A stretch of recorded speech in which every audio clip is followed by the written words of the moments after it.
Going to do is what's really on the table as far as negotiations are concerned. Undoubtedly, you've already pointed out with regards to the trade balance that we're looking at. Of course, it was heavily towards Russia with about 61 billion. In fact, about $61 billion of import that India was really doing from Russia. So that balance of trade is something that one would really focus on.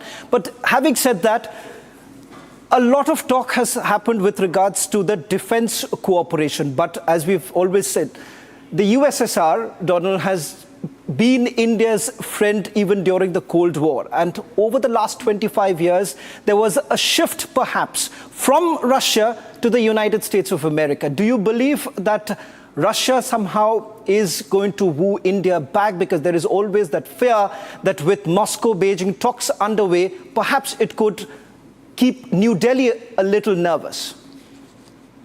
Well, I would say that that's already happening, actually. Russia-Indian relations, I think it's safe to say, have actually improved significantly since, and cooperation has developed more since the beginning of the military operation in Ukraine, actually, because of the fact that Russia has tried to further develop its cooperation with countries that it considers to be within the multipolar sphere. And on the other hand, U.S. sanctions against Russia have pursued essentially a policy of trying to exclude Russia from having any sort of trade relations or diplomatic relations with third countries. This has happened with African countries as well, where whereas Russia conducts relations with countries there on a basis of on a non-exclusionary basis, not telling countries that they can't do business with the United States if they're going to do business with Russia.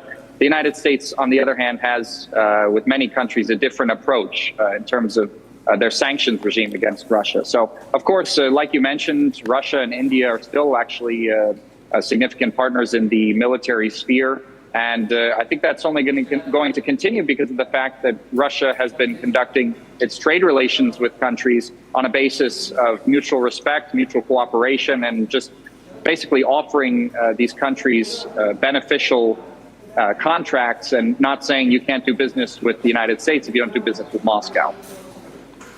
Well, in fact, Donald, I was also reading some of Western political analysts really looking at this entire visit. And it's not really surprising, Sucharita, the kind of statements that have been made. And perhaps Kremlin rightly puts it that the West sees it through the eyes of jealousy. But let's take this forward in terms of what is it that the Indian diaspora really has to say about this entire visit. A while back, you've spoken to some of the business leaders who are there.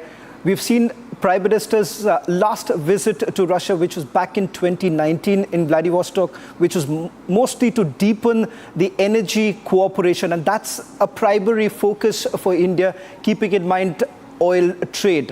What is it that Indian businessmen in Moscow have to say?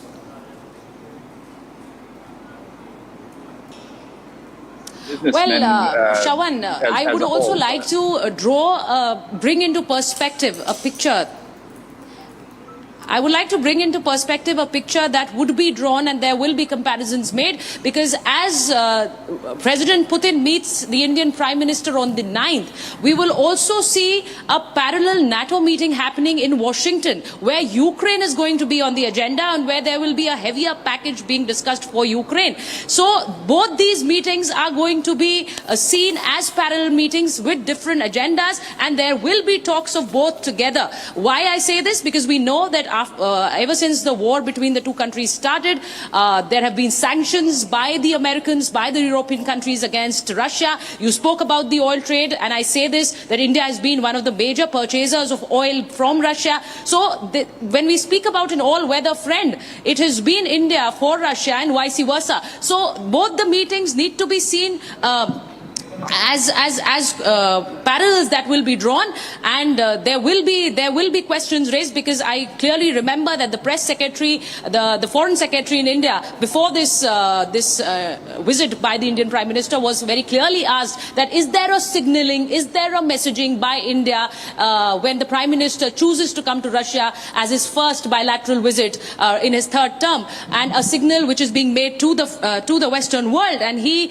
said it is about bilateral cultural ties between both the countries, but there will be, it will be seen as a messaging, but it will also be seen as a message by India for strategic autonomy. Very clearly, India is choosing its friends, its allies, and going back to the long friendship that Russia and India have shared over the years, over decades, and the reliance on Russia or Russia's reliance on India stems from that friendship that we've seen over the years, over the past few decades. And the future partnerships that you were speaking about, Shravan, the future partnerships where we are seeing a deal on the 5th generation fighter jets. Now, we know that Russia has been one of the major defense partners for India.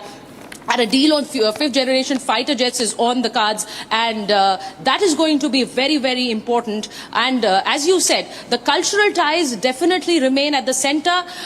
We know that there may be, we've been told that the Prime Minister in a private dinner, because very clearly, let us tell our viewers that there are, for bilaterals, agendas are set months before, and they are worked upon. And it is basically a formalization when the state heads come together.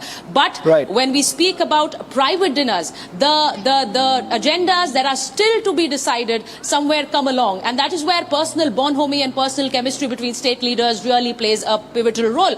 So when we speak about Indians in Russia, when we speak about the issue of Indians who were duped into working and then some of them have been brought back home, those are the issues that may come up in that private dinner with President Putin, and all eyes are on that dinner, and then the bilaterals the next day, which will obviously have a formal announcement right after that meeting between the two state heads. So we will wait and watch for that. But very clearly, a very significant meeting between two world leaders, and the world's looking at that meeting, Shravan, because we know that the Americans are waiting for what's coming out of it. We know that the Chinese are waiting, and we also know that the NATO allies are waiting for what's coming out of the Modi-Putin meeting. Well, in fact, Donald, as far as the relationship between India and Russia goes, the fact that it's a 7-decade-old relationship which the Prime Minister wants to strengthen it further. And if you look at the numbers, 16 times both the leaders have met in the past. 21 summits have actually taken place, Donald. That in itself is a reflection of India-Russia relationship. But there is something that has actually changed. That is, after the Russia-Ukraine war, India's taking a neutral position. India's demanding that there should be an investigation, an international investigation into Bucha massacre. Do you believe that somewhere down the line makes it even more difficult? Or perhaps, as what many have been arguing, if there is a country which can mediate between Russia and Ukraine, it is India. You've heard what the Mexican leader had to say, and thereafter also even during the peace summits that have taken place so far, there is a clear indication that if at all any country is poised to take a better position, it is India.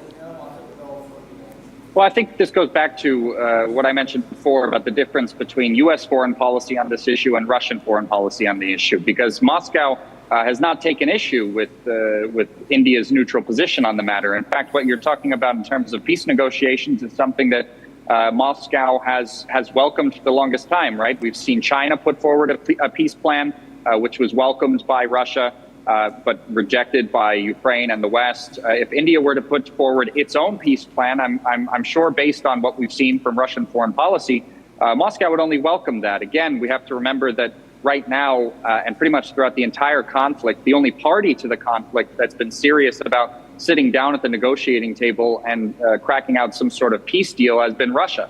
Moscow, throughout the entire conflict, has said it's ready for peace negotiations.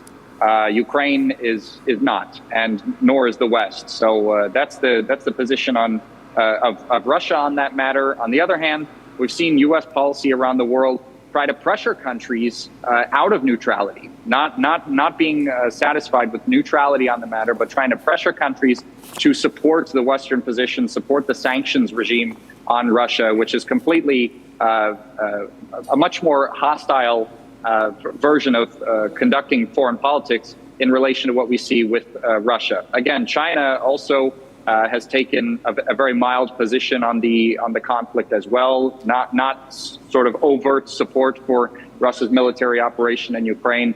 But that's fine, and Russia accepts that position, and it's willing to work with anyone who's willing to negotiate with them and interact with them on a basis of mutual respect and mutual cooperation. Donald, subsequently we have seen that with the peace summit that was held in Switzerland, Russia had called this as a farce, keeping in mind that most of what was being demanded by Ukraine was completely rejected by Russia. As far as Russia's position on the current matters are concerned, how exactly will that be communicated to India, if at all Russia believes that India could play a pivotal role in diffusing the current situation? Well, I think that depends on what Narendra Modi and his delegation decide to bring to the table to these talks. I'm not sure if they have some sort of peace plan ready, if Narendra Modi is planning on proposing something to Vladimir Putin. But like I said, based on the previous attempts and proposals by various countries to find some sort of peaceful resolution to the conflict, I think Moscow and the Kremlin will only welcome Narendra Modi's proposals with open arms, right? I mean, the reason why Russia, if we're talking specifically about the Switzerland peace conference, the reason why Russia criticized this is because there was a so-called peace conference that didn't even invite Russia to the table. And Russia's position on a peace negotiation is, of course, that if there's going to be negotiations, there needs to be all parties to the conflict there at the table hashing out some sort of peace agreement. This is something that Russia has been saying for a long time, right? I mean, we saw the peace negotiation attempt in Istanbul, where, of course, there was a Ukrainian delegation present and a Russian delegation. And this more recent Western organized peace conference excluded Russia. So this is something that not only Russia has criticized, also China criticized it. I mean, it's laughable to think that some sort of agreement can be reached regarding a conflict when not all parties to the conflict are there. But in the sense of how India could potentially provide some sort of peace proposal, again, I think Vladimir Putin and the Kremlin are going to welcome any sort of peace proposal that Narendra Modi brings forward with open arms. Well, it's a very interesting time that we are talking right now, Donald, while Prime Minister Modi and President Putin is all set to meet in a short while from now. Leaders of 32 nations would be coming together as part of 75 years of the anniversary of NATO, which is largely seen as an anti-Russia military alliance. But having said that, there are a lot of things that are changing there too, keeping in mind that if at all former President Donald Trump comes back to power, it is going to be difficult for the European nations because time and again, President Trump have called them as freeloaders. Would that also be seen as some sort of, something that Russia is looking at, that things could really change if at all President Biden loses the election and President Trump comes back to power? Well, actually, Vladimir Putin recently made a statement about this at the recent function he was at last week. And he spoke at a press conference regarding the U.S. elections, the presidential candidates as well. That was back in Kazakhstan on in the 24th summit of the Shanghai Cooperation Organization. Actually, I was there and I attended that press conference. And Vladimir Putin spoke a little bit about the U.S. presidential candidates. He said that it's promising to see that Trump seems to want some sort of peaceful resolution to the Ukraine conflict, but Russia isn't supporting one candidate or the other because the main thing to look at here is one big problem that Vladimir Putin mentioned, and that's the lack of trust between Russia and the West, right? Because earlier I mentioned the peace talks that took place in Istanbul, and this is also something that Vladimir Putin mentioned at this summit regarding this lack of trust, right? Because Russia sat down with the Ukrainian delegation in Istanbul and they hashed out an agreement that the Ukrainians looked like they were ready to sign back towards the beginning of the Russian military operation in the first year. And the Ukrainians looked like they were ready to sign it. And Russia had even withdrawn troops from around Kiev as a gesture of goodwill around that time to seal the deal and put an end to the conflict. But Then, obviously, Boris Johnson had a talk with the Ukrainian delegation, and the Ukrainians decided that they were not going to sign this agreement. So Russia, in that sense, after that happened, feels quite betrayed. They feel like they were deceived after the Istanbul peace agreements, and this is something that Vladimir Putin said is not going to happen again. So next time there's going to be peace talks, the Russian side really wants some serious guarantees that the other side is going to sign off on them and actually fulfill their side of the bargain. Well, in fact, Donald, all eyes would be essentially on what both the leaders really bring on the table right now. But having said that, as far as India's role is concerned, back in 2022, when External Affairs Minister Dr. S. Jaishankar basically indicated that they basically weighed on the grain quota shipment that took place from the Black Sea, there was an arrangement that was done with Russia, and India played a successful role, one would say, in bringing together various nations with regards to the grain deal, and that was seen as a huge success. In fact, Donald, just a quick word before I also bring in my colleague Sucharita. Do you believe that, if at all, India is today in a position to convince President Putin to bring in perhaps a ceasefire? Because that's what India has been advocating, that this is not an era of war. In fact, India has gone ahead and said that the territorial integrity of a nation should not be compromised. Do you believe that these are statements that would perhaps bring the much needed change?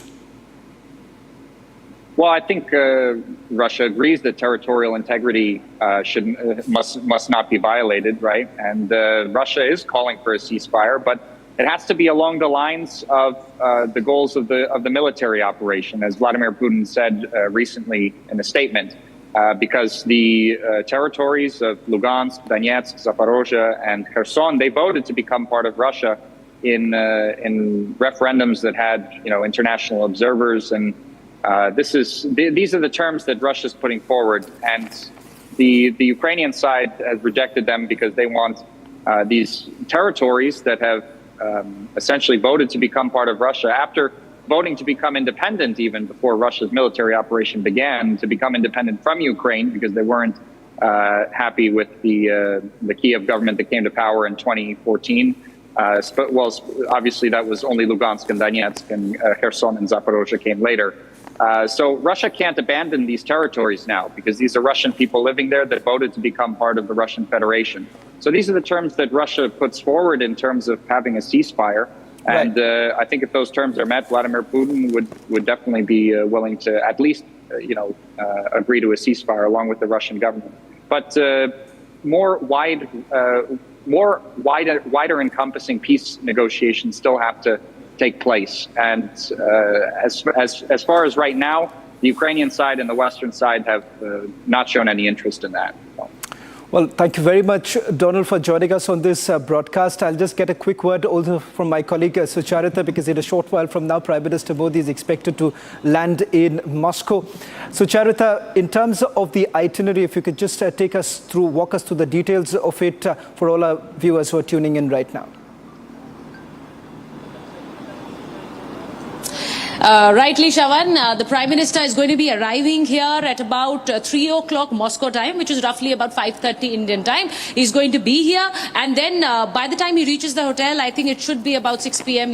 Indian time. So he's going to be at the Carlton, and there was going to be an entire welcome program for him. People would be, the Indian community, they're excited. They're going to be welcoming their Prime Minister, who's going to be here at the Carlton. He's going to be here for 2 days, and before he leaves for Austria. But there is going to be a private dinner that I think Donald was also speaking about, the private dinner where, as I said, the bilaterals have issues that are being worked upon by both the sides for quite some time. But then there will be issues that will be informally taken up in that private dinner, which will be later in the evening. And then tomorrow, it's going to be the community event for the Prime Minister, the Indian Diaspora. He's going to be meeting them tomorrow. That event is also going to be here at this very hotel where the Prime Minister stays. He's going to be going and honoring the tomb of the forgotten soldier, which is very close to the Red Square, and then he's going to be having that bilateral talk with Russia, those bilateral talks, and then soon after that, he moves for Austria,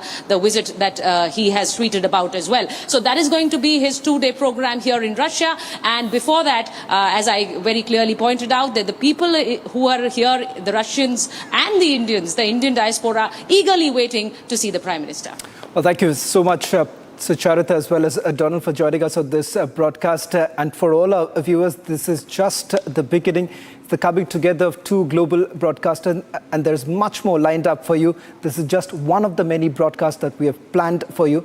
In the next few hours, as the Prime Minister lands in Moscow, there is more joint broadcast that we're going to have with Russia today. Stay tuned.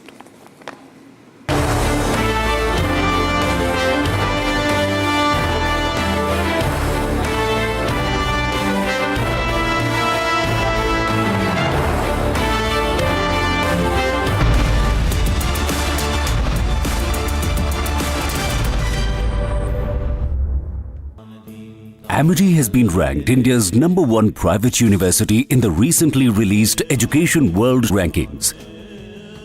A testimony to Amity's globally benchmarked standards in education.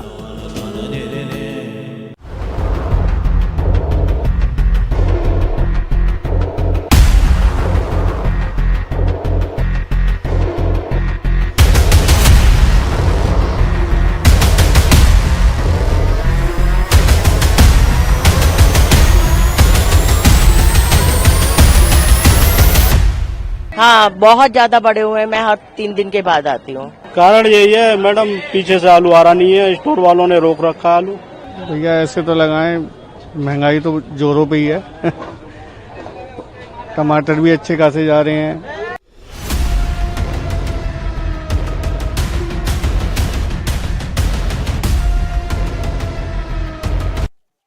India-Russia relations will be in the spotlight as the Indian Prime Minister Narendra Modi pays a state visit to Moscow on Monday and Tuesday, marking his first visit to Russia since 2019.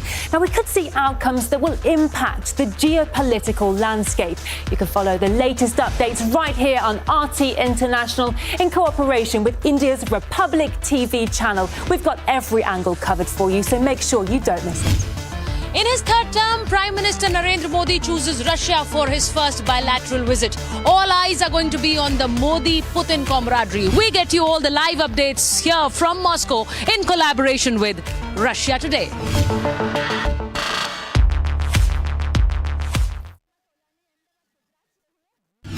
His third term and Prime Minister Narendra Modi chooses Russia for his first bilateral visit.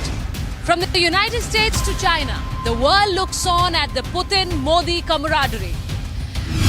Join me, Sucharita Kukreti, live from Moscow as I report for Republic TV.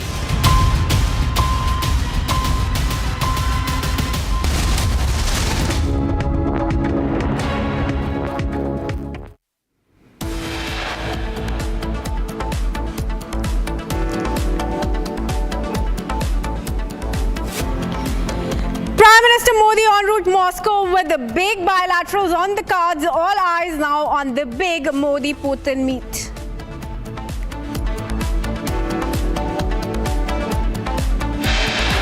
And it's an unprecedented global broadcast as India and Russia's biggest news networks lead the Moscow coverage.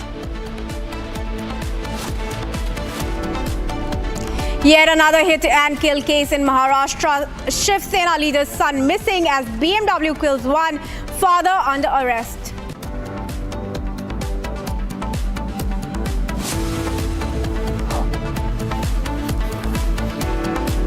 Maharashtra Chief Minister Shinde assures justice, says no immunity whatsoever, won't tolerate injustice.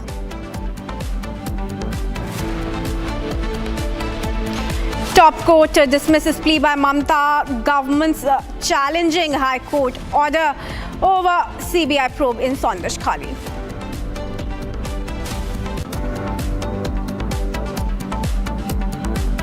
Amritpal Singh violates Parliament oath with his Khalistan remarks. Should there be action against him?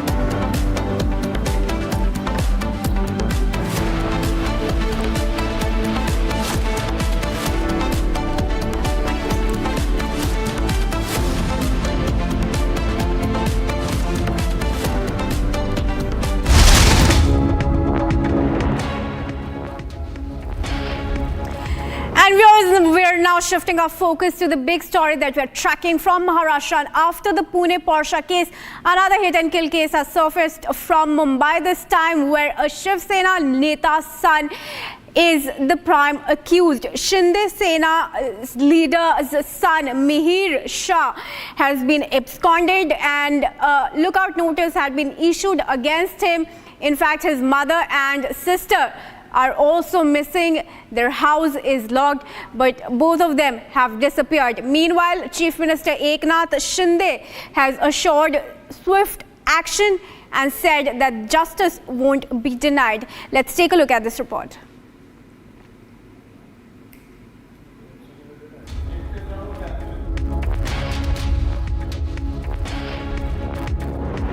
Mumbai के वर्ली इलाके के अटरिया mall के पास आज सुबह भयानक accident हुआ। BMW car, यही car है जो कि एक स्कूटी को टक्कर मारा और इस एक्सीडेंट में एक महिला की मौत हुई है, जो कि जो चलाने वाला है वो घायल हुआ है। ये तस्वीरें जो देख रहे हैं यही BMW है। कितना भयानक एक्सीडेंट हुआ है और कितनी ज़ोर से ये BMW कार ने स्कूटी को टक्कर मारा है। देखिए आगे के साइड किस तरह से टूटा हुआ पूरा, और कितनी रफ्तार में आ रही थी ये अंदाज़ा लगा सकते हैं। लोग कहना कि जब एक्सीडेंट हुआ था यह लगभग ये जो स्कूटी थी लगभग 500 मीटर दूरी पर गिरी उड़ते हुए, और ये तस्वीरें देखिए किस तरह से एक्सीडेंट हुआ, कांच टूटा हुआ है। और ये लोगो है, शिवसेना का लोगो है यहाँ पे लगा हुआ है। हालांकि वर्ली पुलिस ने कार के ड्राइवर और कार के मालिक को हिरासत में ले लिया, पूछताछ कर रहे हैं। मैं बाइक की तस्वीरें दिखा रहा हूँ, जो स्कूटी जिसका एक्सीडेंट हुआ है, ये तस्वीरें देखिए कितना भयानक एक्सीडेंट हुआ है। देखिए ये पीछे से टक्कर मारा है BMW कार ने, और ये देखिए पीछे से आके टक्कर मारा है। कितनी रफ्तार में ये कार थी ये अंदाज़ा लगाया जा सकता है। पीछे महिला बैठी थी और आगे जो शख्स था चला रहा था वो भी घायल हुआ है, उनका इलाज चल रहा है। फिलहाल जो महिला थी उसकी मौत हो गई है। पुलिस पूरे मामले की जांच कर रही है। जो कार का जो ड्राइवर है उसको हिरासत में ले लिया है, साथ ही कार का जो ओनर है, जो शिवसेना का नेता बताया जा रहा है, उसको भी हिरासत में लेकर वर्ली पुलिस पूछताछ कर रही है।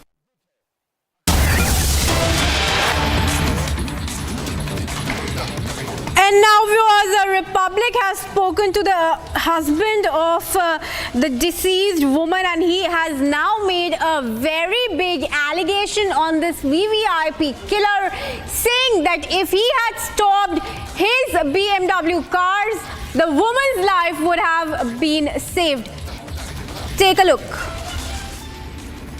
हम अभी वर्ली कोलीवारा में हैं, उनके घर में जिनका मौत हो गया है ये वर्ली एक्सीडेंट में। कावेरी नागवा के घर में हैं हम, और उनके पति भी हैं हमारे साथ। जानने की कोशिश करेंगे कैसे हुआ ये हादसा। दादा, आप अभी तो बात करने का आपका ये नहीं है, मैं समझ सकती हूँ कि क्या गुजरा है आपके ऊपर, आपके फैमिली के ऊपर। जानना चाहती हूँ थोड़ा अगर बोले कि कैसे ये इतना बड़ा हादसा हो गया। हमारा घर का मच्छी का धंधा है। हम फिशरमैन हैं। हम अभी बारिश में हमारा बोट ऊपर रहता है, मच्छी पकड़ने का हमको परमिशन नहीं रहती, इसलिए हम लोग सवेरे उठ के क्रॉफिट मार्केट जाके मच्छी खरीदते हैं और वो ही मच्छी हम लोग बाज़ार में बेच देते हैं। तो ऐसा हमारा रूटीन फ्राइडे, वेडनेसडे और संडे ऐसा रहता है। तो हम लोग हर रूटीन की तरफ से हम लोग वही डेली का हम लोग करते थे, वही रूटीन के हिसाब से हम लोग क्रॉफिट मार्केट गए। क्रॉफिट सवेरे 4 बजे क्रॉफिट मार्केट गए। क्रॉफिट मार्केट में हम लोग मच्छी लिया और हम लोग पेडर रोड तरफ से आ रहे थे। पेडर रोड तरफ से आ रहे थे 35 किलोमीटर्स, यानी अपना जो ये रहता है ना, स्पीड रहता है ना, वो 35 का स्पीड था। हम लोग एक किनारे से आ रहे थे, पीछे से अचानक धार से आवाज़ आया। हम लोग पागल हो गए, दोनों उड़ गए आसमान में। आसमान में उड़ने के बाद पूरा उसके ही बोनेट पे गिर गए। बोनेट पे गिरने के बाद उसने ब्रेक मार दिया ज़ोर से। ब्रेक मारने के बाद मैं लेफ्ट तरफ गिर गया और वो चक्के के नीचे गिर गई। उसने 1 मिनट भी नहीं लगाया और उसको लेके इतना स्पीड में उसका टायर ऐसा जोर से ये हो गया और धुआं आ गया टायर का, इतने जोर से वो गाड़ी भगाया। मैं उसको चिल्लाया, रुक रुक रुक नहीं रुका। 1 सेकंड में मेरा पूरा परिवार खत्म। 1 सेकंड में पूरा परिवार खत्म हो गया। मेरे बच्चे हालात हो गए। वही हमारे परिवार की सब थी, हमारा परिवार में वही सब थी, सब वही देखती थी। वो वही, मैं मच्छी मारता था, वो उसका बेच के हम लोग को पैसा मिलता था।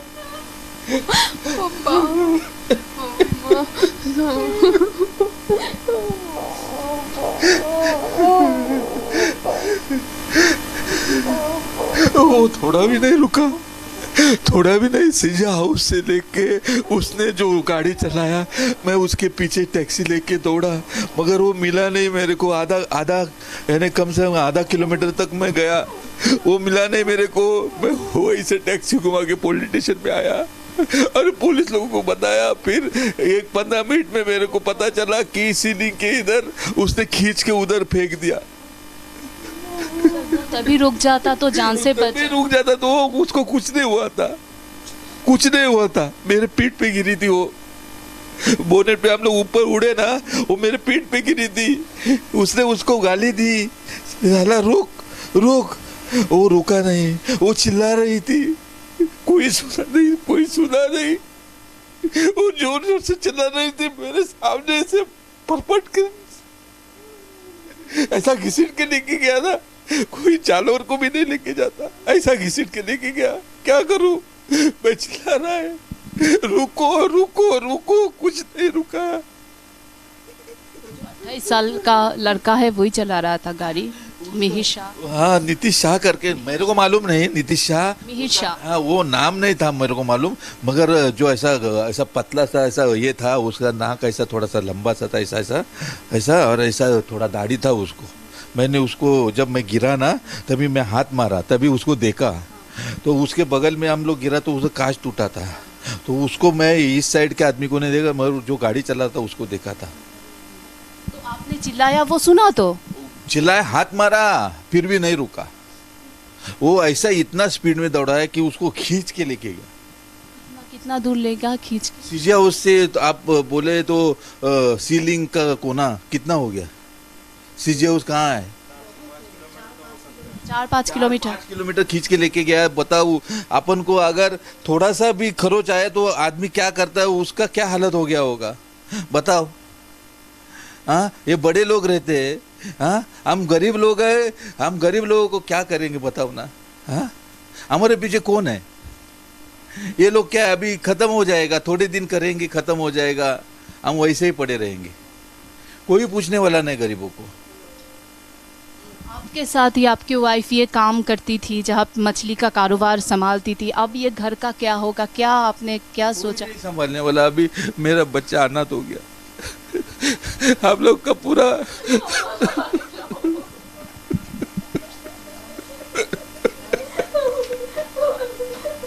हमारा पूरा परिवार तहस-नहस हो गया, क्या करूं। हमारे करती कर रही थी वही थी सब, उसके वजह से ही हम लोग सब। घर का भी संभालती थी, बाहर का भी काम काज संभालती, सब वही करती थी। मेरा काम था मच्छी ला के देना और उसका मच्छी बेचना। तो उसके बावजूद वो हमारा तो मच्छी थोड़ा आता था समुद्र का, मगर वो नहीं रहता तो हम लोग मार्केट से खरीद देते और वो बेचते, हमारा उधर निर्वाह होता था। घर में कौन कौन है आप है? मेरा लड़की, मेरा लड़का और मैं, 3 ही जने हम लोग, उसके अलावा कोई नहीं। तो आरोपी के पिता को अरेस्ट किया है, गाड़ी में जो थे उनको अरेस्ट किया, क्या चाहते हैं आप लोग, क्या चाहते? मैं यही चाहता हूँ कि उसको फांसी की सजा हो। ऐसा कृत्य करने से अगर आदमी को नहीं पहचानता, जानवर की तरह सुलूक करता है, तो उसको फांसी होनी चाहिए। उसको जीने का हक नहीं। अगर मैं उसके घर वाले को अगर मैं ऐसा करूं तो मेरे साथ क्या होता था? अगर मैं वही मालिक रहता और मैं गाड़ी चलाता और मैं उसके लड़के को खींच के लेके जाता तो मेरे साथ क्या करते थे वो लोग, ये मेरे को बताओ।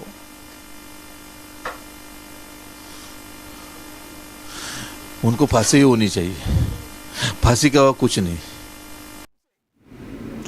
And viewers, even as the victim's husband breaks down while narrating what happened on that fatal night, Republic investigation team has also tracked down the owner of the pub from where Mihir Shah, the VVIP accused, was seen exiting at 1:45 a.m. that night. Now the owner, Karan Shah, has made some stunning allegations, narrating everything that panned out. Listen in. करके guest ने booking किया था, वो हमारे यहाँ पे regular आता है। सबका आईडी चेक हुआ है, उनके आईडीज़ अपन ने दे भी दिए हैं, ठीक है। जितना सर हमको आइडिया है, ये 11:08 को ये 4 लोगों का ग्रुप आया था। वो लोग बैठे थे, वो लोग ने खाना खाया, ड्रिंक किया एंड 11:14 को बिल पेमेंट ख़त्म कर दिया था एंड 11:26 को देवर आउट ऑफ द प्रीमाइसेस, ठीक है।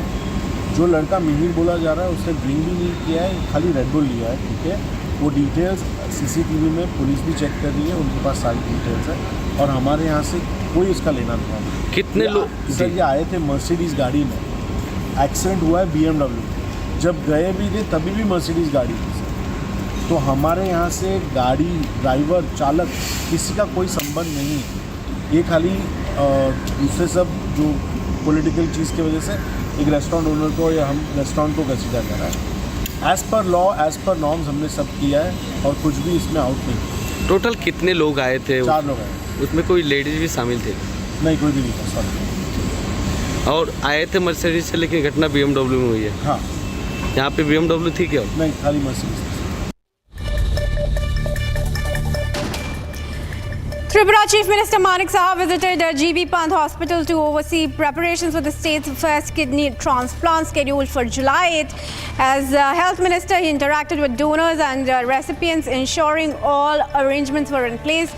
Earlier on National Doctors' Day and Jagannath Rath Yatra, he inaugurated a blood donation camp emphasizing doctors' dedication and their role in community service. INLD's state chief Rampal Majra announced a tie-up with BSP for the upcoming Haryana Assembly polls, aiming to strengthen non-BJP, non-Congress forces. The alliance, set to be formalized on July 1, follows discussions between INLD's Abhay Singh Chautala and BSP's Mayawati. Both parties aim to consolidate support after recent electoral setbacks, with seat-sharing details currently under negotiation. Following electoral defeats, the Biju Janata Dal President Naveen Patnaik has initiated a restructuring of the party. Key appointments include 14 state-level spokespersons and national spokespersons such as Santrup Mishra and Kalikesh Narayan Singh Dio. Santrup Mishra also assumes the role of political secretary to Naveen Patnaik. Additionally, new roles for media coordination and public relations have been assigned as part of the party's efforts to regroup after losing its long-standing dominance in Odisha politics. Delhi Education Minister Atishi slammed BJP's attempt to disrupt Delhi government schools by transferring 5,000 teachers, a move later reversed by the Lieutenant Governor following public outcry. Atishi emphasized that the Kejriwal government is committed to protecting school children and standards. She directed the Chief Secretary to withdraw the transfers and investigate any misconduct in the process, ensuring stability for teachers and students alike. Continuous heavy rainfall in Mumbai has led to severe waterlogging issues across the city, particularly affecting train services on the Mumbai suburban and harbour lines. Chhatrapati Shivaji Maharaj Terminus, Kurla, Vikhroli and Bhandap stations on the Central Railway line have reported significant water accumulation on the tracks. As a result, the Central Railway line has been completely closed until further notice, with tracks inundated due to the heavy downpour. Is that term and Prime Minister Narendra Modi chooses Russia for his first bilateral visit. All eyes on Putin-Modi camaraderie. We get you all the live updates here from Moscow in collaboration with Russia Today.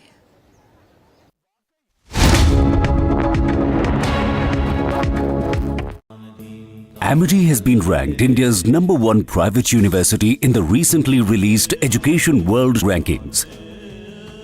A testimony to Amity's globally benchmarked standards in education.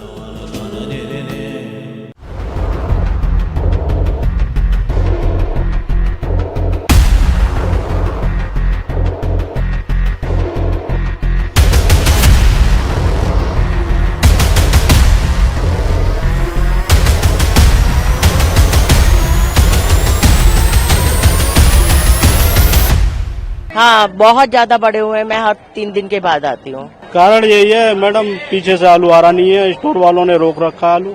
भैया ऐसे तो लगाएं, महंगाई तो जोरों पे ही है। टमाटर भी अच्छे खासे जा रहे हैं।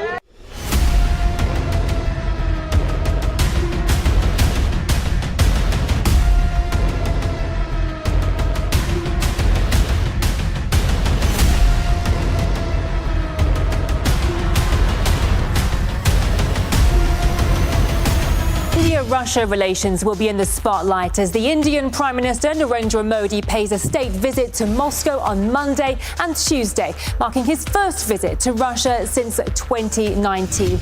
Now, we could see outcomes that will impact the geopolitical landscape. You can follow the latest updates right here on RT International in cooperation with India's Republic TV channel. We've got every angle covered for you, so make sure you don't miss it. In his third term, Prime Minister Narendra Modi chooses Russia for his first bilateral visit. All eyes are going to be on the Modi-Putin camaraderie. We get you all the live updates here from Moscow in collaboration with Russia Today.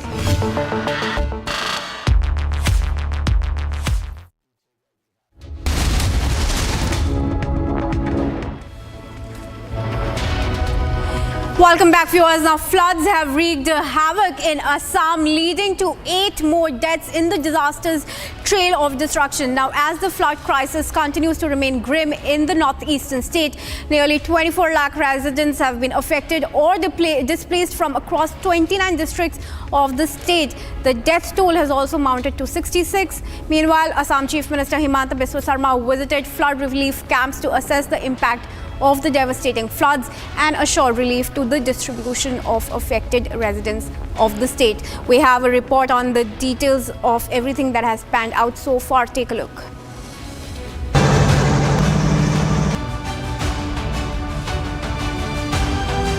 Assam is reeling under a grave flood situation with 8 more lives succumbing in the deluge alone. The situation worsened after death toll in the ongoing crisis in the northeastern state climbed to 66. With several fatalities in the floods, the livelihood and survival of Assam residents have reached a standstill. This comes after incessant downpour, landslides and storm in Assam. As the state continues to grapple with the crisis, the locals complain that floods affect the state every year. Union Home Minister Amit Shah spoke to Assam CM Himanta Biswa Sarma to take stock of the flood situation and said that the NDRF and the State Disaster Response Force were working on a war footing to rescue and provide relief to the affected people. Meanwhile, the Assam authorities have assured swift relief and assistance. And viewers, a big news coming in. The leftists have taken the most number of seats, leaving the far right behind in France's elections. That's the big news that we're bringing you. Macron's faction has been left behind, taking ahead the leftist front. Take a look.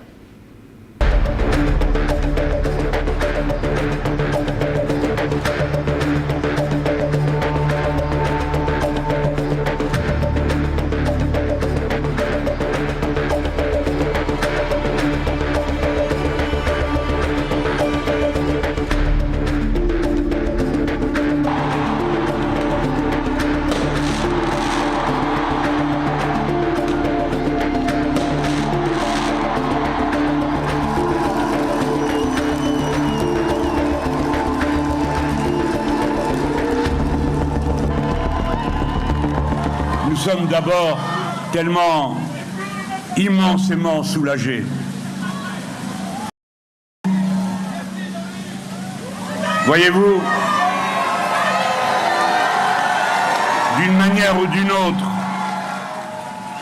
ce soir, il nous est permis quelque chose dont nous finissions par douter, il faut bien le dire, c'est d'aimer notre pays.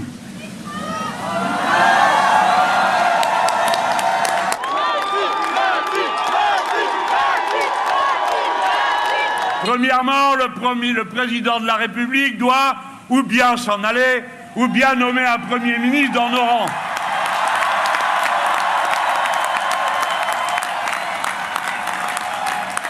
Ça s'est déjà vu dans l'histoire. Il y avait une formule.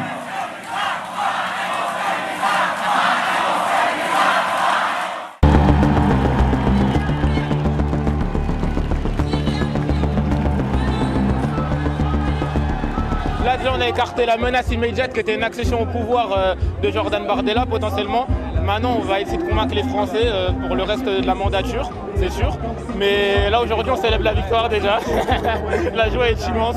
Et donc, on va se tâcher d'aller parler aux Français et de leur montrer que la solution, c'est pas la haine, c'est pas l'extrême droite, c'est pas la Macronie non plus, qui a fait beaucoup de mal pendant cette année.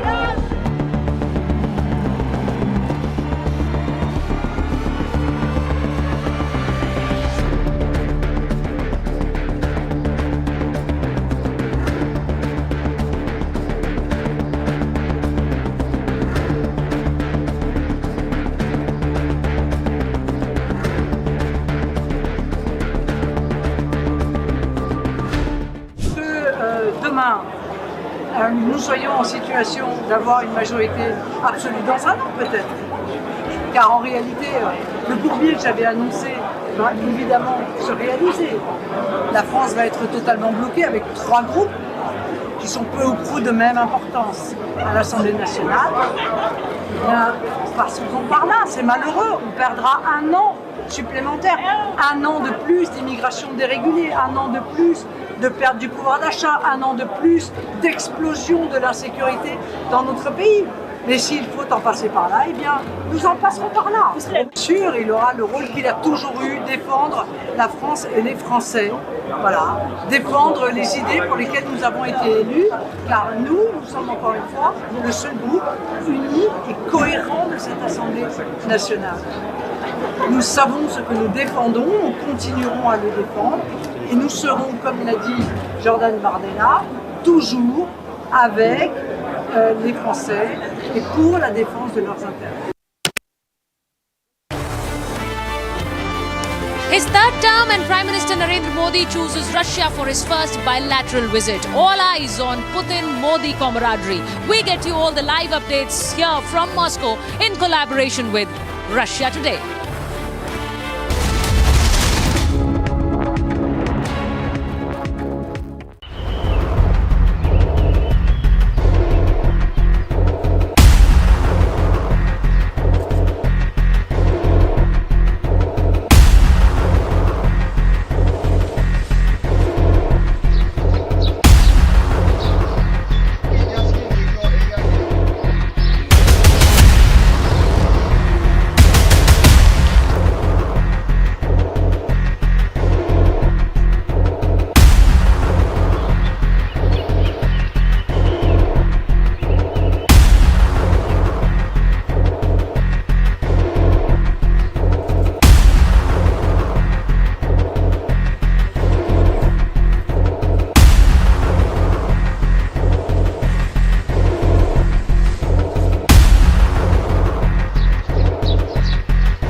That has been completely isolated by the global world is going to be at the center of this entire global spectrum, because India is very clearly reaching out to Russia at a time when it has been sanctioned by the Western world. There are multiple perspectives to the Putin-Modi meeting, and they're going to all unfold here at Moscow as we report live for Republic TV.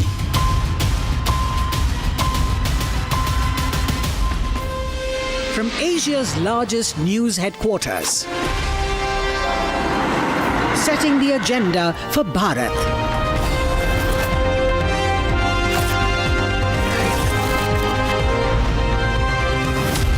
You're watching Republic.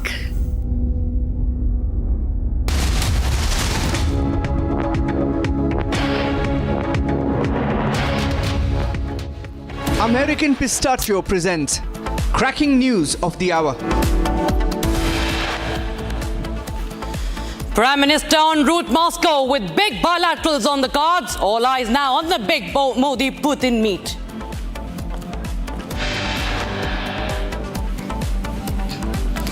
It's an unprecedented global broadcast as India and Russia's biggest news networks lead the Moscow coverage.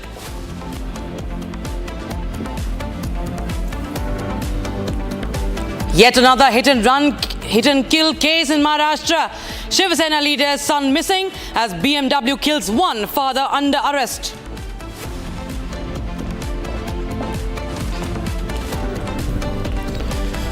Maharashtra Chief Minister Eknath Shinde shows action, says no immunity whatsoever, will not tolerate injustice.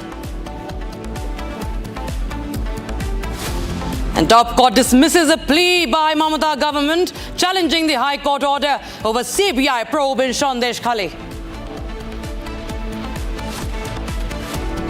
And Amritpal Singh violates the parliament oath with his Khalistani remarks. Should there be an action against him?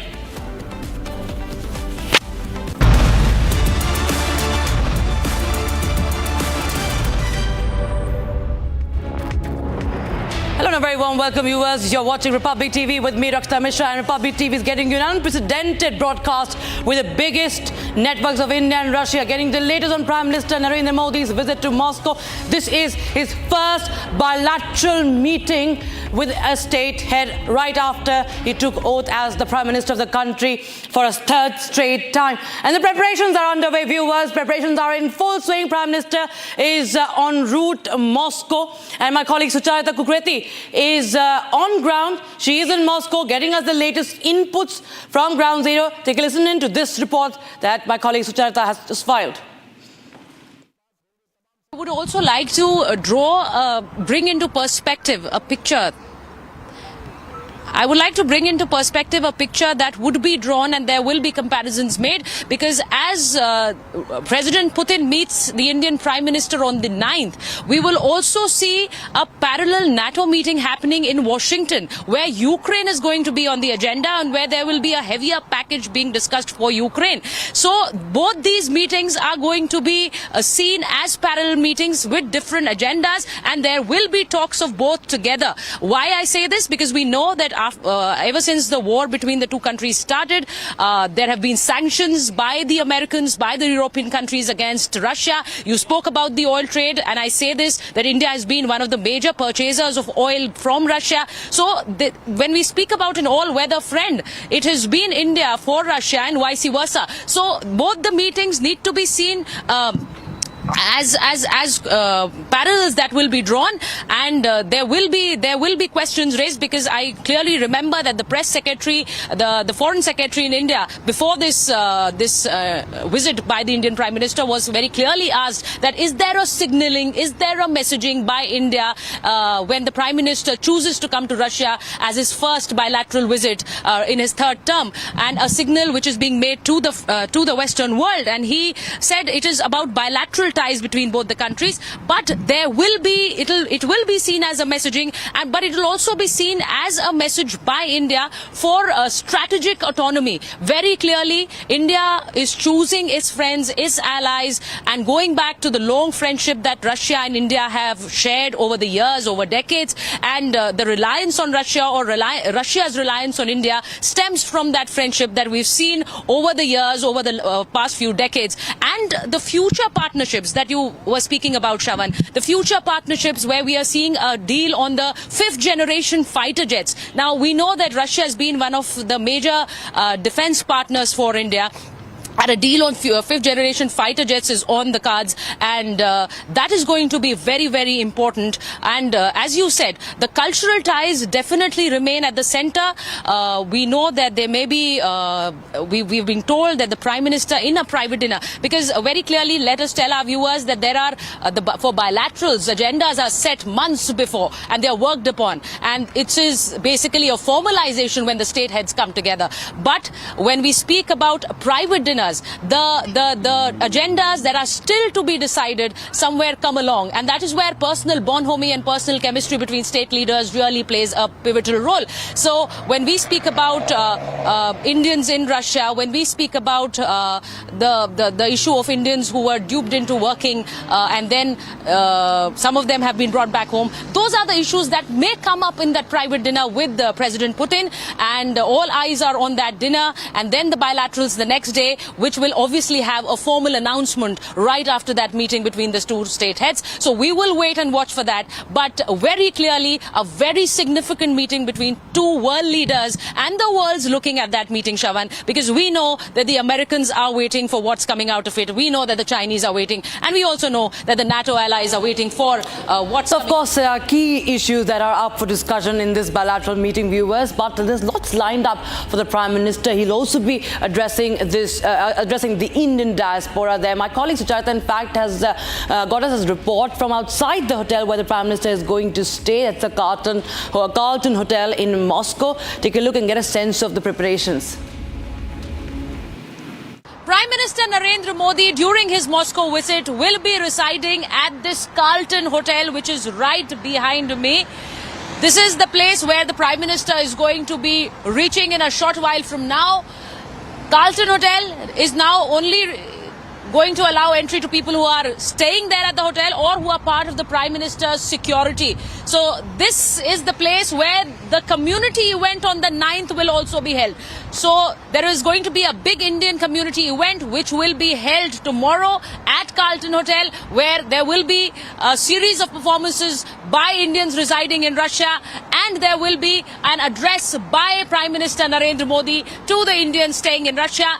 This visit of Prime Minister to Moscow comes after a gap of 9 years. He was in Vladivostok in 2019, but this visit will surely take India-Russia ties forward. And viewers, in fact, there are preparations going on in full swing for the various events that are lined up for this two-day visit of the Prime Minister. In fact, Sucharita also caught up with the BJP representative in Russia, in Moscow, Samir Kotwani. What did he have to say? Take a listen in.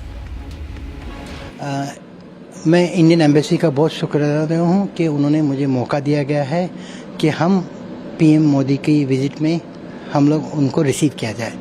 So we are there, हम सब वहाँ पे हैं. हम 300 लोग आ रहे हैं वहाँ पे पीएम को मिलने के लिए. हमने 20 दूसरे प्ले कार्ड बनाए हैं जहाँ पे हम मोदी जी के लिए तस्वीर के साथ बनाए हुए हैं.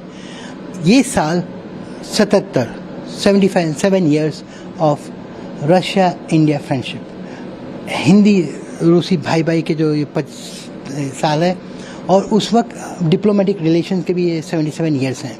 तो हमने मेक श्योर किया कि हमने 77 मीटर लंबा झंडा बनाया है इंडिया और रशिया का. तो वहाँ पे हमारी एक मित्रता दिखेगी. बहुत सारे पुतिन और मोदी के भी प्ले कार्ड बनाए गए हैं. तो जितने रशियंस उस दिन रहेंगे उनको मोदी के साथ पिक्चर लेने का, सेल्फी विथ मोदी, तो वो भी होगा. और सबसे अच्छी बात है, हमने 1000 झंडे छापे हैं क्योंकि हम चाहते हैं कि जो भी बच्चे वहाँ से निकले तो उनको इंडिया रशिया फ्लैग मिले. All right, so Republic TV viewers continues to get you the latest input from Ground Zero. The Prime Minister is going to touch down Moscow anytime soon, and we will be getting you the live inputs from that. So stay tuned. But right now, let's take a quick look at some stories making news from across the country. This is Bharat in 2 minutes. Maharashtra Chief Minister Eknath Shinde led a high-level meeting at the disaster control room in Mumbai to address the flood situation caused by heavy rains in the state in Mumbai. Now, present at the meeting were Mumbai Guardian Minister MP Lodha, Relief and Rehabilitation Minister Anil Patil and other officials. The discussions were focused on assessing the impact and coordinating relief efforts to manage the flooding effectively, ensuring the safety and well-being of the affected residents. Day after being sworn in as Jharkhand's Chief Minister for the third time, Hemant Soren won the floor test with 45 MLAs supporting him. He became the 13th Chief Minister on the 4th of July following his release from the Birsa Munda jail on the 28th of June after securing bail in a money laundering case. Now, this came after he resigned in January before his arrest, with the Champai Soren serving briefly as the Chief Minister. Soren, meanwhile, accused the BJP of false allegations, reaffirming his commitment to serving the people. He said that his return would strengthen the JMM, which secured a majority in 2019 Assembly elections with Congress and RJD allies.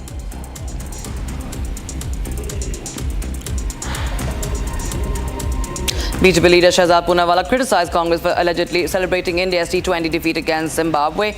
Now, he claimed Congress opposes Prime Minister Narendra Modi so strongly that they wished for India's loss during the T20 World Cup final against South Africa after India's young team won by 100 runs against Zimbabwe. Poonawalla demanded an apology from the Congress party, urging them to stop opposing the country in their efforts to oppose Modi.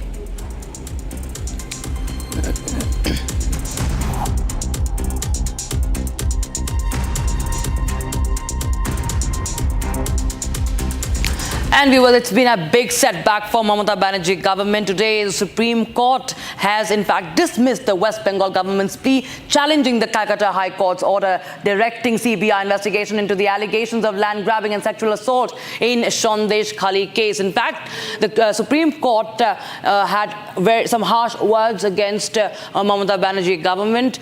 In fact, it pulled up the Mamata Banerjee government, saying that why is the government of West Bengal trying to protect one person, and henceforth this plea by West Bengal government was dismissed. Remember, the Calcutta High Court had asked for a CBI inquiry, CBI probe into the Sandesh Khali case, and that is big breaking we are getting in right now. And that's a big development coming in with regards to the allegations of land grabbing and sexual assault in the Sandesh Khali case. Sheikh Shah Jahan being one of the key accused here, Sandesh Khali case, and we will be getting you the latest of what the court said in the matter. It's the court has, remember, pulled up the West Bengal government, saying that why is one government trying to shield one person, and it has rejected Bengal government's plea. And we'll get you more details from West Bengal. And but this is a setback, a major setback, viewers, for the Mamata Banerjee government. And of course, there has been reluctance on part of the West Bengal government for a CBI probe into the case. And in fact, the Supreme Court bench of Justices B.R. Gavai and K.V. Vishwanathan asked, why should the state be interested in protecting someone? And that is something that is very importantly pointed out by the jury. And in fact, the matter be adjourned, said the council appearing for West Bengal government said that the matter be adjourned after the apex court had asked the specific query.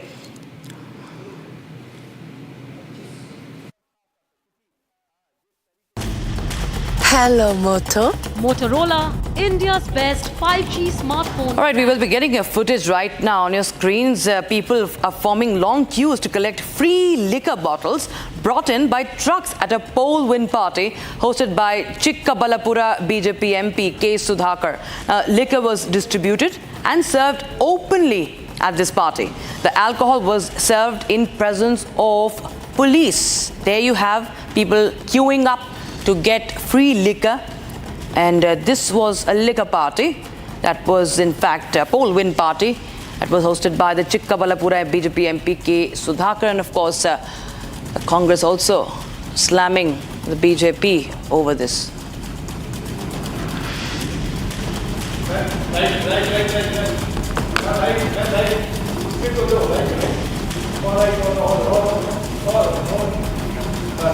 All right, viewers, now we shift our focus to Mumbai. It's the latest development coming in the Worli hit-and-run case. Now, Mumbai police has issued a lookout notice against Mihir Shah since this hit-and-run incident. There is no information about accused Mihir's mother and the sister. Both of them have locked their house and disappeared. Father, remember, was arrested. He has been questioned. But this man, who was allegedly behind the wheels, Mihir Shah, the son of Shinde Sena leader, is right now missing. Chief Minister Eknath Shinde has assured action. Take a listen in to the reaction that have come. In fact, my colleague Satya Prakash has filed this report. Mumbai के वर्ली इलाके के अटरिया mall के पास आज सुबह भयानक accident हुआ।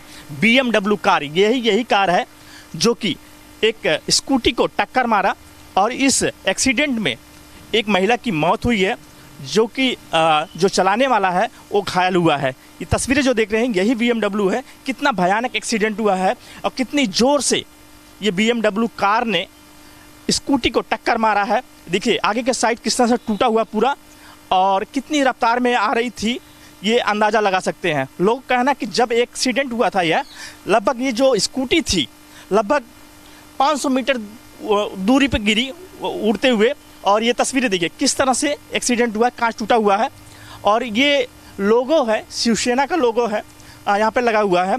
हालांकि Worli police ने कार के ड्राइवर और कार के मालिक को हिरासत में ले लिया, पूछताछ कर रहे हैं। मैं बाइक की तस्वीरें दिखा रहा हूँ, जो स्कूटी जो जिसका एक्सीडेंट हुआ है, ये तस्वीरें देखिए कितना भयानक एक्सीडेंट हुआ है।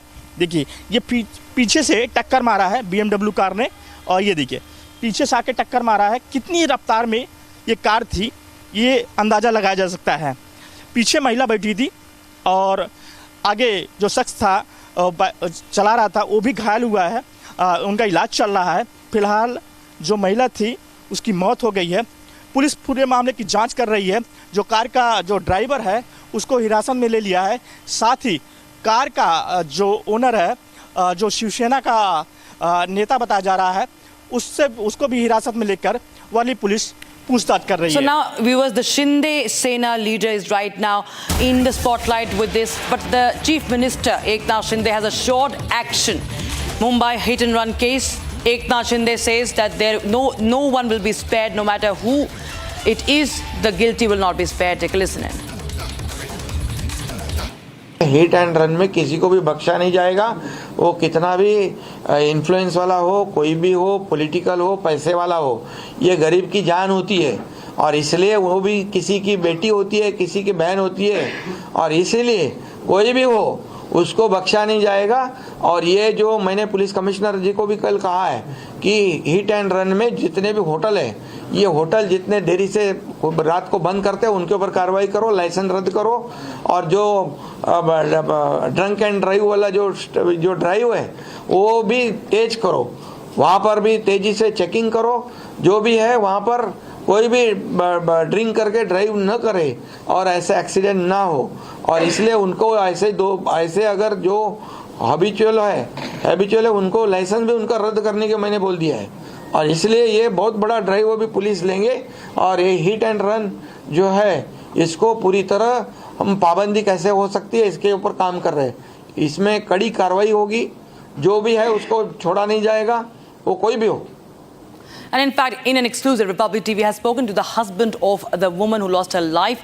In fact, the husband says that after the incident, if the accused had stopped the car, and then there would have been a possibility to save her life. Remember, the husband himself was also hit by the car. He managed to save himself, but his wife could not be saved. Let's take a listen to what he had to say. हम अभी वोरली कोलीवारा में हैं। उनके घर में जिनका मौत हो गया है ये वोरली एक्सीडेंट में, कावेरी नाकवा के घर में हैं हम, और उनके पति भी हैं हमारे साथ। जानने की कोशिश करेंगे कैसे हुआ ये हादसा। दादा, आप अभी तो बात करने का आपका ये नहीं है, मैं समझ सकती हूँ कि क्या गुजरा है आपके ऊपर, आपके फैमिली के ऊपर। जानना चाहती हूँ थोड़ा अगर बोले कि कैसे ये इतना बड़ा हादसा हो गया। हमारा घर का मच्छी का धंधा है। हम फिशरमैन हैं। हम अभी बारिश में हमारा बोट ऊपर रहता है, मच्छी पकड़ने का हमको परमिशन नहीं रहती, इसलिए हम लोग सवेरे उठ के क्रॉफिट मार्केट जाके मच्छी खरीदते हैं और वो ही मच्छी हम लोग बाज़ार में बेच देते हैं। तो ऐसा हमारा रूटीन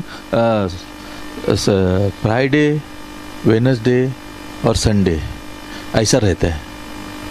तो हम लोग हर रूटीन की तरफ से हम लोग वही डेली का हम लोग करते थे, वही रूटीन के हिसाब से हम लोग क्रॉफिट मार्केट गए। क्रॉफिट सवेरे 4 बजे क्रॉफिट मार्केट गए। क्रॉफिट मार्केट में हम लोग मच्छी लिया और हम लोग पेडर रोड तरफ से आ रहे थे। पेडर रोड की तरफ से आ रहे थे 35 किलोमीटर्स, यानी अपना जो ये रहता है ना, स्पीड रहता है ना, वो 35 का स्पीड था। हम लोग एक किनारे से आ रहे थे, पीछे से अचानक धार से आवाज़ आया, हम लोग पागल हो गए, दोनों उड़ गए आसमान में। आसमान में उड़ने के बाद पूरा उसके ही बोनेट पे गिर गए। बोनेट पे गिरने के बाद उसने ब्रेक मार दिया ज़ोर से। ब्रेक मारने के बाद मैं लेफ्ट तरफ गिर गया और वो चक्के के नीचे गिर गई। उसने 1 मिनट भी नहीं लगाया और उसको लेके इतना स्पीड में उसका टायर ऐसा जोर से ये हो गया और धुआं आ गया टायर का, इतने जोर से वो गाड़ी भगाया। मैं उसको चिल्लाया, रुक रुक रुक नहीं रुका। 1 सेकंड में मेरा पूरा परिवार खत्म। 1 सेकंड में पूरा परिवार खत्म हो गया। मेरे बच्चे हालात हो गए। वही हमारे परिवार की सब थी, हमारा परिवार में वही सब थी, सब वही देखती थी। वो वही, मैं मच्छी मारता था, वो उसका बेच के हम लोग को पैसा मिलता था।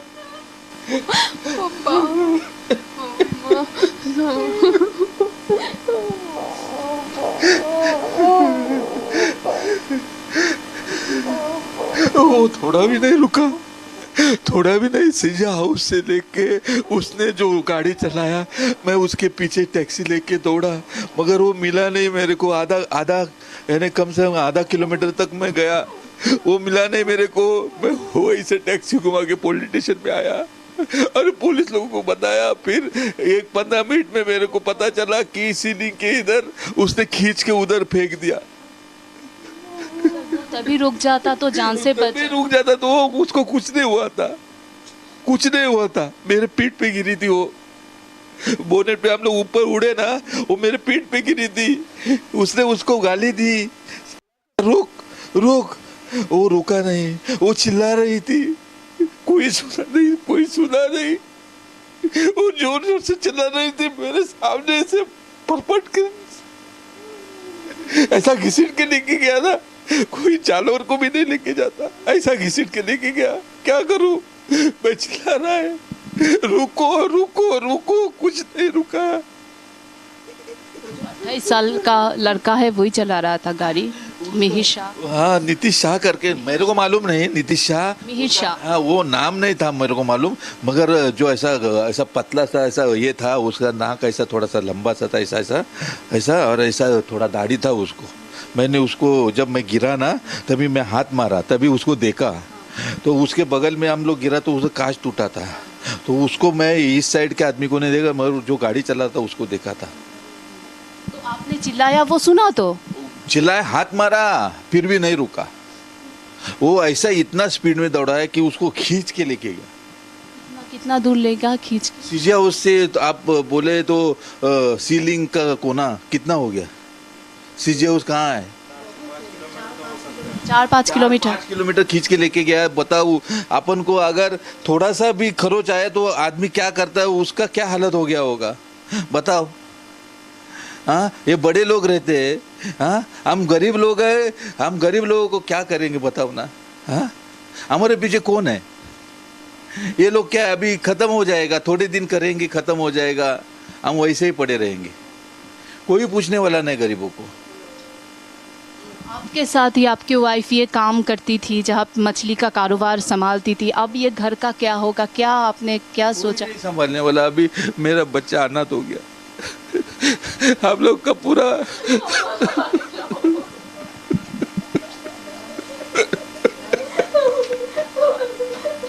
हमारा पूरा परिवार तहस-नहस हो गया, क्या करूं। हमारे करती कर रही थी वही थी सब, उसके वजह से हम लोग सब। घर का भी संभालती थी, बाहर का भी काम काज संभालती, सब वही करती थी। मेरा काम था मच्छी ला के देना और उसका मच्छी बेचना। तो उसके बावजूद वो हमारा तो मच्छी थोड़ा आता था समुंदर का, मगर वो नहीं रहता तो हम लोग मार्केट से खरीद देते और वो बेचते, हमारा उधर निर्वाह होता था। अभी घर में कौन कौन है आप है? मेरा लड़की, मेरा लड़का और मैं, 3 ही जने हम लोग। उसके अलावा कोई नहीं। तो आरोपी के पिता को अरेस्ट किया है, गाड़ी में जो थे उनको अरेस्ट किया, क्या चाहते हैं आप लोग? क्या मैं यही चाहता हूँ कि उसको फांसी की सजा हो। ऐसा कृत्य करने से अगर आदमी को नहीं पहचानता, जानवर की तरह सुलूक करता है, तो उसको फांसी होनी चाहिए। उसको जीने का हक नहीं। अगर मैं उसके घर वाले को अगर मैं ऐसा करूं तो मेरे साथ क्या होता था? अगर मैं वही मालिक रहता और मैं गाड़ी चलाता और मैं उसके लड़के को खींच के लेके जाता तो मेरे साथ क्या करते थे वो लोग, ये मेरे को बताओ।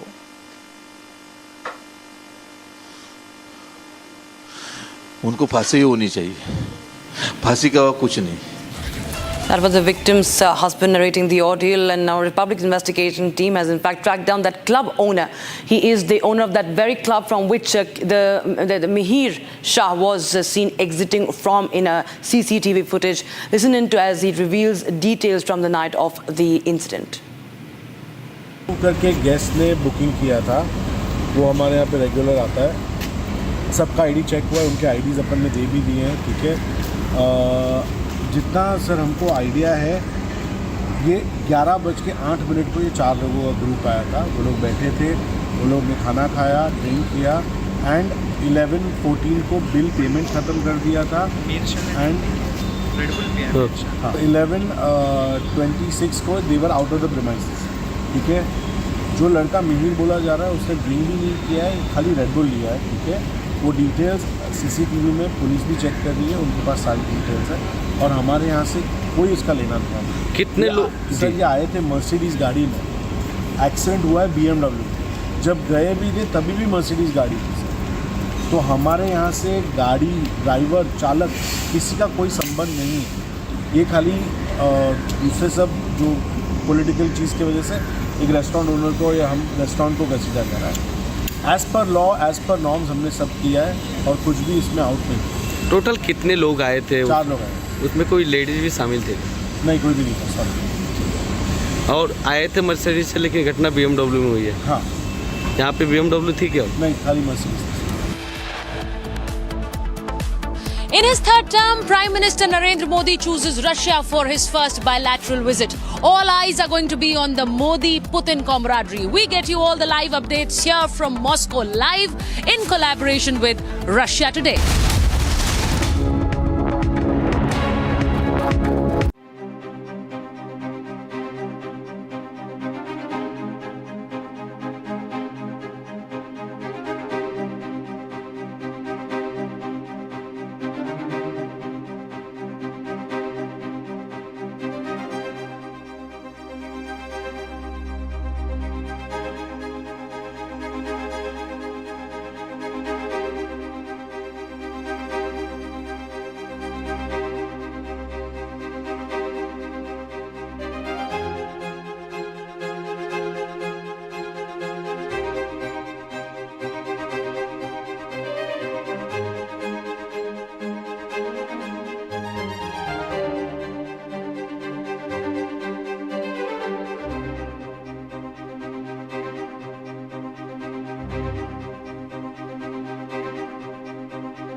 Are you comfortable with two secessions becoming MPs in the Lok Sabha? Amritpal, how can a man who's waging war, taking an army, attacking police stations, saying he's going to break the country, how can we let that man walk into our parliament? Rashid Engineer has been charged with funding terrorism. The only thing that matters to me is that he has worked with groups to sponsor terrorism in India and is facing a trial for it. And my question is, when we are changing colonial laws and replacing it with the Bharatiya Nyaya Sanhita, why could we not change the law to stop anti-nationals like Amritpal and Engineer Rashid from being sworn in as MPs next? What if 100 Amritpals and 100 Rashid engineers come in, entering parliament? What will happen to our country? Parties that support people like Amritpal and Rashid Engineer should also face a nationwide political boycott.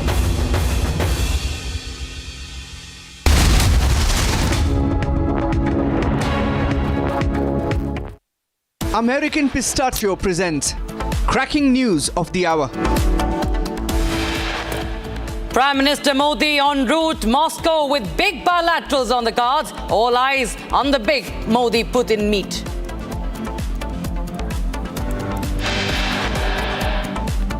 It's an unprecedented global broadcast as India and Russia's biggest news networks lead the Moscow coverage. Yet another hit-and-kill case in Maharashtra. Shiv Sena leader's son missing as BMW kills one father under arrest. Maharashtra Chief Minister Eknath Shinde shows action, says no immunity whatsoever, will not tolerate injustice. Top court dismisses plea by Mamata government challenging High Court order over CBI probe in Sandesh Khali. And Amritpal Singh violates the parliament oath with his Khalistani remarks. Should there be an action against him?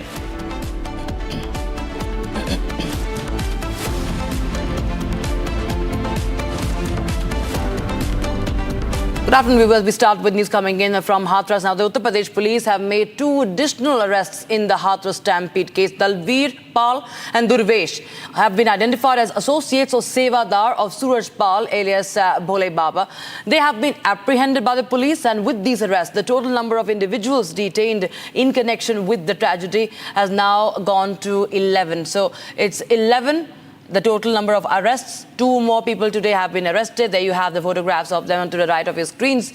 UP police making 2 more arrests in this case. However, the Baba, Bhole Baba, who is real name is Suraj Pal, he continues to remain. He remains on the run, and that is the big update we're getting to you right now. More than 120 people have been killed. Remember, in fact, the lawyer of Bhole Baba, AP Singh, has also spoken out in the latest development. Take a listen in.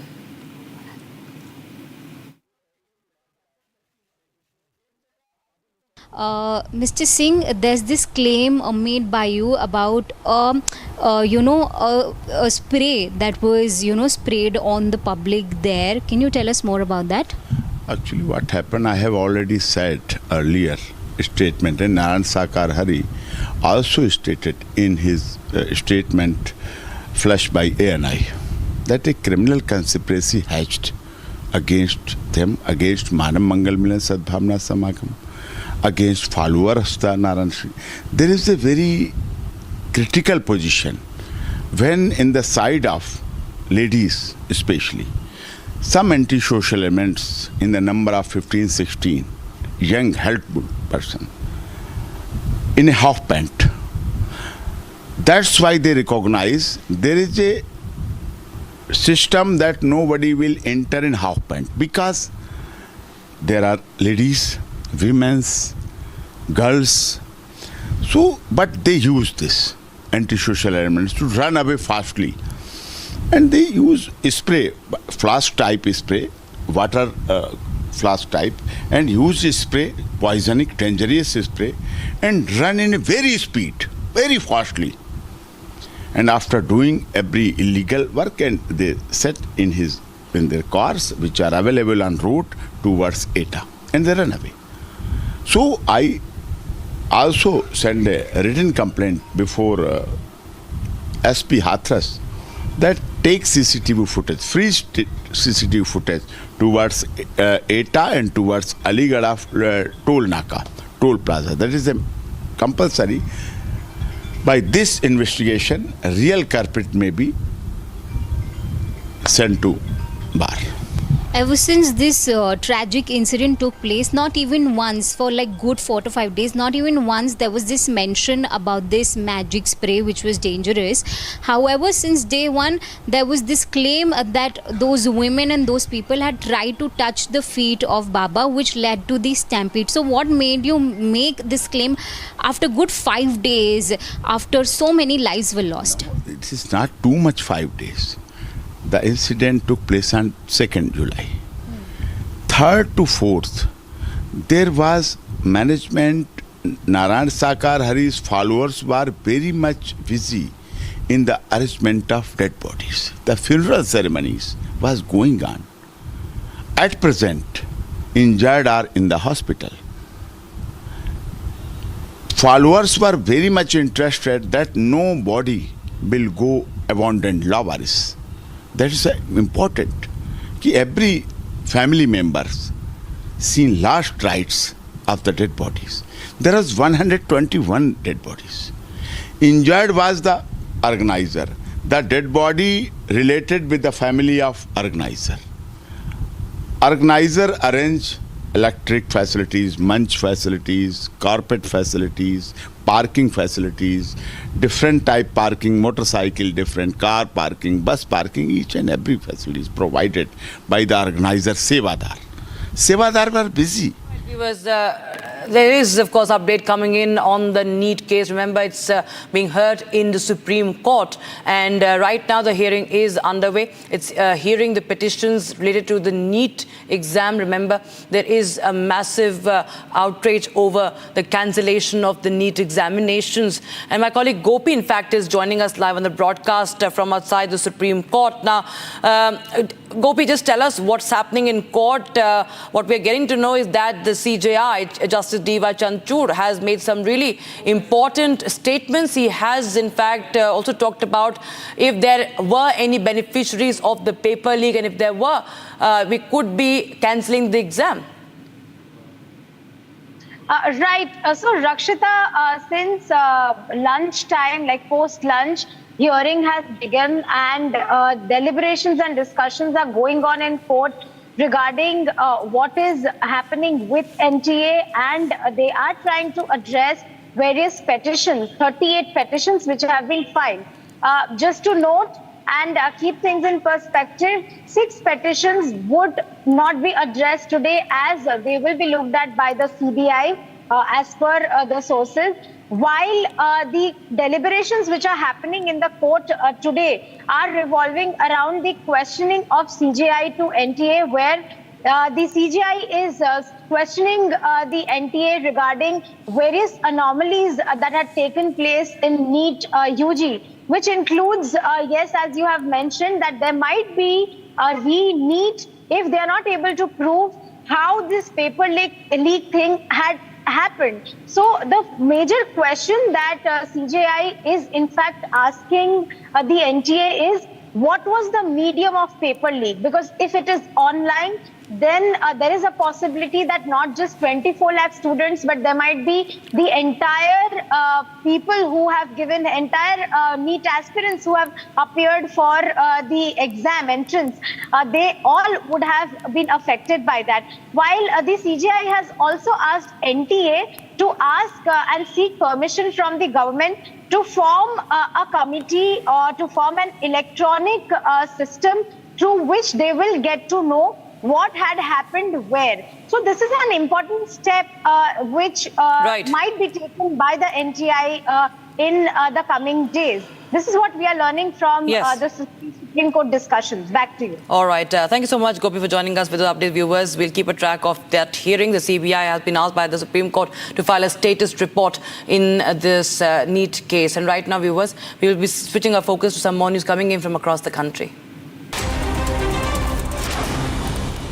Maharashtra Chief Minister Eknath Shinde led a high-level meeting at the disaster control room in Mumbai to address the flood situation caused by heavy rains in state in Mumbai. Present at the meeting were Mumbai Guardian Minister MP Lodha, Relief and Rehabilitation Minister Anil Patil and other officials. The discussions were focused on assessing the impact and coordinating relief efforts to manage the flooding effectively, ensuring the safety and well-being of affected residents.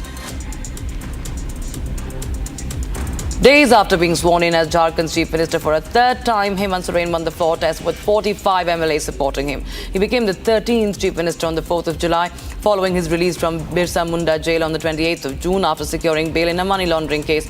This comes after he resigned in January before his arrest, with Champai Soren serving briefly as Chief Minister. Soren, meanwhile, accused the BJP of false allegations, reaffirming his commitment to serving the people. He said that his return would strengthen the JMM, which secured a majority in the 2019 Assembly elections. BJP leader Shehzad Poonawalla criticized Congress for allegedly celebrating India's T20 defeat against Zimbabwe. He claimed that Congress opposes Prime Minister Modi so strongly that they wish for India's loss during the T20 World Cup final. After India's young team won by 100 runs against Zimbabwe, Poonawalla demanded an apology from the Congress, urging them to stop opposing the country in their efforts to oppose Modi. खिलाफ 100 run से हम जीते हैं तो आज शशि थरूर जी को बताना चाहिए, कांग्रेस को बताना चाहिए कि क्या वो माफ़ी मांगेंगे भारतीय टीम से। मोदी विरोध में कम से कम भारत के विरोध में मत उतरिए। The IMD has issued an orange alert for Mumbai for the 9th of July, predicting very heavy rain in the next 24 hours. The city experienced significant rainfall on today, causing traffic jams and waterlogging. IMD recorded lashing amount of rain between 2 a.m. and 6 a.m. Moreover, the Central Railway General Manager reported over 300 millimeters of rain in 6 hours, leading to waterlogging and train disruptions. Flight operations were also affected, and schools were closed with exams cancelled. The BMC reported heavy rainfall in various areas, leading to further waterlogging and disrupted train services. The IMD has further advised residents to stay indoors. Uttarakhand Chief Minister Pushkar Singh Dhami conducted a review meeting with officials from Kumaon, Commissioner District Magistrates of Champawat, Udham Singh Nagar and Pittoragarh regarding the recent heavy rainfall, emphasizing expedited relief operations and coordination among departments. Dhami also interacted with locals during his morning walk in Gopeshwar for feedback on state government initiatives. He directed district magistrates to deploy SDRF and NDRF teams, responding to predictions from the Met Department or the Meteorological Centre of continued heavy rainfall until the 10th of July, urging residents to remain cautious. Chief Minister of Bihar, Nitish Kumar, expressed condolences for the 12 people who died due to lightning in Bihar's 7 districts. He announced an ex gratia of 4 lakh rupees each to the families of the deceased. Kumar emphasized caution during bad weather, urging residents to follow Disaster Management Department guidelines for safety. He conducted an aerial survey of river water levels in West Champaran, East Champaran and Gopalganj districts. Kumar's official statement and appeal underscored the state government's commitment to support affected families and ensure public safety during adverse weather conditions. Karnataka Chief Minister Siddaramaiah launched new milk products under the Nandini milk brand. He also held a review meeting with district collectors and district panchayat chief executive officers, attended by ministers and officials, including Deputy Chief Minister D.K. Shivakumar.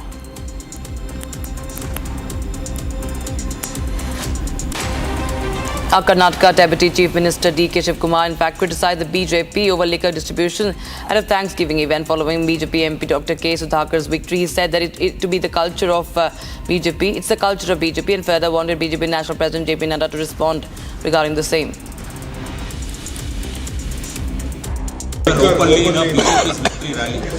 So it is the culture of the BJP, and Mr.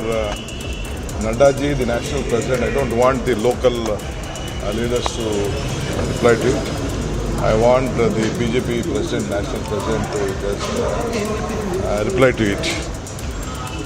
Now, a tragic hit-and-run case has happened in Maharashtra once again. This is coming in from Mumbai's Worli, where one woman was killed and her husband was injured. And this happened after, allegedly, Shiv Sena leader, Shinde Sena's leader's son was driving the car and he rammed into a couple in Worli. And there is a massive outrage happening, massive outrage that is right now peaking on this issue as politician's son is involved in this case. Let's take a look as to what has happened.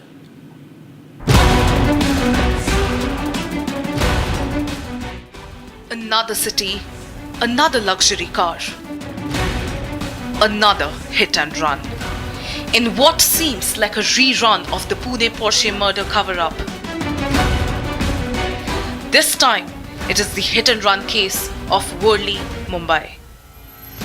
A seemingly regular day for Kaveri and Pradeek took a grim turn when a BMW ran over them. The impact was so severe that the bike overturned and the couple were thrown off from the bonnet of the car.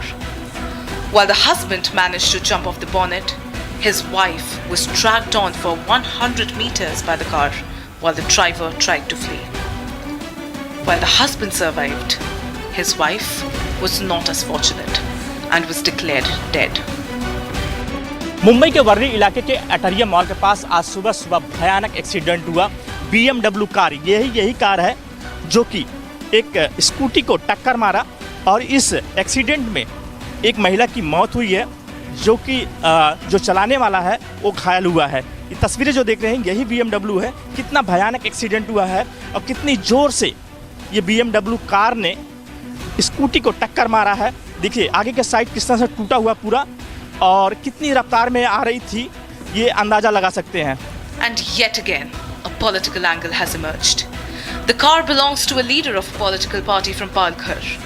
His son, 24-year-old Mihir Shah, was driving with the driver beside him when the incident happened. The accused's father, Rajesh Shah, and the driver have been taken into custody.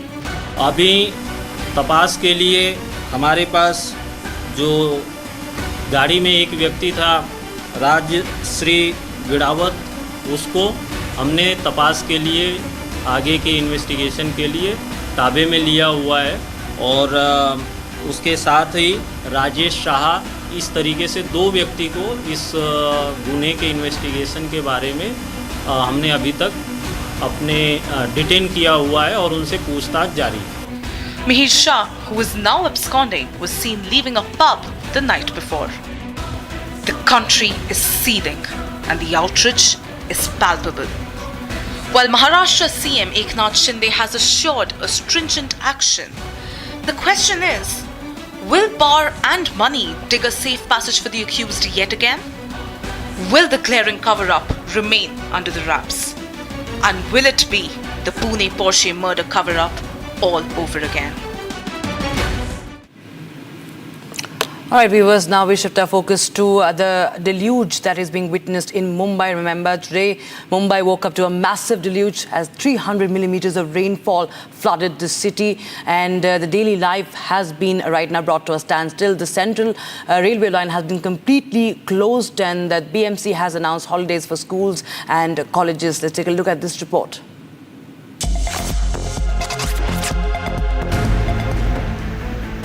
Mumbai woke up to a deluge as over 300 mm of rainfall flooded the city just within a span of 6 hours.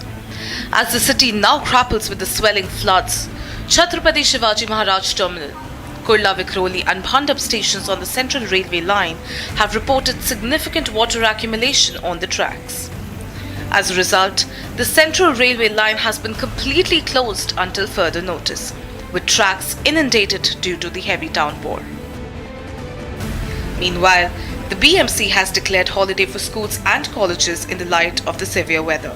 Further, the BMC has also urged people to not spread rumours causing panic, and that the entire machinery is on field to get back to the previous state. Not only transport, but commuters also remain stranded in various parts of the city. Although some of the train services have resumed, but delay persists in the service on several routes.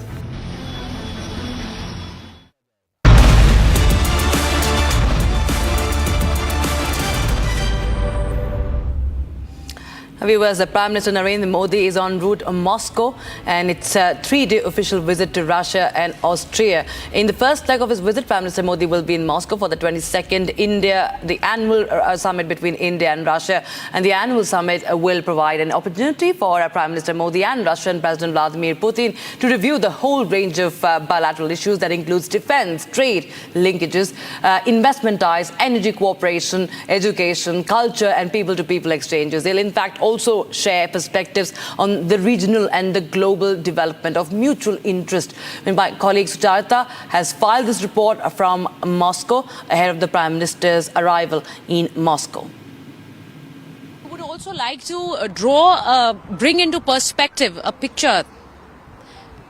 I would like to bring into perspective a picture that would be drawn, and there will be comparisons made, because as President Putin meets the Indian Prime Minister on the 9th, we will also see a parallel NATO meeting happening in Washington, where Ukraine is going to be on the agenda and where there will be a heavier package being discussed for Ukraine. So both these meetings are going to be seen as parallel meetings with different agendas, and there will be talks of both together. Why I say this? Because we know that ever since the war between the two countries started, there have been sanctions by the Americans, by the European countries against Russia. You spoke about the oil trade, and I say this, that India has been one of the major purchasers of oil from Russia. So when we speak about an all-weather friend, it has been India for Russia and vice versa. So both the meetings need to be seen as parallels that will be drawn, and there will be questions raised, because I clearly remember that the press secretary, the foreign secretary in India, before this visit by the Indian Prime Minister, was very clearly asked that is there a signaling, is there a messaging by India when the Prime Minister chooses to come to Russia as his first bilateral visit in his third term, and a signal which is being made to the Western world. And he said it is about bilateral ties between both the countries, but it will be seen as a messaging, but it will also be seen as a message by India for strategic autonomy. In fact, Republic TV's Sucharita Kukreti also caught up with the Indian ambassador to Russia, Vinay Kumar. Take a listen to what he had to say for this bilateral visit. The Indian Prime Minister lands in Russia, and when Prime Minister Modi and President Putin will walk alongside, they will be taking a big step in the India-Russia ties. Who better to reflect than the Indian ambassador to Russia, Shri Vinay Kumarji. Sir, thank you so much for giving time to Republic TV. Welcome. Sir, my first question to you, Prime Minister Narendra Modi, his third tenure, and he chooses Russia as his first bilateral visit. How do you see this vis-a-vis the India-Russia ties? Well, India-Russia ties are quite strong. We share a special and privileged partnership, and there has been a tradition of annual summits between India and Russia since the year 2000. Last one was in 2021 when President Putin visited India. Since then, this visit of Prime Minister of India has been expected here, and this visit now that taking place tomorrow day after is signaling resumption of that tradition. So it is part of the bilateral engagement between the two countries. Sir, how do you see the trajectory of the India-Russia ties amid the war that is going on in Ukraine? And I say this because when on the 9th the two state heads would be meeting, there would also be a meeting of the NATO in Washington going on. As I mentioned, this visit is situated in the bilateral context of the two countries' relationship, and the agenda is heavily focused on the bilateral issues. But of course, without prejudging what the leaders will talk, I think that they will also exchange views on regional and global issues of mutual interest. Okay, sir, there has been a lot of talk on the personal chemistry between Narendra Modi and Vladimir Putin. You having seen the functional style of both, what do you think really makes that chemistry stand out between both the leaders, both the state heads? It is there's perhaps a shared commitment to strengthening the relations between our two countries. As I was mentioning, the relationship is extensive, what we call multifaceted, and it has served both countries well. So the close relationship and personal warmth that the two leaders have only contributes to further strengthening of this relationship. We also know that there will be a community event for the Indians diaspora here in Russia. So if you could just tell us, sir, about the entire program that is going to be here for the Indian Prime Minister once he lands, and also this community event. Well, community event is quite important. Prime Minister has not been to Moscow since 2015. So the business people, which presently constitute the majority of Indian diaspora in Moscow, they are very eagerly looking forward to extend a warm welcome to Prime Minister and also listen to him. As for other components of the visit, there there will be private meeting between the two leaders. There would be wreath laying solemn function at the tomb of unknown soldier. There will be visit to Rosatom Pavilion in the All Russia Exhibition Center, and then restricted meeting, delegation level meeting, luncheon, and exchange of documents which have been prepared for signature and exchange during the visit. We saw, sir, that when at a time that President Putin has praised Narendra Modi and his administration from time to time, and it has been reciprocal in the sense that the Prime Minister has always stood with Russia, even though he's given out a message of peace. He's always stood with Russia vis-a-vis the bilateral ties. Do you think there could be a bigger message on in terms of the global messaging that is going to go in terms of war, because we are seeing two wars going on in the world right now? As I said, the agenda is more bilateral issues, focused on bilateral issues, and Prime Minister has said, External Affairs Minister has said, and very recently our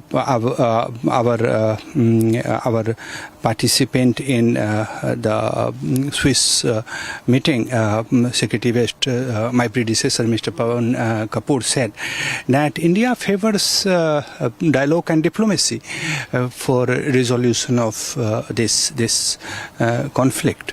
We obviously want engagement among all stakeholders, in the first place between the two parties, to have a relook at the problems and resolve them through dialogue, political consultations, and diplomatic means. His third term, and Prime Minister Narendra Modi chooses Russia for his first bilateral visit. All eyes on Putin-Modi camaraderie. We get you all the live updates here from Moscow in collaboration with Russia Today.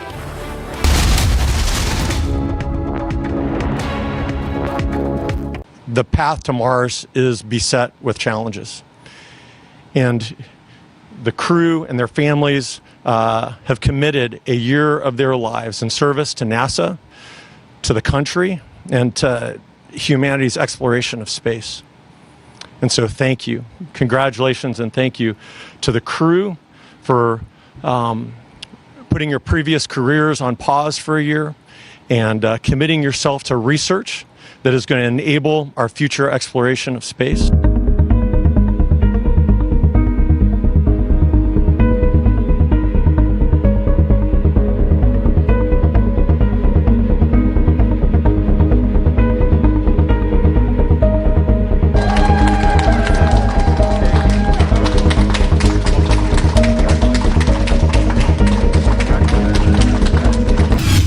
That has been completely isolated by the global world is going to be at the center of this entire global spectrum, because India is very clearly reaching out to Russia at a time when it has been sanctioned by the Western world.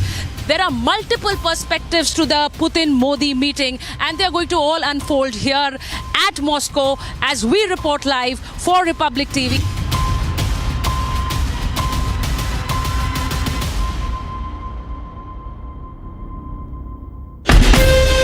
From Asia's largest news headquarters, setting the agenda for Bharat.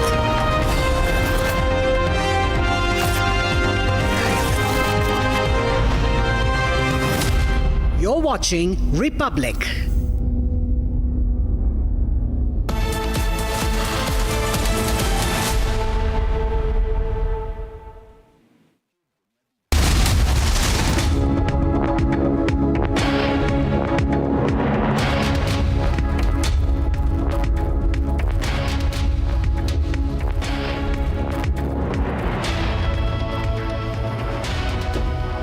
This is Republic, and you're watching live and breaking at 4 p.m. with me, Shavan Sen. Ladies and gentlemen, the historic visit of Prime Minister Modi to Moscow, changing what was largely seen as a template, not visiting a neighboring country but choosing Russia. On this edition, we'll also take you through what's really happening in Moscow and all eyes on the joint broadcast of two global broadcasters, Russia Today and Republic TV. But up first, these are the headlines we're tracking at this hour.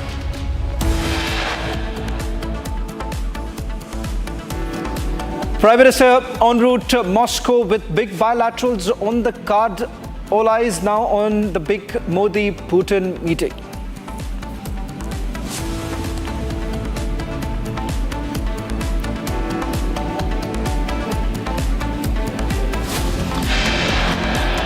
Unprecedented global broadcast as India and Russia's biggest news networks lead the Moscow coverage.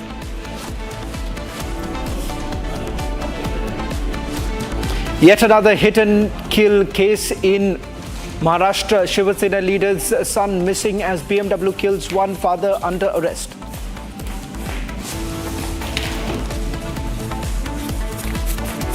Maharashtra Chief Minister Eknath Shinde assures action, says no immunity whatsoever, won't tolerate injustice.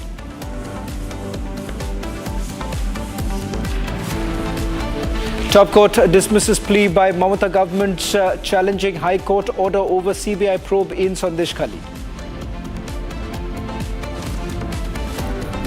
Amritpal Singh violates Parliament oath with his Khalistani remarks. Should there be action against him?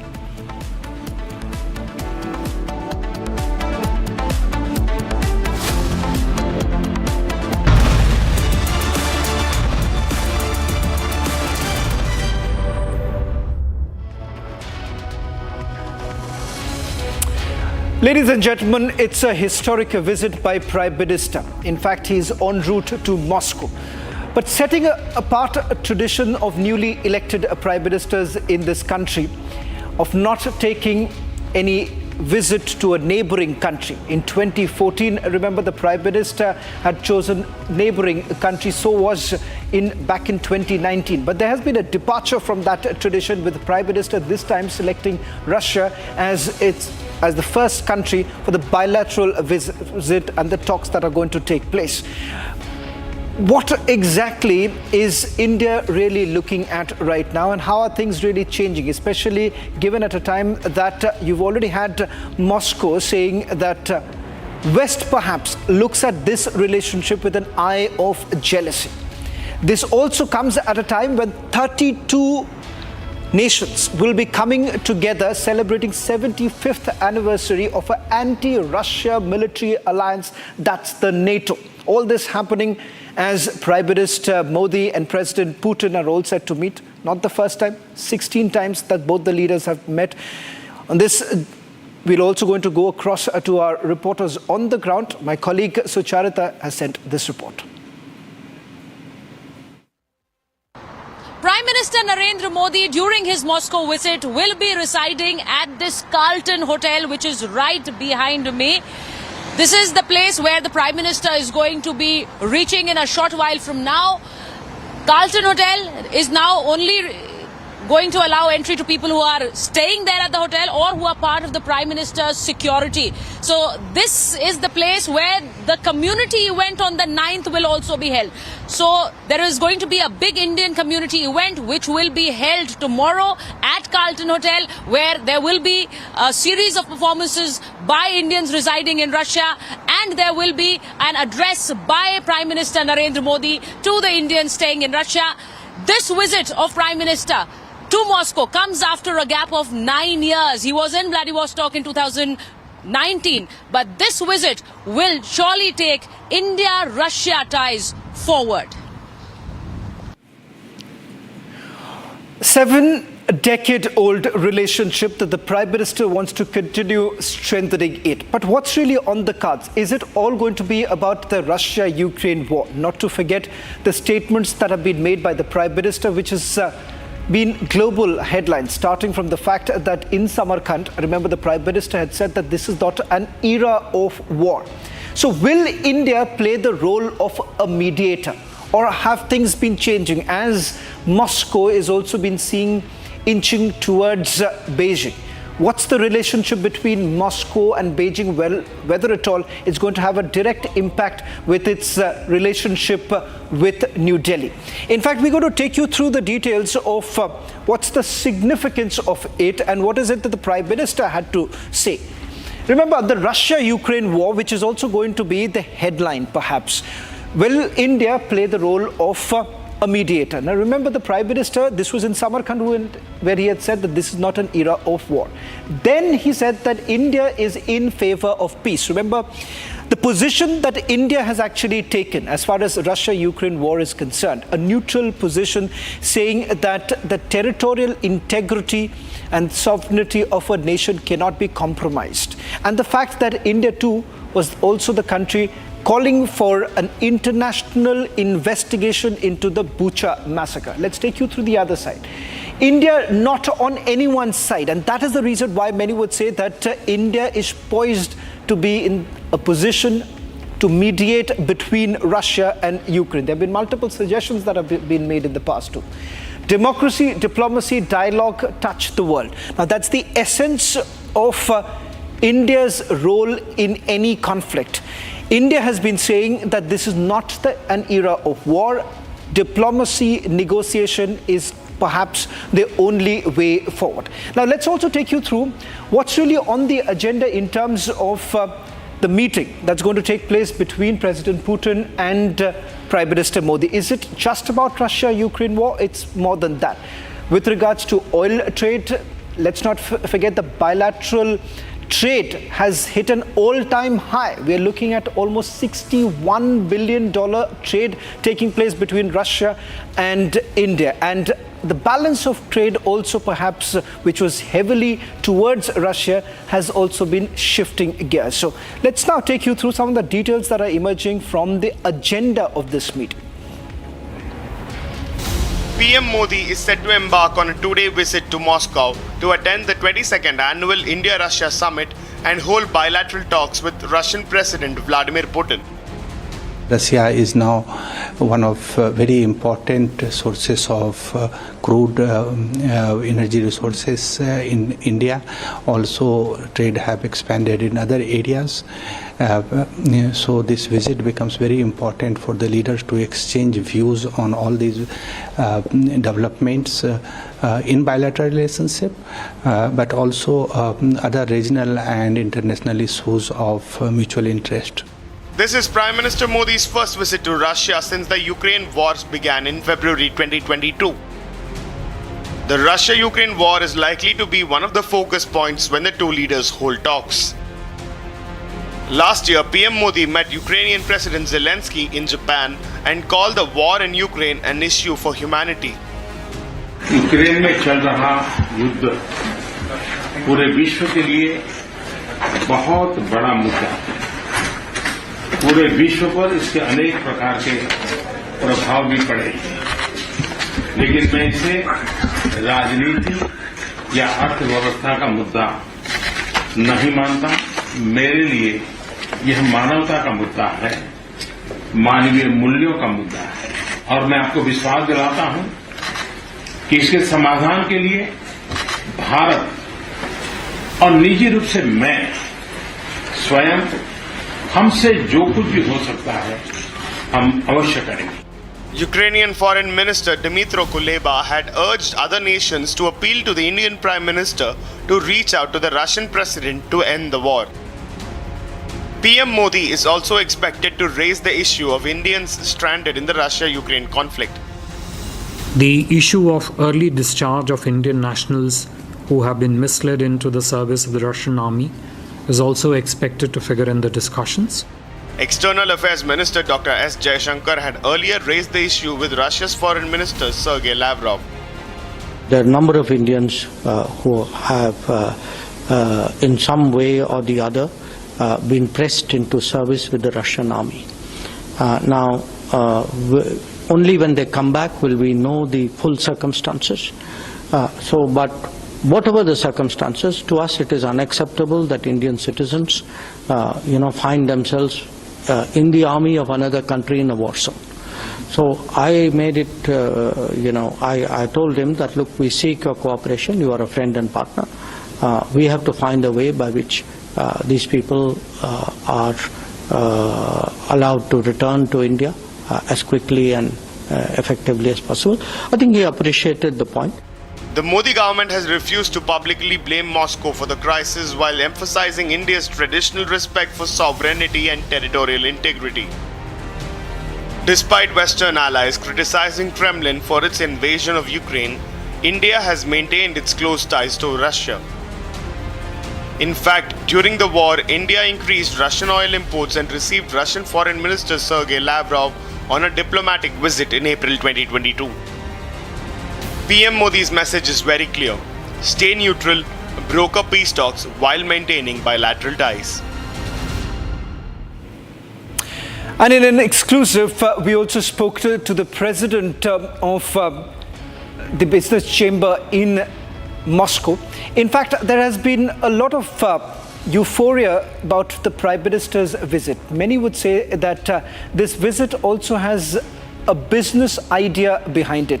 Not to forget, back in 2019, when the Prime Minister had visited Vladivostok, it was more about the economic corridor that is going to be established between India and Russia. What are the real expectations that the Indian diaspora really has? Listen. हमारे साथ इस वक्त India overseas Russia में BJP के अध्यक्ष Sami Kotwani जी हैं। बहुत बहुत धन्यवाद हमें समय देने के लिए कोटवानी जी। और मुझे बताइए कि आज प्रधानमंत्री भारत के रूस पहुंच रहे हैं, मॉस्को पहुंच रहे हैं। इस दौरे का महत्व क्या है आप लोगों के लिए, खासकर जो यहाँ भारतीय रूस के हैं? देखिए, हमारे लिए तो बहुत बड़ी बात हो गई है कि प्रधानमंत्री ने इसे पहली जगह चुनी है तीसरे बार आने के बाद, क्योंकि है ना, ये हम नेक्स्ट 5 साल तक हम चिल्लाते रहेंगे। और ये जो सच्चाई है कि पीएम हमारे पास आए थे, रशियंस के लिए तो और बड़ी बात है, क्योंकि वो हमेशा सोचते थे कि सबसे जिम्मेदार भागीदार हमारा हिस्सेदार कौन हो सकता है, वो है रशिया। रशिया के लिए इंडियन से ज़्यादा कोई भागीदारी में नहीं है, और वो एक बहुत अच्छा दोस्त ढूंढ रहे थे। और ये तो प्रूव हो गया कि इनसे अच्छा तो दोस्त कोई हो ही नहीं सकता है। हमारे यहाँ पे सब लोग कहते हैं कि पुतिन और मोदी जी है ना, वो कुंभ के मेले में बिछड़े दो भाई हैं। अच्छा, ये आप लोग कहते हैं? या रूस में सब जानते हैं कि मोदी और पुतिन 84 इयर्स बैक, 44 साल 84 साल पहले कुंभ के मेले में दो भाई बिछड़ गए। उसमें से एक रशिया में पैदा हो गया जो व्लादिमीर पुतिन बन गए, और जो इंडिया में पैदा हो गए वो नरेंद्र भाई मोदी बन गए। अब उनकी खासियत क्या है? दोनों पॉलिटिक्स 2000 में आते हैं, दोनों अब तक पॉलिटिक्स में है। 3 महीने के फर्क में दोनों पॉलिटिक्स में आए थे। 2024 में दोनों ने इलेक्शन जीता है, राइट? और दोनों एक ही बात करते हैं। पुतिन जी कहते हैं मेड इन रशिया और मोदी जी कहते हैं मेड इन इंडिया। ये दोनों सगे भाइयों की कहानी है। तो आपको लगता है कि ये जो एक भावना है दोनों की ही अपने देशों के प्रति, ये उनको बॉन्ड करती? क्योंकि हम बहुत बार उनकी पर्सनल केमिस्ट्री की बात करते हैं, आपने तो दोनों राष्ट्रीय अध्यक्षों को बहुत करीब से देखा। यस, ये इसमें कोई शक की बात नहीं। दोनों लोग की सोच एक ही है, वो अपने देश के लिए पहले काम करते हैं, देश हित के लिए काम करते हैं। अगर आप वॉर जोन में आइए, अगर आपको पता हो रशिया और यूक्रेन का अब जो चल रहा है, उसके बीच में आप मॉस्को में आए, आपको ऐसा एक पल के भी ऐसा कुछ लगा कि कुछ हो रहा है? नहीं, वो तो बॉर्डर पे जो हो रहा है वो बहुत ही हम क्या, पूरी दुनिया दो भाइयों को लड़ते हुए नहीं समझ सकती है। इसके लिए हम अमेरिका को दाद देंगे। कैसे दो भाइयों को लड़ा सकते हैं? अच्छा, ये आपको लग रहा है अमेरिका दोनों भाइयों को लड़ाने की कोशिश कर रहा है? देखिए, इस वक्त नजरें अमेरिका की भी होंगी, चीन की भी होंगी।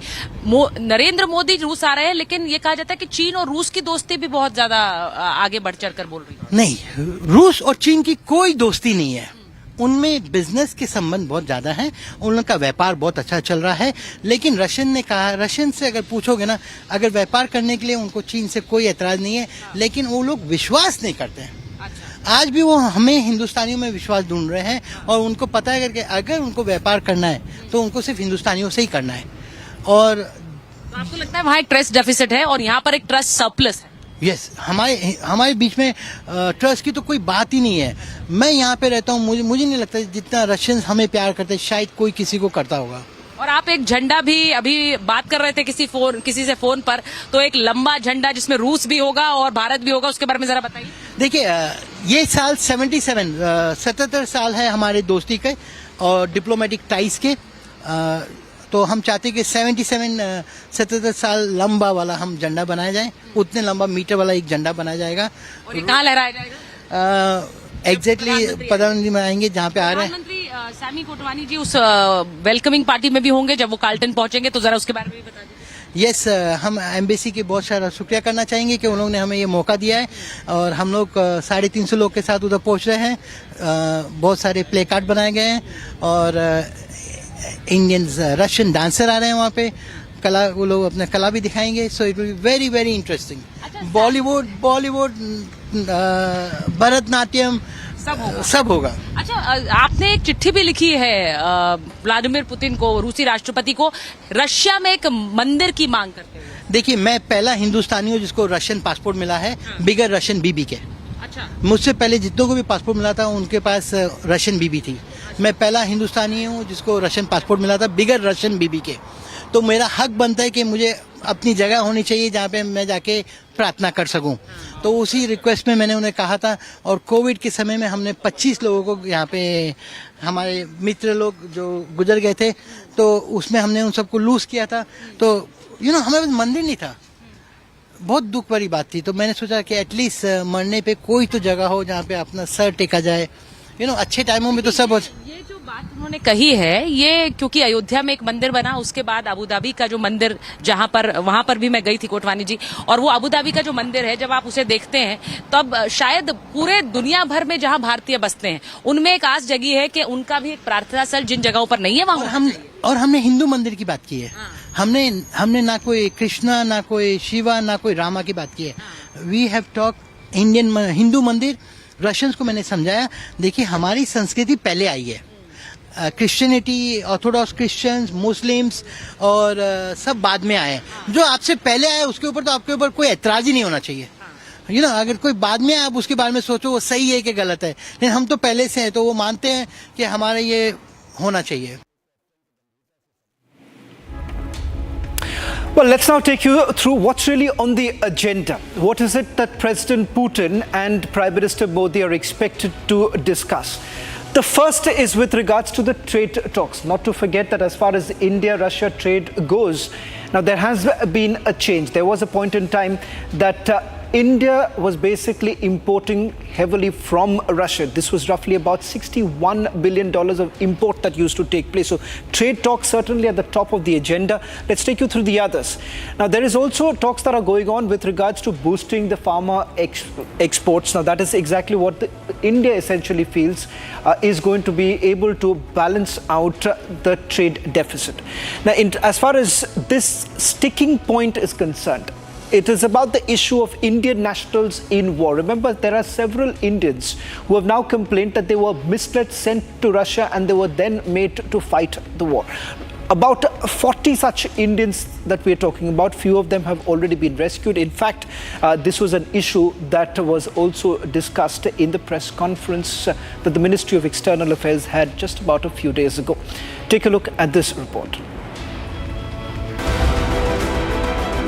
Prime Minister Narendra Modi is all set to begin his two-day visit to Moscow, where he'll meet Russian President Vladimir Putin. PM Modi's visit is significant as he is visiting Russia for the first time since 2015. Besides, this is also Narendra Modi's first visit to Moscow after being re-elected as Prime Minister for a third straight term. Well, India-Russia ties are quite strong. We share a special and privileged partnership. The relationship is extensive, what we call multifaceted, and it has served both countries well. So the close relationship and personal warmth that the two leaders have only contributes to further strengthening of this relationship. The agenda of the visit is focused on bilateral trade between New Delhi and Moscow, which is worth $65 billion, along with the issue of Indian nationals being dragged into the ongoing Russia-Ukraine war. India has become a key buyer of the Russian crude oil since the Russia-Ukraine war began in 2022. Despite the US and its allies imposing sanctions on Russia for launching a full-scale invasion on Ukraine, the economic ties between India and Russia are stronger than ever before.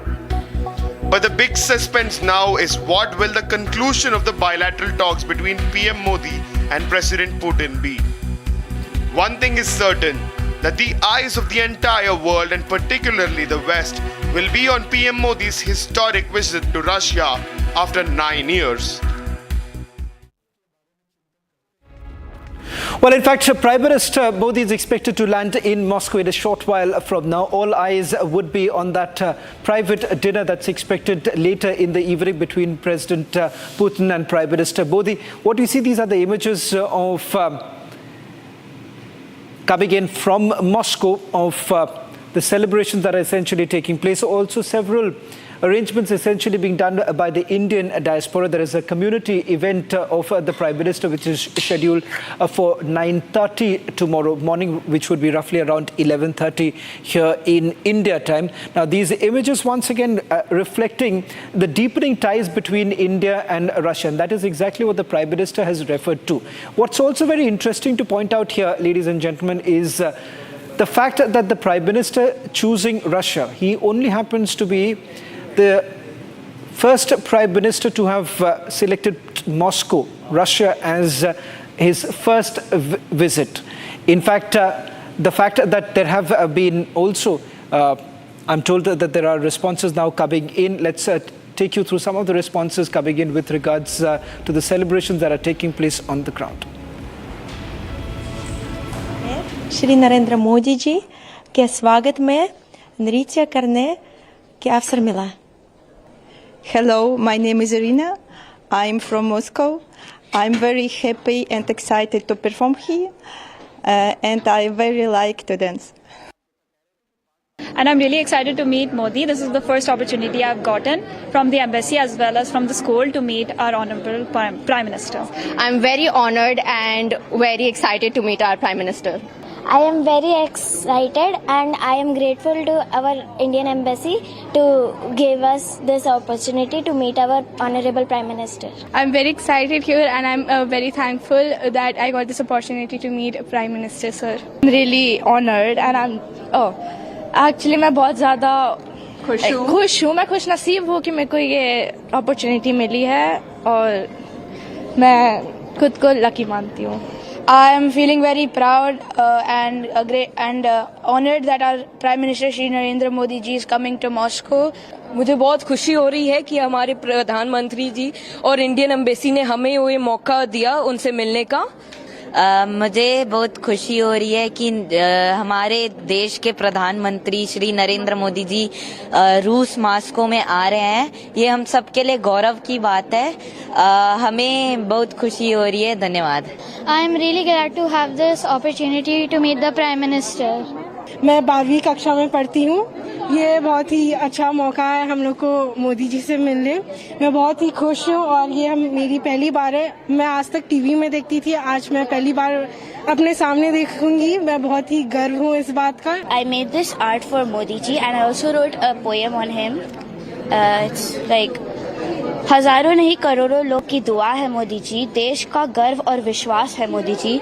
Bharat को विश्व गुरु बनाने की ओर है मोदी जी. विश्व की आस और विश्वास है Modi ji. I have made this picture for our Honorable Prime Minister Narendra Modi ji. I wish him a warm welcome to Moscow and hope he enjoys his time in Russia.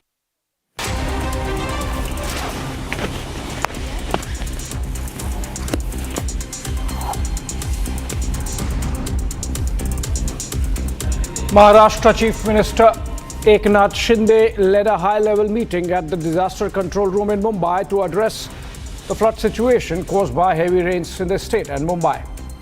Present at the meeting were Mumbai Guardian Minister MP Lodha, Relief and Rehabilitation Minister Anil Patil and other officials. The discussions were focused on assessing the impact and coordinating relief efforts to manage the flooding effectively, ensuring the safety and well-being of the affected residents.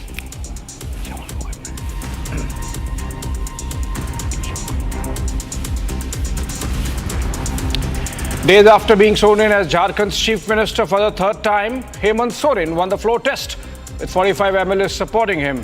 He became the 13th Chief Minister on July 4, following his release from Birsa Munda jail on June 28 after securing bail in a money laundering case. This came after he resigned in January before his arrest with Champai Soren serving briefly as Chief Minister. Soren, meanwhile, accused the BJP of false allegations, reaffirming his commitment to serving the people. He stated that his return would strengthen the JMM, which secured a majority in the 2019 Assembly elections with Congress and the RJD allies. BJP leader Shehzad Poonawalla criticized Congress for allegedly celebrating India's T20 defeat against Zimbabwe. He claimed Congress opposes PM Narendra Modi so strongly that they wish for India's loss during the T20 World Cup final against South Africa. After India's young team won by 100 runs against Zimbabwe, Poonawalla demanded an apology from Congress, urging them to stop opposing the country in their efforts to oppose Prime Minister. खिलाफ 100 run से हम जीते हैं तो आज शशि थरूर जी को बताना चाहिए, कांग्रेस को बताना चाहिए कि क्या वो माफी मांगेंगे भारतीय टीम से। मोदी विरोध में कम से कम भारत के विरोध में मत उतरिए। The IMD has issued an orange alert for Mumbai for July 9, predicting very heavy rains in the next 24 hours. The city experienced significant rainfall on today as well, causing traffic jams and waterlogging. IMD recorded huge amounts of rain between 2 a.m. and 6 a.m. Moreover, the Central Railway General Manager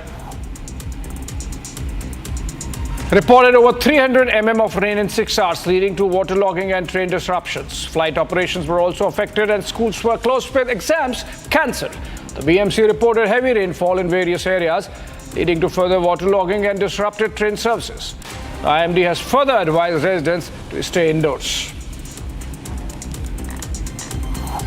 Chief Minister Pushkar Singh Dhami of Uttarakhand conducted a review meeting with officials from Kumaon Commissionerate, District Magistrates of Champawat, Udham Singh Nagar and Pithoragarh regarding recent heavy rainfall. Emphasizing expedited relief operations and coordination among departments, Dhami also interacted with locals during his morning walk in Gopeshwar for feedback on state government initiatives. He directed district magistrates to deploy SDRF and NDRF teams, responding to predictions from the Meteorological Center of continued heavy rainfall until July 10, urging residents to remain cautious. Chief Minister Nitish Kumar in Bihar expressed condolences for the 12 people who died due to lightning in Bihar's 7 districts. He announced an ex gratia of 4 lakh rupees each to the families of the deceased. Kumar emphasized caution during bad weather, urging residents to follow Disaster Management Department guidelines for safety. He conducted an aerial survey of river water levels in West Champaran, East Champaran and Gopalganj districts. Kumar's official statement and appeal underscored the state government's commitment to support affected families and ensure public safety during adverse weather conditions. Karnataka Chief Minister Siddaramaiah has launched new milk products under the Nandini milk brand. He also held a review meeting with the district collectors and district panchayat chiefs, chief executive officers, attended by ministers and officials including Deputy Chief Minister D.K. Shivakumar.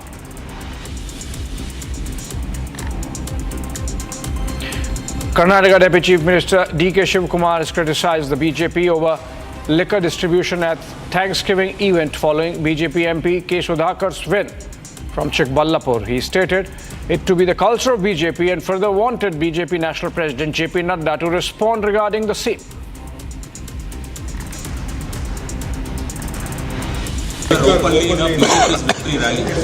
So it is the culture of the BJP and Mr. Nadda ji, the national president. I don't want the local leaders to reply to it. I want the BJP president, national president to just reply to it. And it is the culture of the BJP. His third term and Prime Minister Narendra Modi chooses Russia for his first bilateral visit. All eyes on Putin-Modi camaraderie. We get you all the live updates here from Moscow in collaboration with Russia Today.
Prime Minister en route to Moscow with big bilaterals on the cards.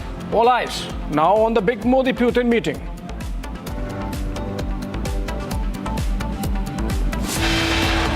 It's an unprecedented global broadcast as India and Russia's biggest news networks lead the Moscow coverage.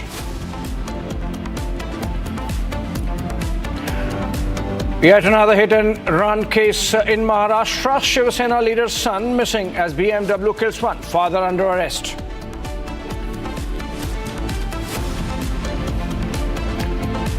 Maharashtra Chief Minister Shinde assures action says no immunity whatsoever, won't tolerate injustice. Top court dismisses plea by Mamata's government challenging High Court order over CBI probe in Sandesh Khali. Amritpal Singh violates Parliament oath with his Khalistani remarks. Should there be action against him?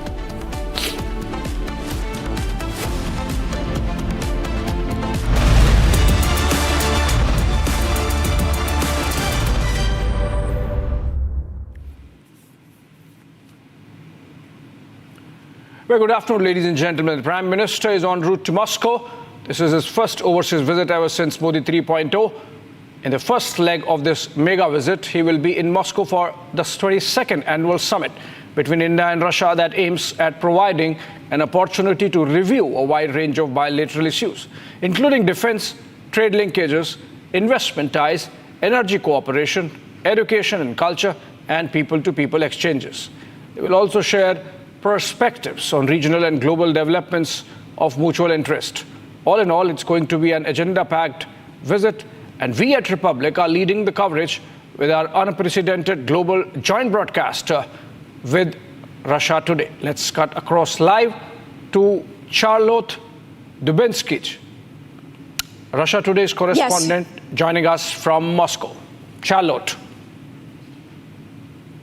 Yes, hello. This is going to be a packed-filled visit for President Narendra Modi as he comes to Moscow. The sun is shining and everybody is ready to welcome the Indian Prime Minister after his win for a third time just last month in those Indian elections. And I can tell you the two leaders of Russia and India have so much to discuss. One, they're going to be talking about those greater ties between the two relatively neighboring countries on the Asian continent. They're going to be talking about how they can keep improving the economic trade between the two blocs. India, though, does want to address what it sees as being a trade imbalance between Russia and India. That's because of the $65 million that's being traded on a yearly basis. Only some $4 billion of that is actually exports from India to Russia. So we know that Narendra Modi is hoping to press President Putin on perhaps increasing buying things such as pharmaceutical products from India, or also using tech services from the country as well. One of the other things we know that is a strong point between the two countries are the sales when it comes to weapons. India and Russia just announced in the last few days a new deal between the two countries that will see more Russian weapons being produced and sold to India. I believe this is going to be for the T-90 and T-72 tanks. So really an important part of the trading between the two countries. And then, of course, there is Russian oil. India becoming one of the biggest buyers of Russian oil over the last 2 years, hitting a 9-month high in April. And it's just been rebounding, getting bigger and stronger every month since. And then there are those cultural ties. We know that recently we've had a film being made here in Moscow that's one of an Indian film, and we know that those cultural ties are ones that they want to strengthen. We were talking to the director of that film a few months ago, and he was telling us that there are many children in India now that are calling to learn the Russian language because they understand the importance of these ties. And also there may be a discussion about furthering the ties between the BRIC countries. We know that economically, one of the issues that's really impacting the ability for India perhaps to export more to Russia is this rupee-ruble trade exchange. And that's because the mechanism that needs to come in to help those payments still hasn't fully come in and functioning. But that is something that they will discuss on the agenda. So lots over the next 2 days. And we understand that President President Modi, the Prime Minister Narendra Modi, will be visiting Indian communities here in Moscow as well. Right. Charlotte, before I let you go, one more question. We know Prime Minister is landing in a couple of hours. Between today and tomorrow, how many hours the two leaders are going to spend together? And you mentioned a new deal is possible when those talks take place. Are there any contours of a new deal in terms of, for example, more and more Russian corporations coming up and setting shop in India, manufacturing in India, hence addressing the balance of payments issue as well?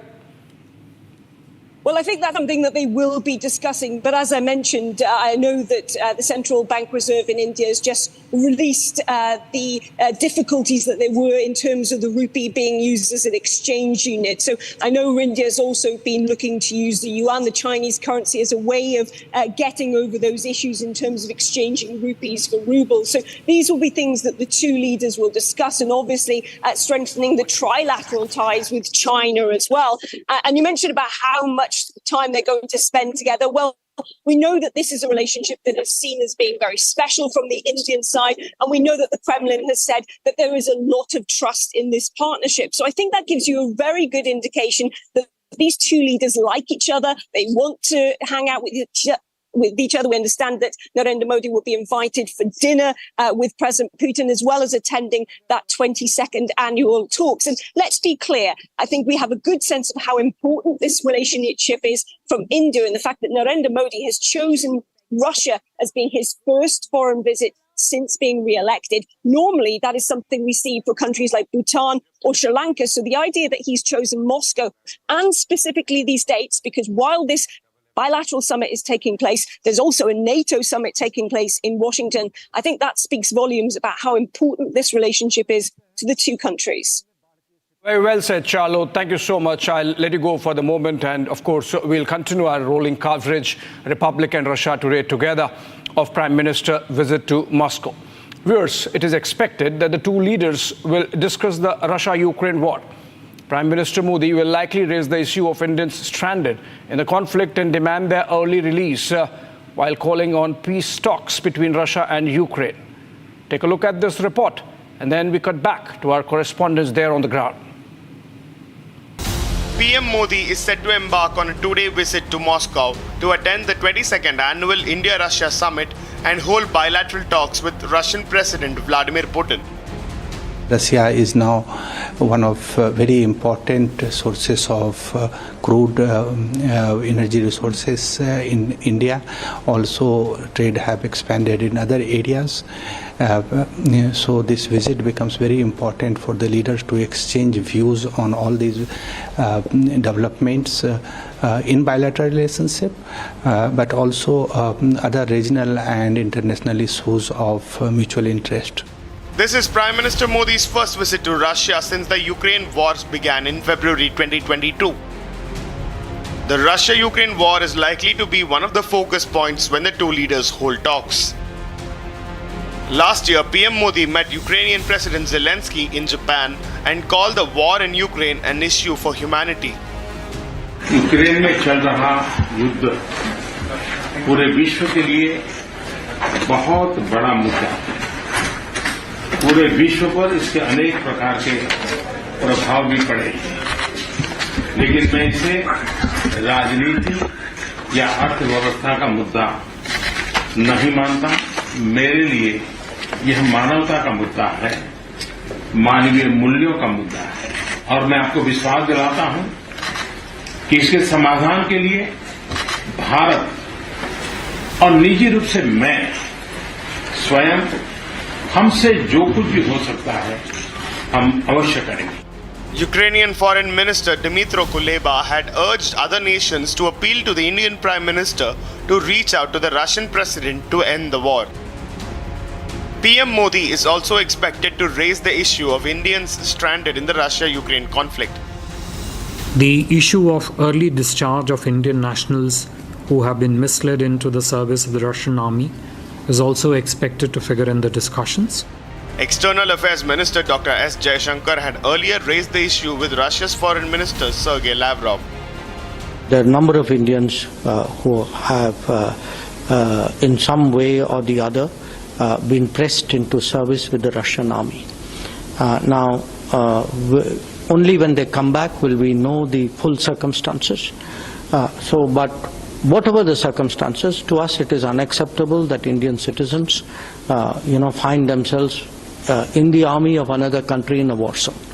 So I made it, I told him that, look, we seek your cooperation, you are a friend and partner. We have to find a way by which these people are allowed to return to India as quickly and effectively as possible. I think he appreciated the point. The Modi government has refused to publicly blame Moscow for the crisis while emphasizing India's traditional respect for sovereignty and territorial integrity. Despite Western allies criticizing Kremlin for its invasion of Ukraine, India has maintained its close ties to Russia. In fact, during the war, India increased Russian oil imports and received Russian Foreign Minister Sergei Lavrov on a diplomatic visit in April 2022. PM Modi's message is very clear: stay neutral, broker peace talks while maintaining bilateral ties.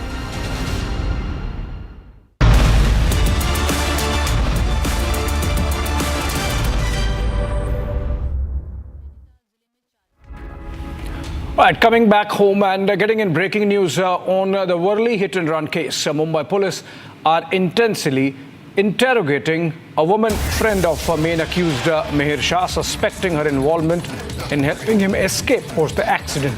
Simultaneously, another police team is questioning Shah's mother and sister for further insights, even as father of Mihir has already been arrested. Remember, Mihir is the son of a Shiv Sena leader of the Shinde group, and he's been absconding since the accident which claimed one life and injured another. A couple were riding their scooter when Mihir, coming out of a party, rammed his BMW into the scooter that was being driven or was with the couple. And Satya Prakash joins us live with us from Mumbai. Satya Prakash, ये जो questioning कर रही है Mumbai police, उससे उनको लगता है कि मिहिर तक पहुंच पाएंगे इतनी जल्दी? वो कैसे वहां से गायब हो गया?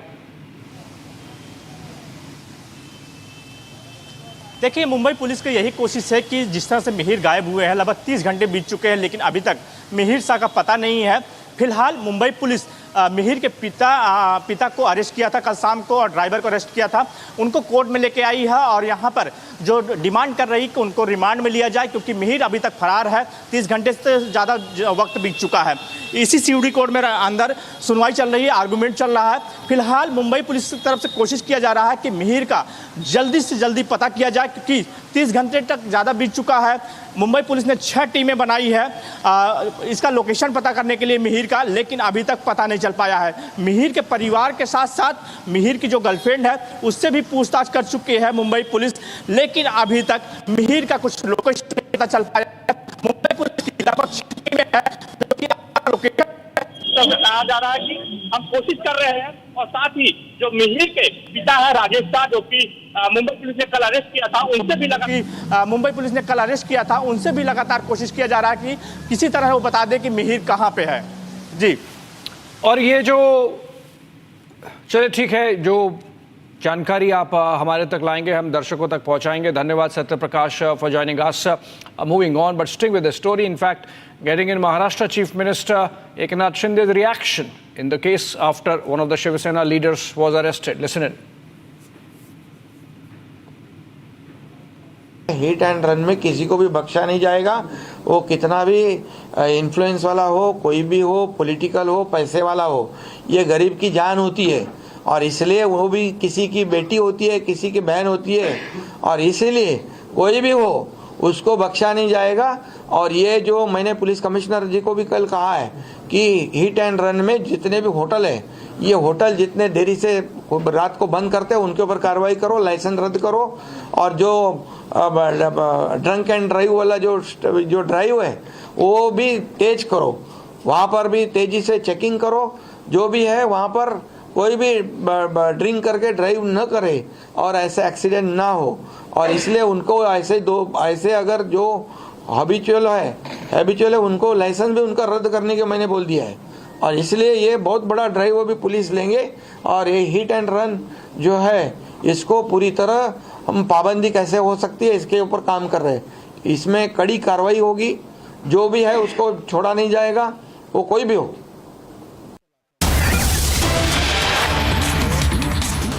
All right, another breaking news development coming in from Katra, the encounter site. In fact, the encounter between terrorists and security forces broke out in Machedi area of Katra, and the encounter started after terrorists fired upon an Indian Army vehicle. And the army retaliated to terrorist firing, which led to the encounter. We have visuals of the additional forces rushing to the spot. These are the pictures. And I'm told Gursimran is joining us live with more details. Gursimran, please tell us what more can you share about this latest encounter taking place in Katwa, Jammu? Yes, Abhishek, it was at around 3:30 in the afternoon when the Indian Army's convoy was attacked. But what has happened that it was a pre-planned attack by the terrorists. The attack was retaliated effectively by the Jawans of the Indian Army, the local unit that is deployed in the upper area of Badnota in Machedi of the Kathua. This is in the upper reaches. It takes 2 to 3 hours from the district headquarters of Kathua to reach this place, Abhishek. And this attack was retaliated effectively by the Indian Army. Now we have got access to the photograph of that army vehicle also that was targeted by the terrorist. However, the attack was retaliated. There are some reports that are suggesting that the terrorists are still holed up in that very area on both the side, on the upper side and the lower side of this. There is a dense forested area and the terrorists are believed to be trapped here. Last we spoke to the army officials deployed in the area. They said that the encounter is underway. There have been heavy exchange of fire that has taken place, and now as we speak the Indian Army Special Forces 1 para has been inducted into the operation. That is the confirmation we have got from the sources within the Western Command of the Indian Army. This area, important to mention, comes under the Western Command. This is the Kathua district on the international border, and this area has been on the alert, keeping in view the recent inputs that were shared by the central agencies regarding large-scale infiltration of Jaish-e-Mohammed terrorists in the area. Abhishek. Thank you so much, Gursimran, with those details coming in about Kathua encounter. Remember, the Jammu region has been hot of late insofar as India's tackling of the menace of terrorism is concerned. Security forces getting a lot of success in the valley. But of course, the operations continue. Moving on, let's look at some other stories from across the country in a wrap. Bharat in 5 minutes. Maharashtra Chief Minister Eknath Shinde led a high-level meeting at the disaster control room in Mumbai to address the flood situation caused by heavy rains in the state and Mumbai. Present at the meeting were Mumbai Guardian Minister MP Lodha, Relief and Rehabilitation Minister Anil Patil and other officials. The discussions were focused on assessing the impact and coordinating relief efforts to manage the flooding effectively, ensuring the safety and well-being of affected residents. Days after being sworn in as Jharkhand's Chief Minister for the third time, Hemant Soren won the floor test with 45 MLAs supporting him. He became the 13th Chief Minister on July 4 following his release from Birsa Munda jail on June 28 after securing bail in a money laundering case. This came after he resigned in January before his arrest, with Champai Soren serving briefly as Chief Minister. Soren, meanwhile, accused the BJP of false allegations, reaffirming his commitment to serving the people. He stated that his return would strengthen the JMM, which secured a majority in the 2019 Assembly elections with Congress and RJD allies. BJP leader Shehzad Poonawala criticized the Congress for allegedly celebrating India's T20 defeat against Zimbabwe. He claimed Congress opposes PM Modi so strongly that they wished for India's loss during the T20 World Cup final against South Africa. After India's young team won by 100 runs against Zimbabwe, Poonawala demanded an apology from the Congress, urging them to stop opposing the country in their efforts to oppose Modi.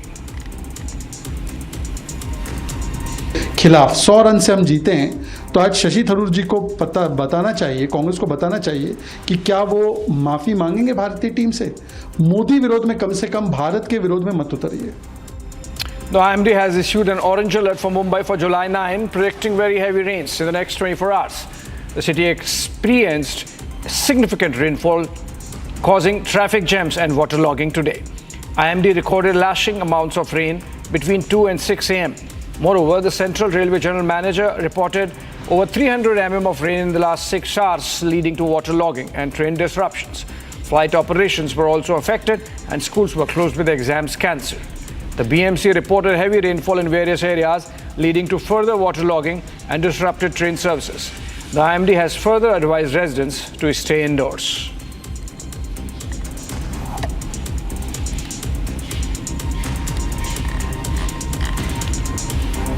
Chief Minister Pushkar Singh Dhami of Uttarakhand conducted a review meeting with officials from Kumaon, Commissioner, District Magistrates of Champawat, Udham Singh Nagar and Pithoragarh regarding recent heavy rainfall, emphasizing expedited relief operations and coordination among departments. Dhami also interacted with locals during his morning walk in Gopeshwar for feedback on state government initiatives. He directed district magistrates to deploy SDRF and NDRF teams, responding to predictions from the Meteorological Center of continued heavy rainfall until July 10, urging residents to remain cautious. Chief Minister Nitish Kumar expressed condolences for the 12 people who died due to lightning in Bihar's 7 districts. He announced an ex gratia of 4 lakh rupees each to the families of the deceased. Kumar emphasized caution during bad weather, urging residents to follow Disaster Management Department guidelines for safety. He conducted an aerial survey of river water levels in West Champaran, East Champaran and Gopalganj districts. Kumar's official statement and appeal underscored the state government's commitment to support affected families and ensure public safety during adverse weather conditions. Karnataka Chief Minister Siddaramaiah has launched new milk products under the Nandini Milk brand. He also held a review meeting with district collectors and district panchayat chief executive officers, attended by ministers and officials, including Deputy Chief Minister D.K. Shivkumar.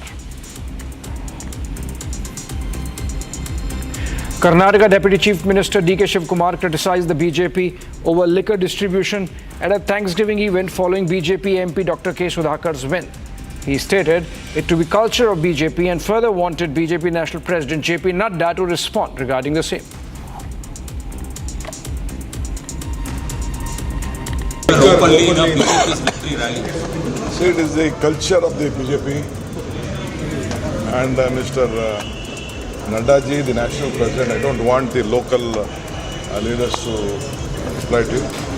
I want the BJP president, national president to just reply to it. And it is the culture of the BJP.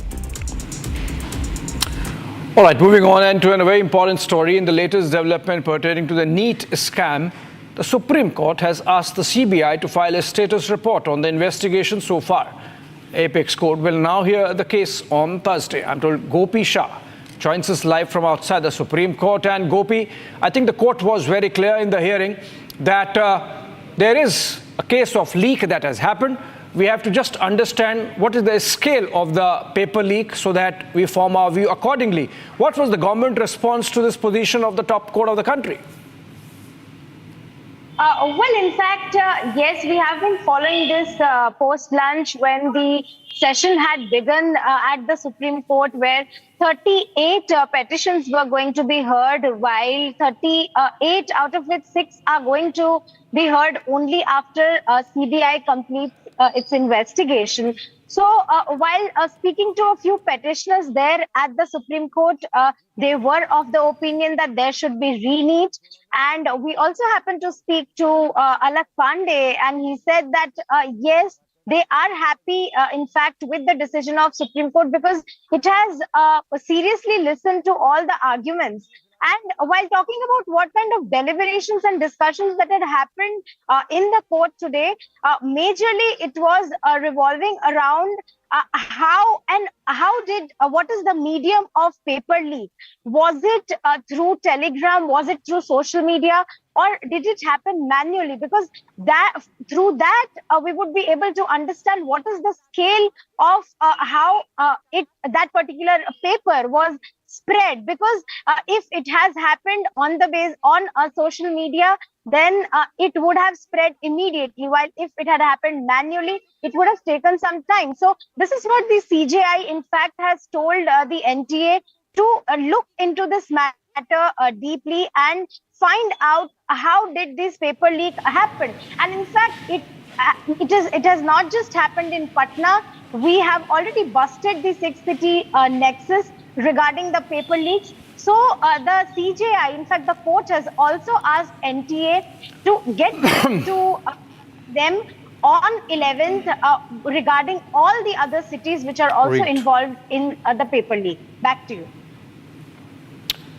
All right, thank you so much, Gopi, with those updates in the NEET scam. Of course, we are closely tracking all developments because it matters to those millions of students and their families. Moving on for now, floods have wreaked havoc in Assam, and it happens every year.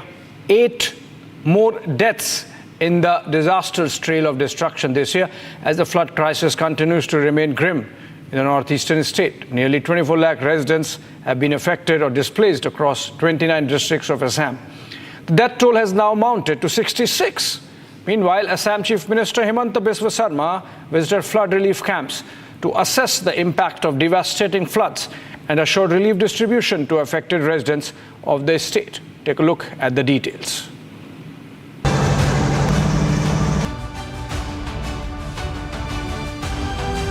Assam is reeling under a grave flood situation with 8 more lives succumbing in the deluge alone. The situation worsened after death toll in the ongoing crisis in the northeastern state climbed to 66.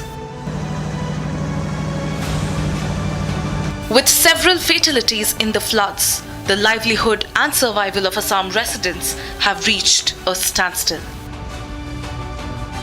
This comes after incessant downpour, landslides and storm in Assam. As the state continues to grapple with the crisis, the locals complain that floods affect the state every year. Union Home Minister Amit Shah spoke to Assam CM Himanta Biswa Sarma to take stock of the flood situation and said that the NDRF and the State Disaster Response Force were working on a war footing to rescue and provide relief to the affected people. Meanwhile, the Assam authorities have assured swift relief and assistance. In his third term, Prime Minister Narendra Modi chooses Russia for his first bilateral visit. All eyes are going to be on the Modi-Putin camaraderie. We get you all the live updates here from Moscow live in collaboration with Russia Today. Rerun of the Pune-Posha horror. Dengue outbreak haunts Karnataka. Historic Modi-Putin meet in Moscow.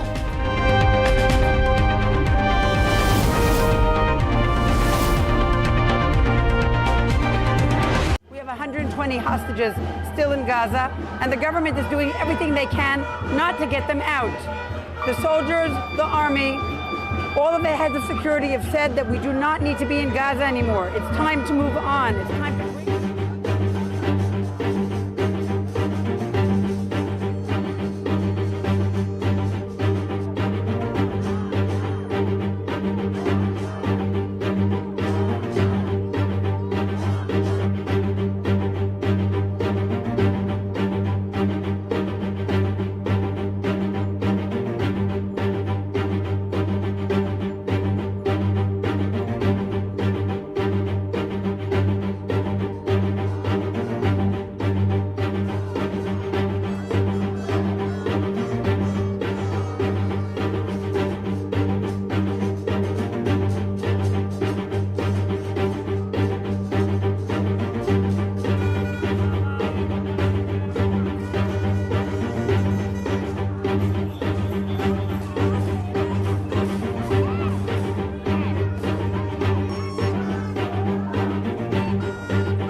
Narendra Modi comes here. He comes here at a time when there have been sanctions by the European nations, sanctions by America against the Russian state.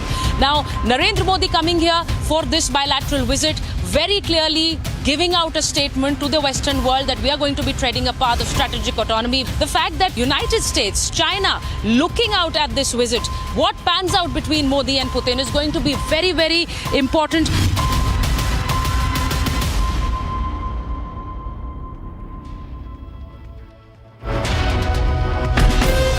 From Asia Asia's largest news headquarters, setting the agenda for Bharat.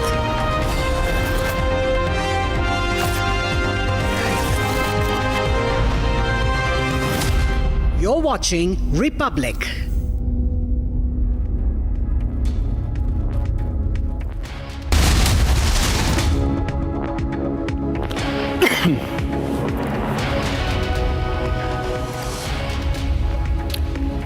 Very good afternoon, friends. Prime Minister Narendra Modi is going to land in Moscow just in a while from now. And we are, of course, bringing to you minute coverage in association with Russia Today from the ground there in Moscow over the next 2 days. In fact, this bulletin is packed with all that's happening there in Moscow. Let me get you the headlines first. Prime Minister en route to Moscow with big bilateral on the cuts. All eyes now on the big Modi-Putin meeting. It's an unprecedented global broadcast as India and Russia's biggest news networks lead the Moscow coverage. Yet another hidden kill case in Maharashtra. Shiv Sena leaders are missing as BMW kills one, father under arrest. Maharashtra Chief Minister Shinde assures action, says no immunity whatsoever, won't tolerate injustice. Top court dismisses plea by Mamata's government challenging High Court order over CBI probe in Sandesh Khali case. Amritpal Singh violates Parliament oath with his Khalistani remarks. Should there be action against him?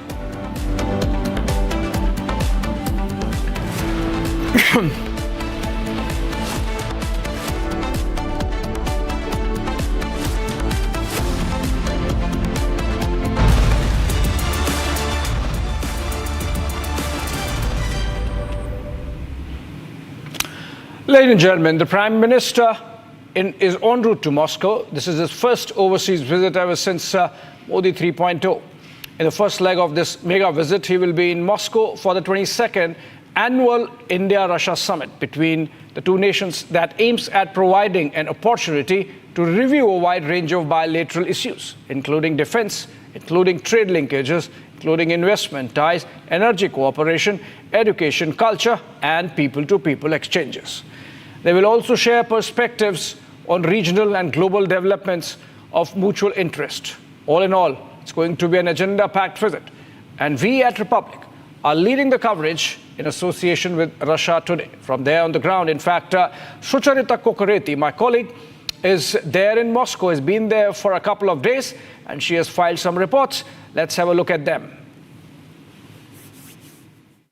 I am joined by a group of Indian students here in Russia who are going to be performing for the Prime Minister Narendra Modi once he lands here. So let me speak to a few. How many days have you been preparing for this performance? Well, to be honest, we've only been preparing for like 4 days roughly, but we've been waiting for quite a while now. You guys are experts. You don't need much practice. We try to make it our best, the best we can do. So is there, I just heard you all boys and girls saying Bharat Mata Ki Jai. If you can just say it for our camera, it'll be wonderful. Bharat Mata Ki Jai! Bharat Mata Ki Jai! Bharat Mata Ki Jai! Vande Mataram! Vande Mataram! Vande Mataram! It's beautiful because I'm coming from India, and when I see students like you in Russia speaking about Vande Mataram, Bharat Mata Ki Jai, what all will you take back as memories once you meet the Prime Minister? I mean, it's a once in a lifetime opportunity, so we are quite excited. तो जब हम वापस जाएंगे, so obviously ये हमारे memory में बहुत समय तक रहेगा, and I don't think हम इसे कभी भुला भी पाएंगे. अगर हम कोशिश भी करें तो we can't do it. So yeah, it's a very honorable moment, and हम बहुत बेसब्री से इंतजार कर रहे हैं. Did you? You're the teacher, ma'am. Tell us more about this occasion. It's a very, very precious moment. And I think this is a very good opportunity for all of them, and they will be very motivated and inspired after meeting Prime Minister Modi. And I think maybe any one of them will be the future Prime Minister of our country. Oh, that is very beautifully put. She says that any child, any of you, we don't know tomorrow. We are with the future of our country and world. So they will be very inspired after meeting Modi ji, and we are also joined by our principal sir here. Tell us more. She sees one of them as the future Prime Minister of India, and that is very, very inspiring. Our students are second to none. They can be. Yes. I am sure they can be. Our students are second to none. I can say they are always first. Lovely. What do you have to say on those thoughts of your principal? It's like very good. I have no words to say. It's like मैं पहली बार camera के सामने आ रहा हूँ, इसलिए उतना confidence नहीं है मेरे को. You're confidently speaking in front of the camera, let me tell you, and when I see all of you, there's always a first time and there's always a beginning, and it's a beautiful beginning for all of you if you're facing the camera for the first time. Tell us more about what do you want to say to the Prime Minister when he's... We just want to express all our feelings to him. We just want to tell that we are very thankful that he's coming all the way to our country to strengthen our relationship between our countries, and we're just very thankful to see him instead of just staring at him on the TV. Okay, now so many adults speak about the Modi-Putin chemistry. Do you children ever think about that? Do you ever speak about that? Yeah, I think it's a very important relationship considering we're situated in this country, and to strengthen the connections, whether it be economic or something else, it is quite important seeing Modi's new reign starting up right now. So in that sense, yes. Lovely. So it's beautiful to be meeting these bright young children who are in Russia but also representative of India. They are Indian descent children and now in Russia, and they're waiting for their Prime Minister, and as their teacher rightly put, any one of them could be the future PM because of the way they are being groomed, and they're also looking up to the Indian Prime Minister who's going to be here with them soon. I will start, Darina. Давай. И потом ты будешь продолжать, окей? Чанда не पूछा तारों से, तारों ने पूछा हजारों से सबसे प्यारा कौन है? पापा, मेरी पापा. Yay! So sweet. That's so sweet. Lovely. Make you also sing. मेरा जूता है जापानी, ये पतलून इंग्लिस्तानी, सर पे लाल टोपी रूसी, फिर भी दिल है हिंदुस्तानी. मेरा जूता है जापानी, ये पतलून इंग्लिस्तानी, सर पे लाल टोपी रूसी, फिर भी दिल है हिंदुस्तानी. Wow. Your heart is Indian? Beautifully sung. And thank you so much for giving us this lovely warm feeling, especially to Indians who've come out here to capture this moment of India-Russia ties. Thank you so much, Mike. धन्यवाद. जब आप रूस आते हैं तो आप इस उम्मीद में रहते हैं कि आपको कोई तो ऐसे रूसी मिले जो हिंदी बोलते हैं, लेकिन मुझे लगता है कि हमें बहुत से ऐसे मिले हैं.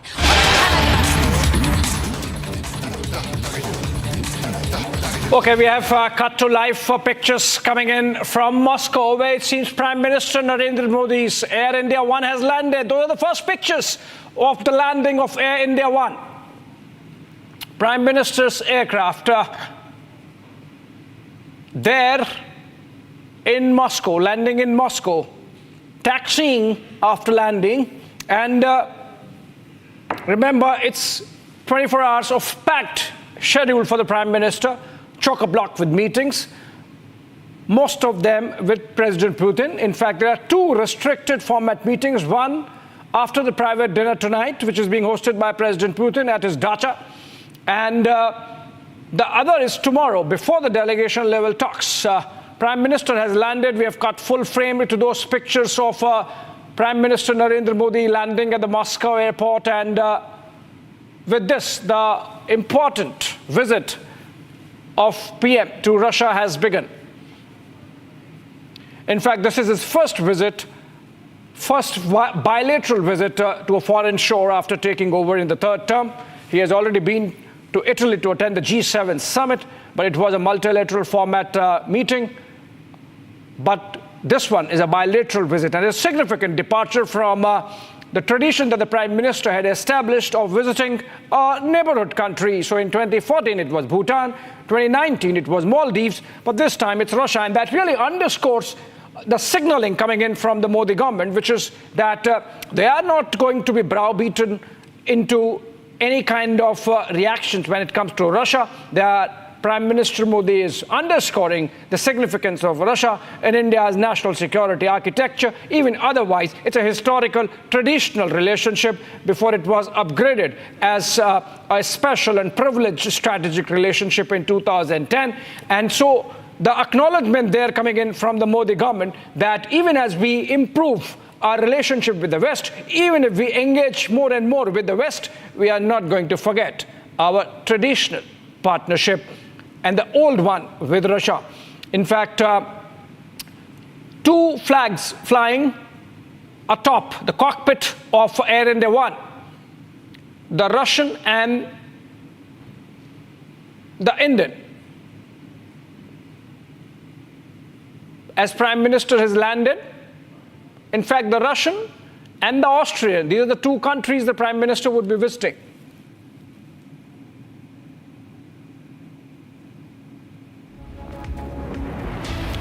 All right, soon we'll have pictures of Prime Minister coming out of that aircraft. This is the moment of touchdown. Wheels down, as they say, of Air India One, and taxiing its way.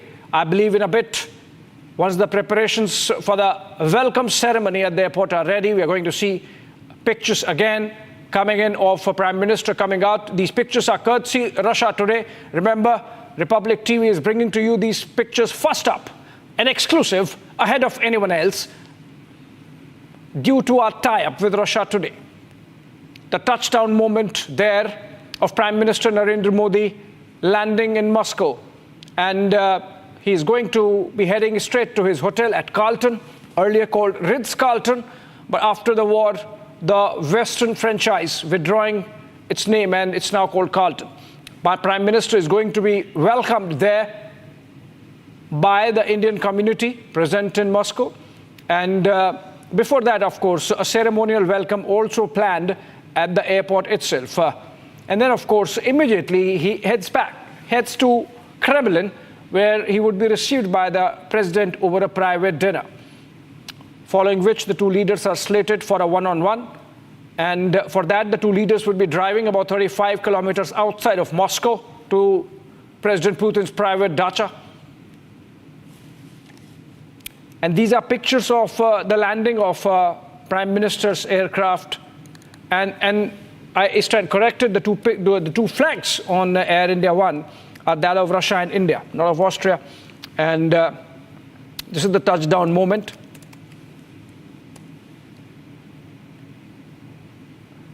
And we are going to connect with our reporter on the ground, either with Sucharita. She's going to be reporting from Hotel Carlton, where the Prime Minister is going to be reaching a while from now, or from Russia Today. And remember, this is a momentous occasion in a way in India-Russia relationship, because the visit of Prime Minister is coming at a time when there has been an escalation in Russia's war with Ukraine. In fact, as we speak today, there has been a missile bombing inside Kiev, which is after a long gap. Earlier, the war had got limited to areas which Russia was controlling and was focused on flushing out remnants of Ukrainian security presence there. And today there has been a missile attack on Kiev and Prime Minister landing there. Remember also that Prime Minister's visit to Moscow is coming at a time when NATO countries are meeting in Washington, D.C. to formalize their strategy going forward after a change of guard that has happened there. Jens Stoltenberg, the NATO chief, handing over the baton to Mark Rutte, who was the Prime Minister of Denmark and has now taken over as the next NATO chief. That was, of course, in the pipeline, and a lot of changes on the ground happening in European politics also. And we are going to have a lot of conversation on what this really means. But an important visit panning out there in the pictures, touchdown of Air India One there as Prime Minister makes way to Moscow. Okay, by the time that we get you the pictures of Prime Minister coming out and being received in a welcome ceremony at the airport itself, let's look at one more ground report filed by Sucharita from Moscow. जब आप रूस आते हैं तो आप इस उम्मीद में रहते हैं कि आपको कोई तो ऐसे रूसी मिले जो हिंदी बोलते हैं, लेकिन मुझे लगता है कि हमें बहुत से ऐसे मिले हैं और अच्छा लग रहा है। मेरे साथ इस वक्त मार्क है, ये स्टूडेंट है, और मेरे साथ इस वक्त कटरीना है। उन्होंने कहा मुझे केट या कटरीना बुला सकते हैं। पहले तो बताइए, आप हिंदी बोलते हैं? हाँ, हिंदी बात करती हूँ। तो आपकी जब, क्योंकि यहाँ मेरे साथ, सर आपका नाम? दीपक। जब आपकी शादी दीपक से हुई तब आपने हिंदी सीखना शुरू किया? हाँ, तब 8 साल पहले हम डिसाइड किया क्या हिंदी ज़रूरी है मेरे लिए, परिवार के साथ बात करना और ऐसे relative.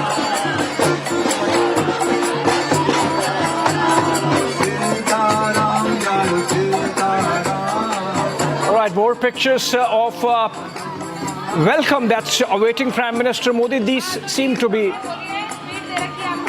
ISKCON activists singing Sitaram. I believe I could hear Sucharita also present there. Can we cut to those pictures and get the audio up? तो प्रधानमंत्री नरेंद्र मोदी मॉस्को पहुंच गए हैं और उनके यहाँ मॉस्को पहुंचने के साथ ही जो आप तस्वीर मेरे पीछे देख रहे हैं, ये इस्कॉन से आए हुए साधु हैं जो यही रूस में है, और रूस में इस्कॉन की बहुत ज्यादा फॉलोइंग है। आप देख रहे हैं मेरे पीछे, मैंने इनसे कई से बात की, बहुत से लोग हिंदी भी नहीं बोलते, लेकिन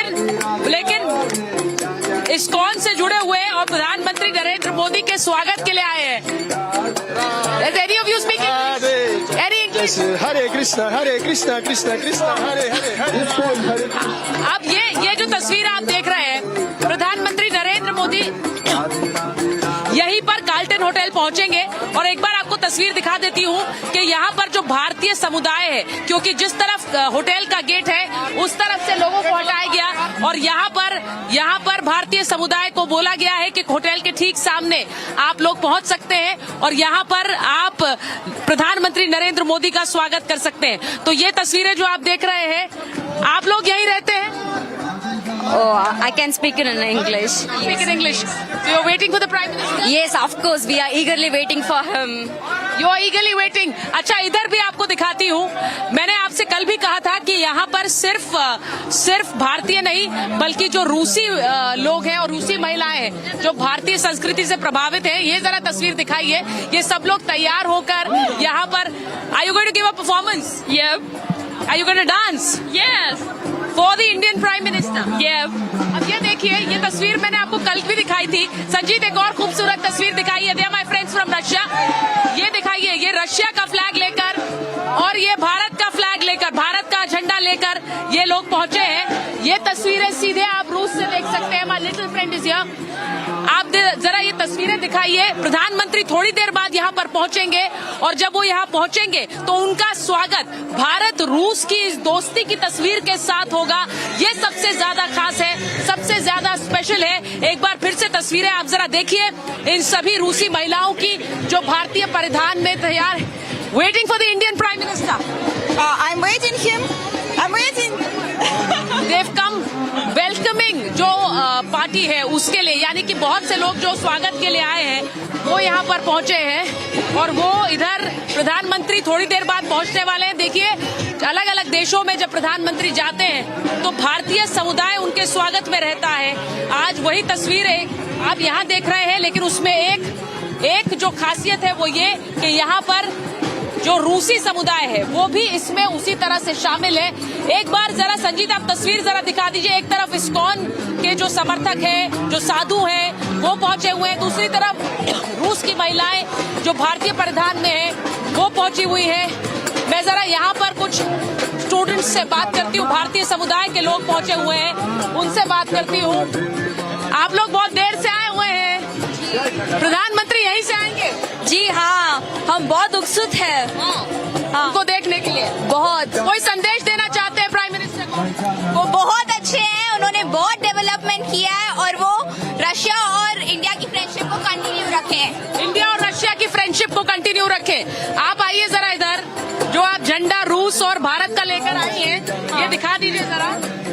एक देखिए, हाथ पर भारत है, दूसरे हाथ में रूस का झंडा है। प्रधानमंत्री प्रधानमंत्री से आप लोग क्या कहना चाहते हैं जो रूस में रह रहा है भारतीय समुदाय? हम प्रधानमंत्री से कहना चाहते हैं कि हम काफी खुश हैं कि उनकी जो फ्रेंडशिप रशिया के साथ है उसके वजह से हमारे भी बहुत फायदा है। जो पहले के टाइम पे इंडियंस यहाँ पे कम थे, अभी बढ़ गए, और यहाँ पे जो रशियंस हैं उनके लिए भी हमारे लिए रिस्पेक्ट बढ़ गई है, जिसके हम काफी खुश हैं कि हम। अच्छा, ये तस्वीर जरा दिखाइए, ये प्रधानमंत्री की कब की तस्वीर है? ये कब की तस्वीर है? ये पहले की, ये मेरे दादाजी है, वो मोदी से मिले थे, ये हमारे घर पे आए थे अहमदाबाद में। अच्छा, तो अहमदाबाद की यादें आप प्रधानमंत्री को दिखाएंगे यहाँ से? तो ये देख लीजिए, प्रधानमंत्री की एक पुरानी तस्वीर, जब मुलाकात हुई थी कुछ सालों पहले, तो वो लेकर पहुंचे हैं यहाँ पर। अहमदाबाद की तस्वीर है, और यहाँ जैसा मैं कह रही हूँ, ये तस्वीर, ये हुजूम बस बढ़ता जा रहा है, एक एक करके यहाँ पर लोगों का आना शुरू हो गया है। आपको फिर बताऊं, कार्ल्टन होटल जहाँ प्रधानमंत्री आज आएंगे, यहीं से प्रधानमंत्री नरेंद्र मोदी आज उस डिनर के लिए जाएंगे जो राष्ट्रपति पुतिन ने उनके लिए रखा है। मैं एक बार आपको ये जरूर बताऊं कि जो लोग भारत का झंडा ओढ़ कर आए हैं वो बड़े खास हो जाते हैं। यहाँ एक तरफ रूस का झंडा पकड़ा है, दूसरी तरफ भारत। कहाँ से आए? मॉस्को। यही है। हाँ जी, हम यही रहते हैं। तो मुझे बताइए कि इंडियन प्राइम मिनिस्टर को क्या कहना है? मोदी जी का हम बहुत धन्यवाद करते हैं। यहाँ पे हम बहुत खुश हैं, मोदी जी आ रहे हैं रूस के दौरे पर, हम बहुत खुश हैं। भारत माता की जय, वंदे मातरम। भारत माता की जय, तो थोड़ा और ऊंची आवाज। भारत माता की, भारत माता की, भारत माता की।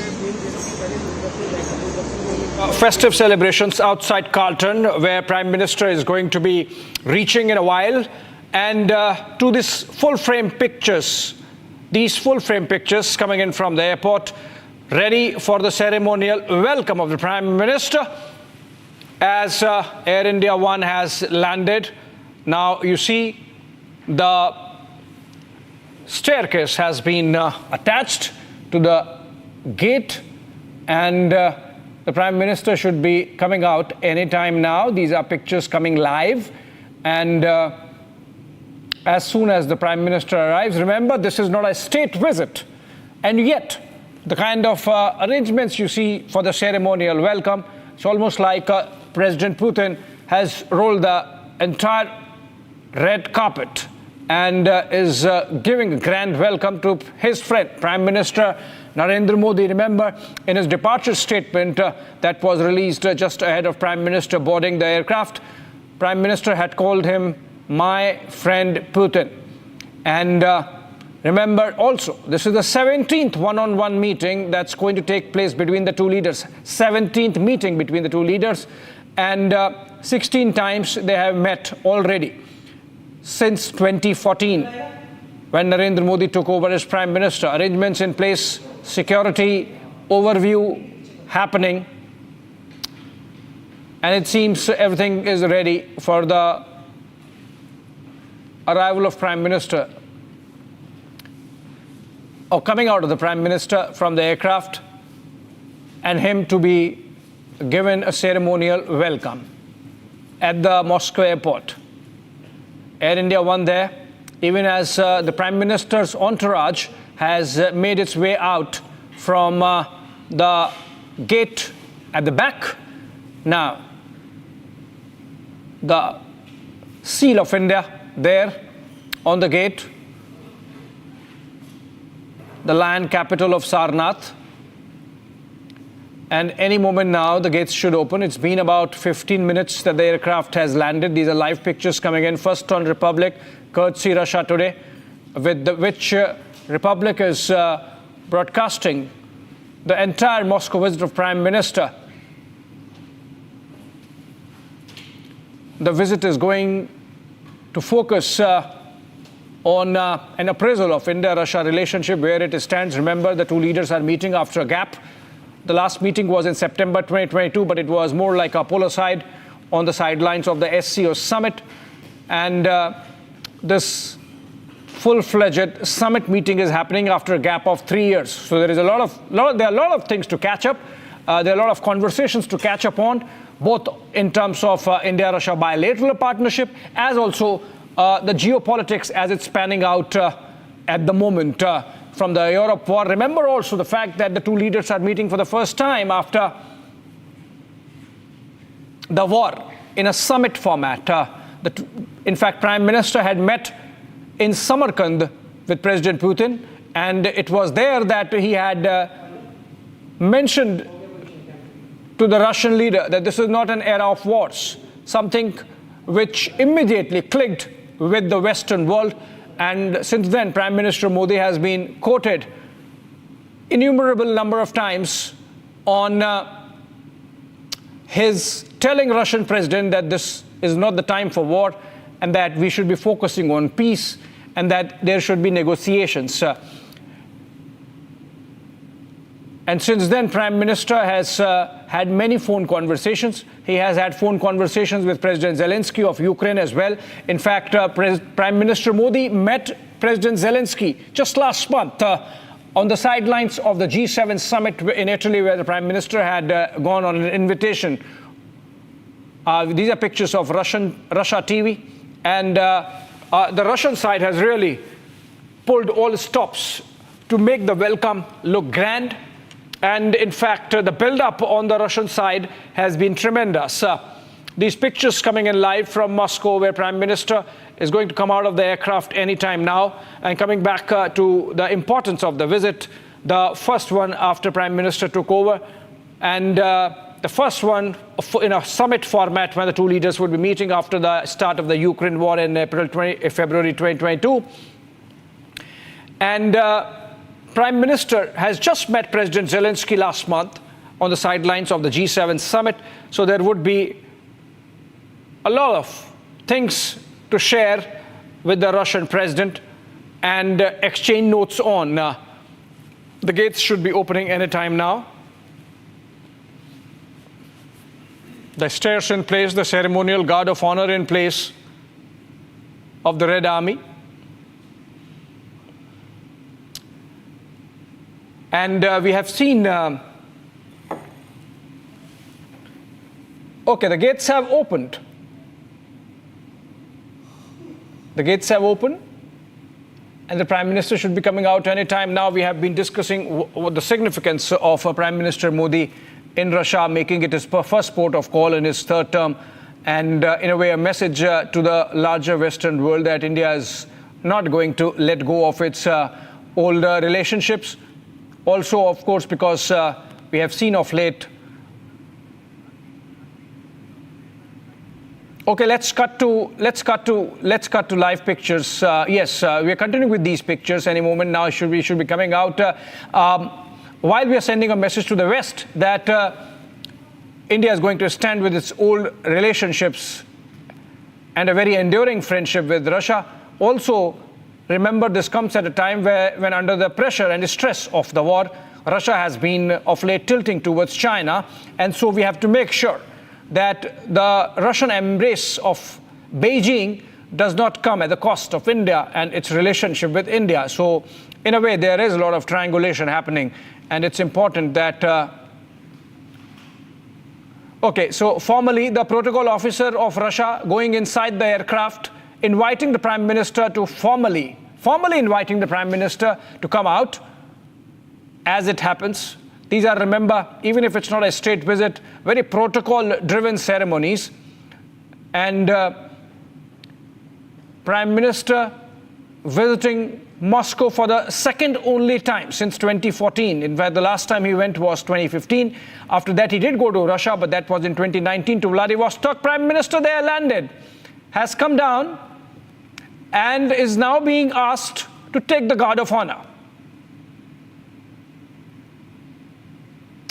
These are the pictures of Prime Minister coming out of the aircraft. We can cut to the Nat sounds as the ceremony begins. Prime Minister being received by Russian officials.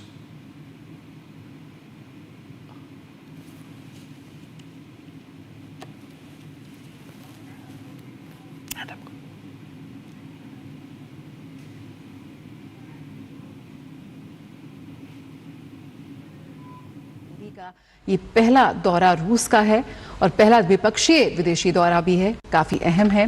किस तरह से भारत और रूस के जो ऐतिहासिक रिश्ते रहे हैं, जो परंपरागत रिश्ते रहे हैं, परंपरागत रूप से जो मैत्रीपूर्ण रूसी भारतीय संबंधों को आगे ले जाते हुए विकास की संभावनाओं के साथ साथ जो महत्वपूर्ण एजेंडे हैं इस वक्त अंतर्राष्ट्रीय और क्षेत्रीय, उन तमाम प्रासंगिक मुद्दों पर चर्चा होगी।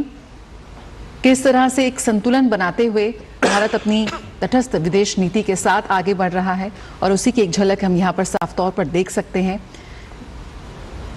और भारत और रूस के बीच में द्विपक्षीय वार्ता 22वें द्विपक्षीय एक तरीके से जो संवाद है। Okay, as the Guard of Honor begins, let me inform our viewers, Prime Minister was received by the first Deputy Prime Minister of Russia, Denis Monturov. Monturov is senior to the Deputy Prime Minister who received the Chinese President during his visit to Russia. In a rare gesture, the first Deputy Prime Minister Monturov will also accompany the Prime Minister to the hotel from the airport in the same car. We need to break this information. Prime Minister now being given a Guard of Honor with first Deputy Prime Minister of Russia, Denis Monturov.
Well, in fact, images now coming in of Prime Minister Modi landing in Moscow. Significant move made by Russia too, with a senior leader now being sent to receive the Prime Minister. In fact, it was the first Deputy Prime Minister of Russia, Denis Manturov, who received the Prime Minister. Interestingly, Manturov is the same person who had received the Chinese president during his visit to Russia. In fact, this is a rare gesture that the first Deputy Prime Minister Manturov will be accompanying the Prime Minister to the hotel from the airport in the same very car. Now, this is once again a reflection of how even Russia attaches importance to the relationship, keeping in mind that this comes at a time when Russia has largely been seen as a global pariah, and bringing India on their side happens to be one of their big tasks that has been cut out, keeping in mind that what we have seen over the last few weeks, particularly with Moscow and Beijing having their talks, and there were certain concerns that many had here in India, is that if at all Moscow and Beijing are inching closer, what does it really mean in terms of the relationship between India and Russia, a relationship that has been nurtured over 7 decades. But keeping in mind that Russia too essentially sees India playing a pivotal role as far as the Ukraine war is concerned, many are also hoping that on the table, on the cards perhaps would also be India's role as a mediator, because that's a crucial aspect that one would be looking at. Keeping in mind that Global South has paid a hefty price because of the Russia-Ukraine war. So which way is it headed, and what role could India really play?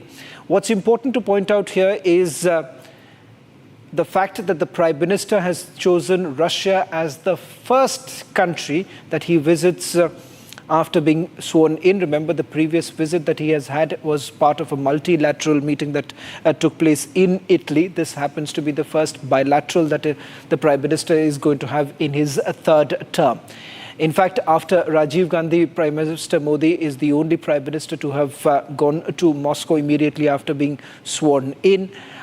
This is also breaking the tradition that most Indian Prime Ministers have had in the past of choosing particularly the neighboring countries. Bhutan, Maldives were one of the countries that the Prime Minister had chosen in his previous term, but this time it was Russia.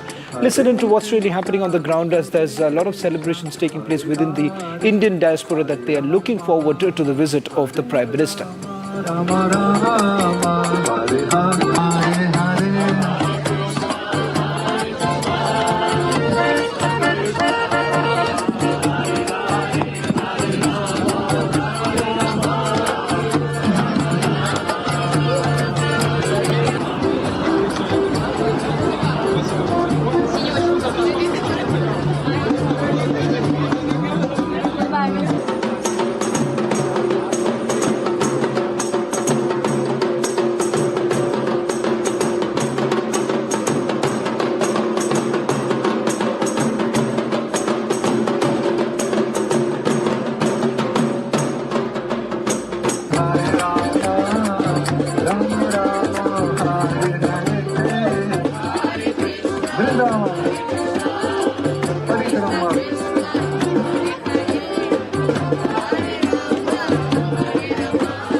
Well, in fact, both the leaders have met 16 times. India and Russia have had multiple summits, in fact, 21 summits that have taken place so far. The last visit that the Prime Minister has had was back in 2019. This was just before the Ukraine war began. In fact, the meeting was with regards to the economic cooperation between both the nations in Vladivostok, also largely trying to deepen the energy ties that both the nations have. Remember, India has also faced a lot of flack from the Western nations for buying oil from Russia. But having said that, External Affairs Minister Dr. S. Jaishankar has essentially spoken about the fact that India will certainly look out for themselves. It's in India's national interest. This is something that somewhere down the line, the West too have had to perhaps come to terms with, the fact that India is not going to cow down under the pressure being built by the Western nations, particularly after several sanctions were imposed against Russia by the Western nations. Having said that, India has also played a constructive role, particularly with statements that have been made by the Prime Minister with regards to Ukraine war, going back to the SCO summit when the Prime Minister had spoken about the fact that this is not an era of war. And this was also taken up later during the G20 joint communique, which made a reference to that in Bali. Now, these are some of the things that are certainly expected to figure in the bilateral talk that's going to take place. Top of the chart would certainly be with regards to the Russia-Ukraine war and whether at all India plays a pivotal role in trying to diffuse the situation. And thereafter also looking at various other aspects, particularly with regards to trade. Remember, India's import from Russia, which hovers roughly around $61 billion, has tilted that balance of trade. That also is expected to figure in the talk that's going to take place with President Putin.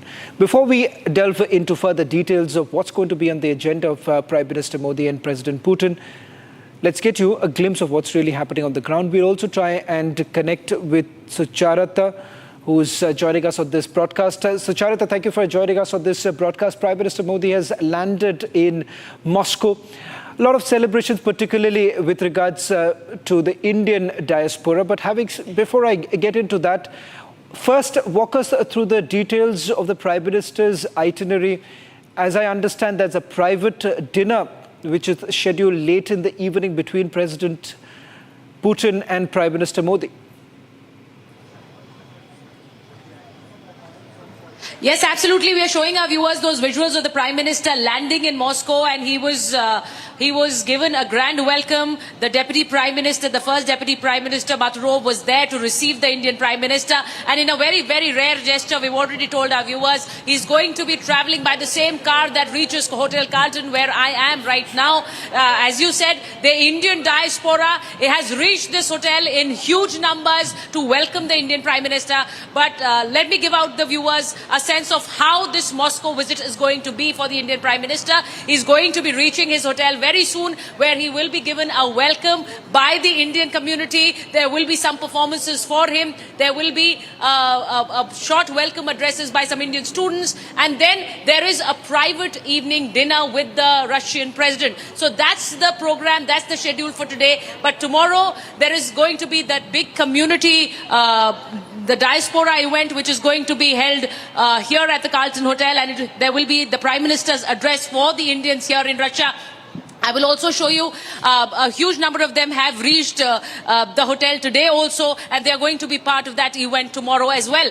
Now, after that, there is going to be, the Prime Minister is going to be going to the tomb of the unknown soldier, where he's going to pay homage to the Russian soldiers who were martyred during the Second World War from 41 to 45. And after that, there will be a set of bilateral meetings between the two sides. So that is going to be Prime Minister Narendra Modi's Russia Russia tour, the Russia visit. It is going, and then after that he's going to be departing for Austria.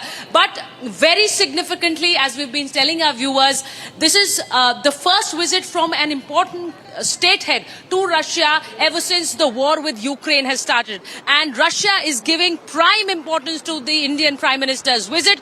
They know that they have sanctions. They've been prohibited by the Americans, the European countries. Shavan, you were telling our viewers a little earlier how there have been a huge increase in the volumes of trade between the two countries, and that situation is only becoming better for the Indians also here in Russia. So when we speak to them, they say that the trade between India and Russia has only helped them improve ties with the Russians, because that is on one side there is trade, and on the other side there is this whole social community events that really add to the people-to-people ties between the two countries. I'm showing you around some pictures that we are getting from in front of the Carlton Hotel, and those children performing there, those are Indian students, if I could just get my way through.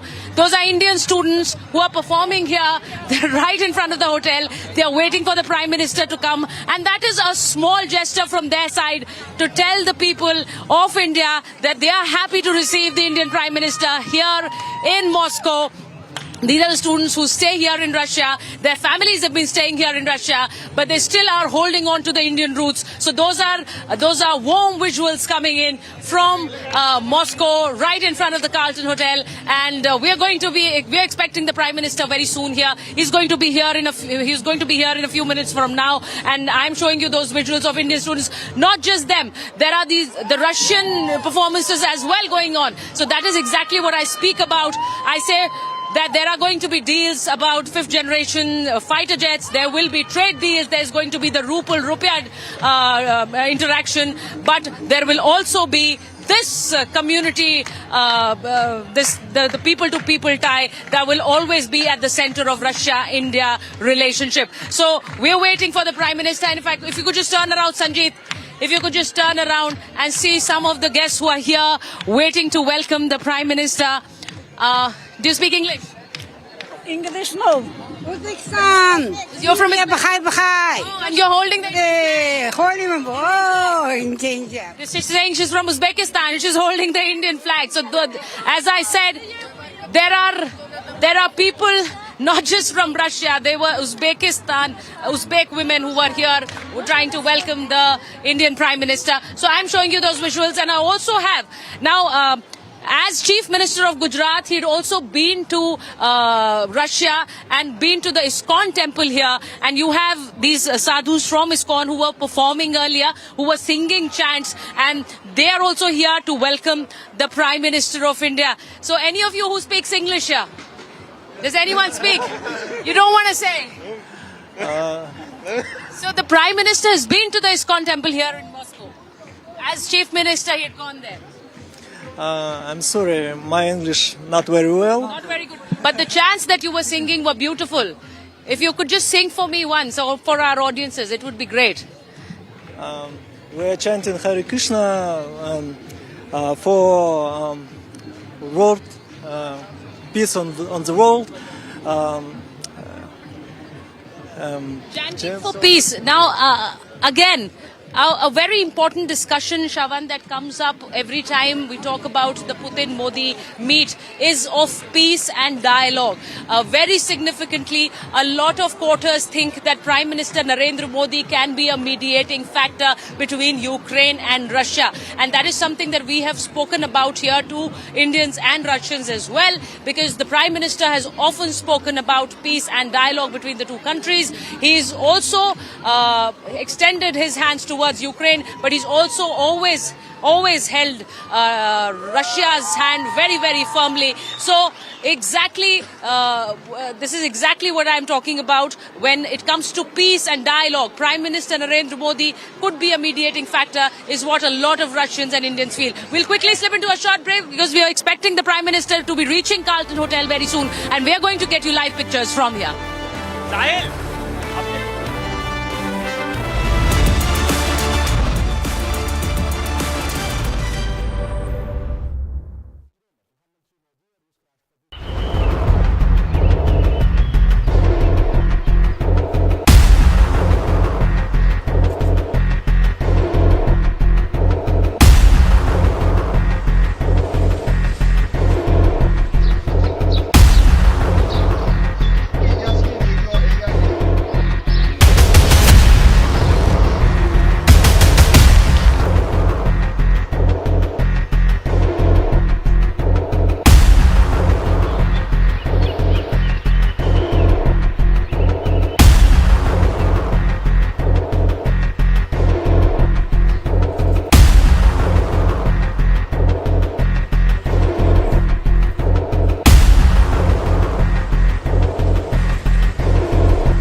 Information के हिसाब से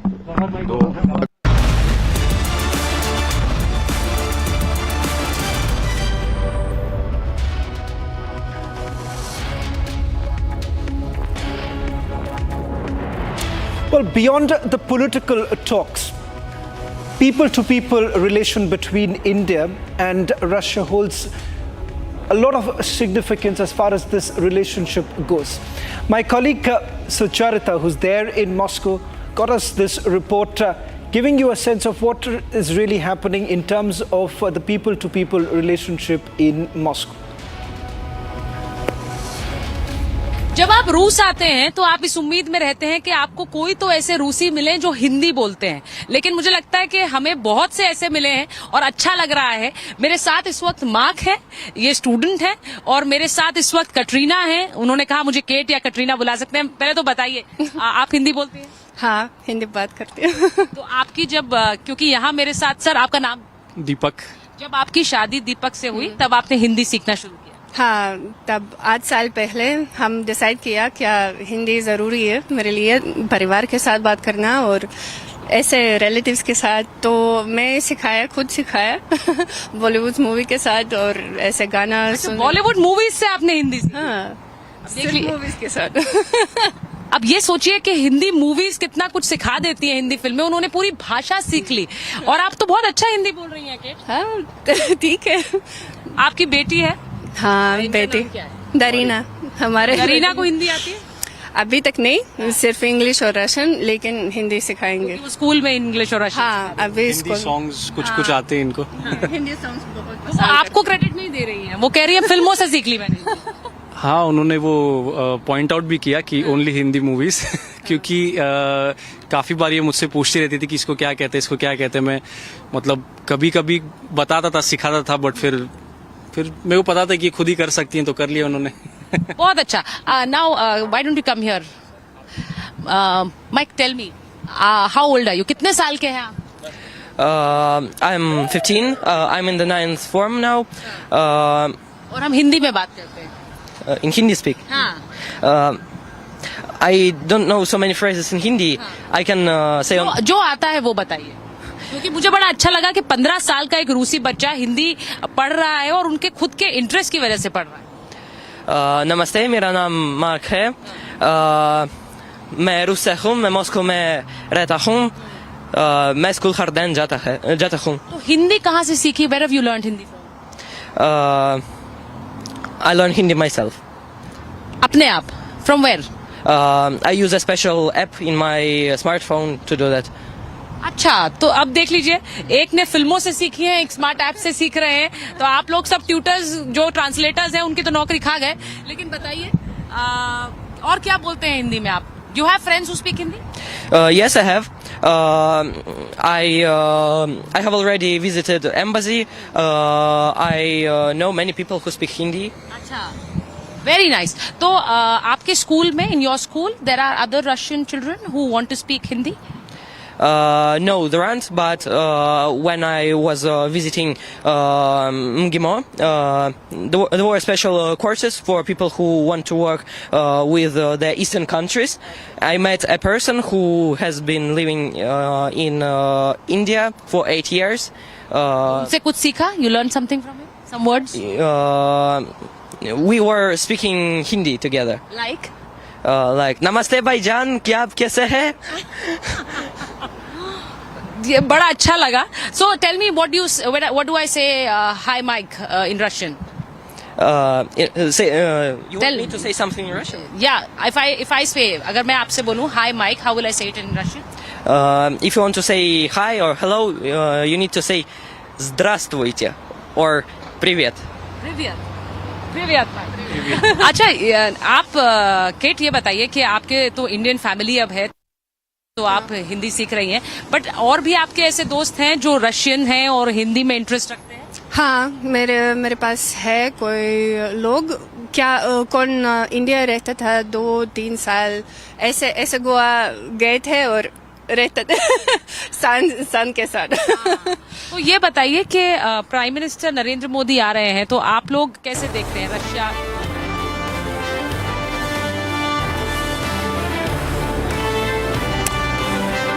Joint broadcast with Russia today coming up at 7 p.m. as Prime Minister Modi and President Putin expected to be a part of well, in fact, as details now coming in with regards to the Prime Minister's visit, in fact, a private dinner is scheduled around 9 o'clock this evening.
India-Russia relations will be in the spotlight as the Indian Prime Minister Narendra Modi pays a state visit to Moscow on Monday and Tuesday, marking his first visit to Russia since 2019.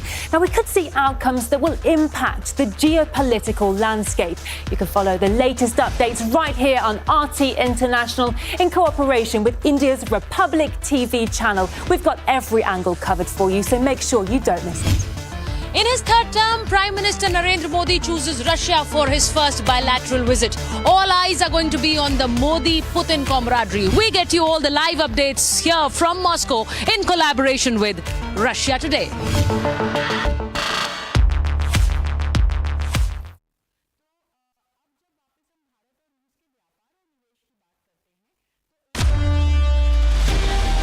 Minister Narendra Modi embarks on a journey to Russia. He's coming directly to Moscow. This is going to be after 9 years that he's going to be landing in the Russian capital. But this meeting becomes very, very special. And why do I say that? Because the Russian president is going to be having a private dinner with the Indian Prime Minister. And then it's going to be followed up by a bilateral meeting. Also a community event that is planned in Moscow with the Indian diaspora here.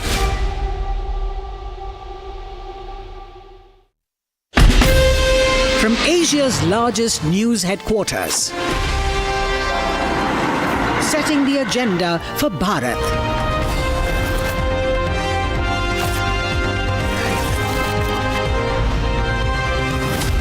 You're watching Republic.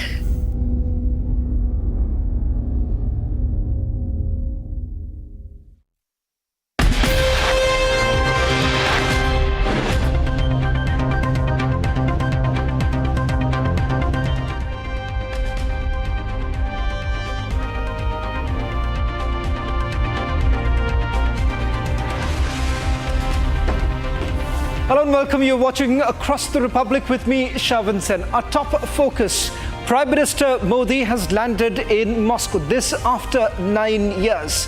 16 times both the leaders have already met. And this time, with the Prime Minister choosing Russia as its first country for the bilateral talks, in itself is a clear reflection of the deepening ties between India and Russia. A special broadcast with Russia Today is also lined up. Not just that, we're also going to take you through the other stories that we are tracking at this hour. This is coming in from Hathras. Where is the Baba? Over 120 deaths that have taken place in the stampede, but the Baba is still on the run. A new poison theory has been peddled by his lawyer.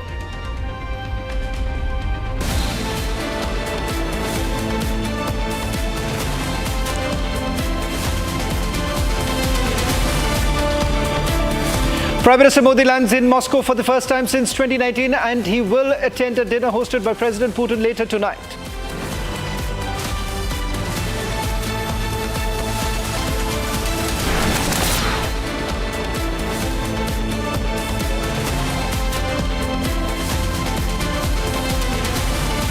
Prime Minister Modi greeted with the ceremonial guard of honor as he lands in Moscow to attend the 22nd India-Russia summit.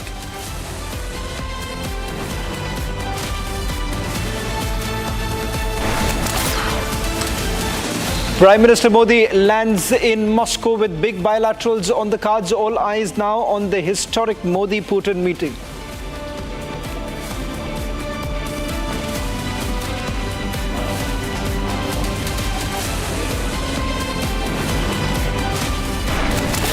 कुछ नहीं हुआ था, मेरे पीठ पे गिरी थी वो bonnet पे। हम लोग ऊपर उड़े ना, वो मेरे पीठ पे गिरी थी।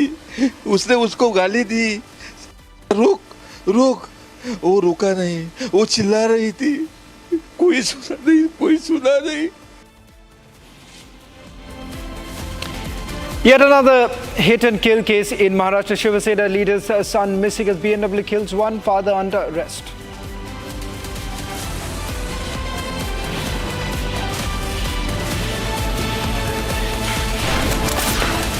Republic confronts the Health Minister of Karnataka, Gundu Rao, over a video of him swimming even as dengue cases continue to rise in Karnataka.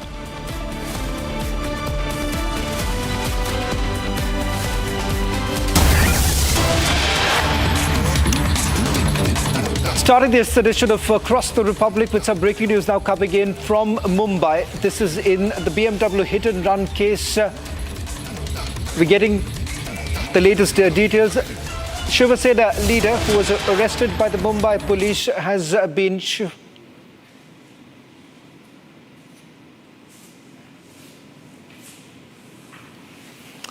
Well, in fact, we're cutting across to some latest visuals now coming in of the Prime Minister who has reached Moscow a short while back. A ceremonial guard of honor was given to the Prime Minister. In fact, he's been accompanied by the first Deputy Prime Minister of Russia. Interestingly, he's also accompanied the Prime Minister in that very car that you can see right now on your screens. The Indian diaspora as well as Russian and Indian officials welcoming the Prime Minister to Moscow. A short while from now, the Prime Minister would be heading towards Kremlin, where a private dinner between President Putin and Prime Minister Modi is scheduled, which is roughly around 9 o'clock this evening. A lot on the cards right now with the Prime Minister landing in Moscow almost after 9 years. This was the last meeting that he has had with President Putin, was of course on the sidelines of a multilateral meeting, particularly in Samarkand in Uzbekistan, is where, remember, the Prime Minister made that comment with regards to the Russia-Ukraine war. So what role does the Prime Minister really play, and whether at all India could play the role of a mediator? Interestingly, after this visit of the Prime Minister to Russia, he would be heading towards Austria. Interestingly, Austria happens to be a non-NATO country and also seen as a neutral country as far as Russia-Ukraine war is concerned. So many also speculating, particularly policymakers as well as global strategists, looking at whether at all Russia could actually depend on India as well as Austria as far as playing the role of a mediator.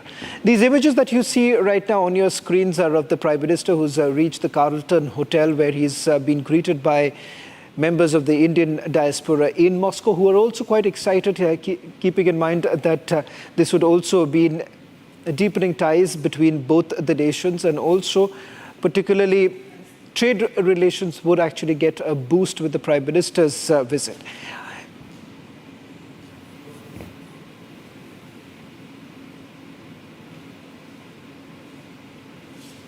Well, in fact, my colleague Sucharita is also joining us on this broadcast. Sucharita, you're outside the Carlton Hotel. The Prime Minister has reached What's the mood like?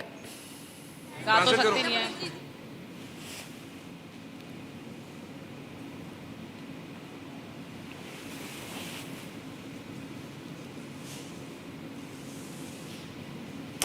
Well, in fact, we'll try and reconnect with Sucharita in a short while from now. As you can see, typical to the Prime Minister's visit to an overseas country, with you've essentially seen the diaspora coming out in large numbers to greet the Prime Minister. This afternoon, when we reached out to an Indian businessman who largely put this into perspective as to how the Prime Minister's visit always ends up in boosting not only the morale of the Indian diaspora, but also it results in massive boost in terms of trade relations with that particular country. Now, as far as India-Russia goes, remember, for a very long time, India has been importing heavily from Russia pertaining to oil and various other aspects too, which has been covered in the imports. But that sees a change too. We'll try and see, also take you through some of those reactions that are now coming in. Let's listen in. And we'll also put across some of those reactions coming in from Indian businessmen in Moscow.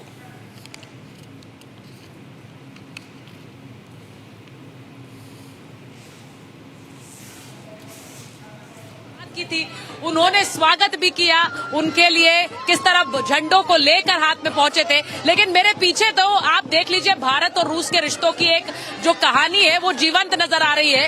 ये रूसी महिलाएं हैं और भारतीय परिधान में स्वागत के लिए पहुंची हैं, और भारतीय लोग तो आपको दिख ही रहे हैं।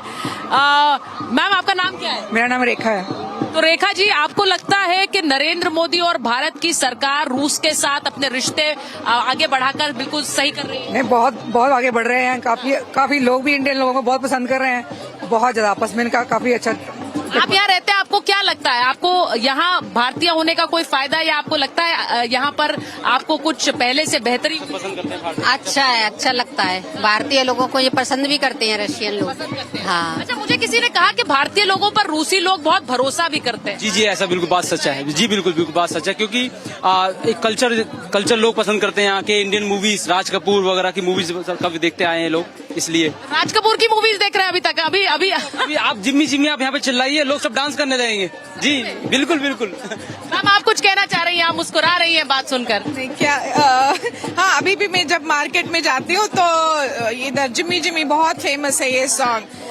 ये मिथुन चक्रवर्ती जी बहुत, राज कपूर जी, अभी शाहरुख खान, ऐश्वर्या राय जी बहुत फेमस है। मुझे आज एक रूसी महिला मिली थी जिन्होंने पूरी हिंदी सिर्फ बॉलीवुड फिल्में देखकर सीखी है, और वो सिर्फ बॉलीवुड फिल्में देखकर उन्होंने पूरी भाषा सीख ली।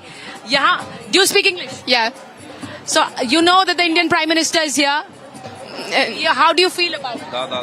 Yes, amazing day, atmosphere. Wonderful. We think it's very good that our country is a friend. Our country is friends. आपको लग रहा है कि ये जो दोस्ती की बात वो कर रही है, ये सिर्फ मोदी पुतिन दोस्ती नहीं है, ये रूस भारत के बीच में भी दिखता है? ये रूस भारत की दोस्ती है। मोदी पुतिन से बहुत पुरानी दोस्ती है, और दोस्ती का तो आप देख ही रहे हैं। लोग यहाँ पे बहुत सारे लोग हैं, रशियन लोग, जो अभी हिंदी में भी इंटरेस्ट दे रहे हैं, सीख भी रहे हैं। और आपने डांस इनका शायद देखा ही था अभी थोड़ी देर पहले। आपको एक झलक दिखाऊंगा। हाँ, प्लीज दिखाइए ना, अगर वो दिखाए। हाँ।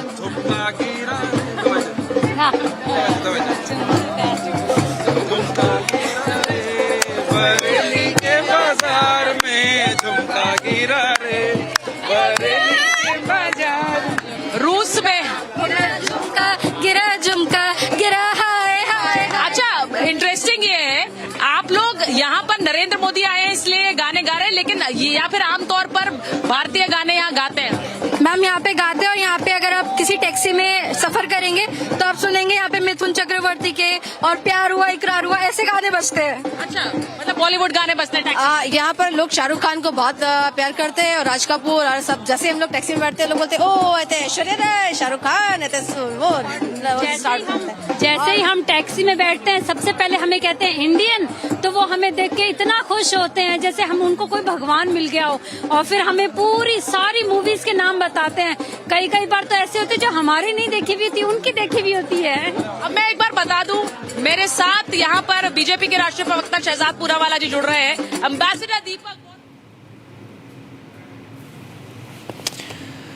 Well, in fact, these are the images that are now coming in from outside the Carlton Hotel, where my colleague Sucharita has been reporting. There is undoubtedly that enthusiasm that one would actually see within the Indian diaspora. As far as Russia is concerned, this, if one goes beyond the conflict that we are talking about, largely we have seen the kind of relationship that both of the nations have faced over the years, starting from the USSR times to what we have seen now in the last few years. But there is also a twist that we have seen, particularly given the fact that over the last few months, especially as the conflict basically intensifies, Russia has also been depending heavily on Beijing. In fact, President Xi's visit to Moscow is also something that has come across as a huge cause of concern for New Delhi. Let's not forget that Russia for the longest time has not really handed out any of the defense technologies or details of it to the other countries, those which have been given to India.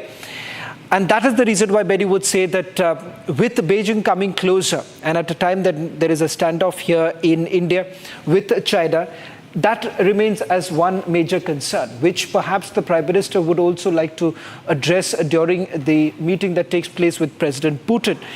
And beyond that, remember, there is also the fact that the Prime Minister in the past, when he had visited Moscow, had also indicated the fact that this is not a political relationship that one is looking at, but a relationship that has been nurtured over a long period of time because of the people-to-people ties and the fact that you've had the Indian diaspora playing a pivotal role in the business aspect in Russia. So these are certain things that the Prime Minister has been looking into. If you take a look at the numbers too, the Prime Minister's multiple visits that have taken place and the number of times the Prime Minister has actually met President Putin is also an indication of the fact that there is a relationship that both the leaders have actually enjoyed. Remember, in the past, too, President Putin many a times has spoken about the Prime Minister's role in nurturing this relationship, has hailed the Make in India program in some of those summits that the President has spoken, hailing the fact that India today is a global power that cannot be ignored. And that is the reason why today when you see the Prime Minister who's in Moscow, largely would also be looking at just not between the ties between both the nations, also as what India could play as a global power. Can India really play the role of a mediator? Can India actually diffuse the current situation?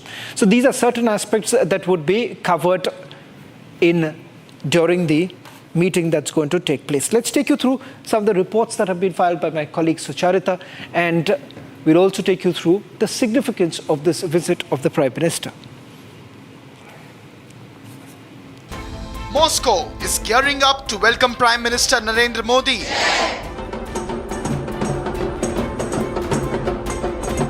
This is the first Indian Prime Minister's visit to Russia since 2015. Prime Minister Narendra Modi landed in Moscow minutes ago and will attend a dinner hosted by President Vladimir Putin later today. We've made it very clear that the Prime Minister in his third term has chosen Russia for his first bilateral visit, which really puts down the importance that he has given to the India-Russia ties. We know that this came as a surprise to many Western countries after the sanctions that had been put on Russia. But the Prime Minister very, very clear, and the Indian government very clear, that it wants to tread the path of very clearly strategic autonomy that India has been following, and it will do so in the future as well. PM Modi will also take part in the 22nd Annual India-Russia Summit, which will begin tomorrow. PM Modi will also address the Indian diaspora in Moscow tomorrow morning. Republic also spoke to the members of the Indian diaspora who are eagerly awaiting Prime Minister's address. I am joined by a group of Indian students here in Russia who are going to be performing for the Prime Minister Narendra Modi once he lands here. So let me speak to a few of. How many days have you been preparing for this performance? Well, to be honest, we've only been preparing for like 4 days roughly, but we've been waiting for quite a while now. You guys are experts. You don't need much practice. we try to make it our best, the best we can do. Is that when I just heard you all boys and girls saying Bharat Mata ki Jai, if you can just sway it for our camera, it'll be wonderful. Bharat Mata ki Jai! It's not just Indians. The locals in Moscow are also gearing up for the 22nd annual India-Russia summit. Where are you from in Russia? We're from Moscow, but in our team have got girls from all over Russia. We're so happy that Prime Minister is coming here and that relations between India and Russia becoming more strong. It really makes inspiration in all fields, not only culture, which we like, but also in economy, in travel, everything. Beautiful. And where are you also from Moscow? Yeah, Jiha. Oh, do you love wearing this jewelry, the dresses, the Indian dresses? How do you find them? Yes, this is the main point why I adore Indians so much. All eyes are on Moscow as two of the biggest leaders re-elected to power are all set to meet in what promises to be a momentous occasion to further enhance the historic ties between India and Russia. Well, let's also take you through the other stories that we are tracking through the day.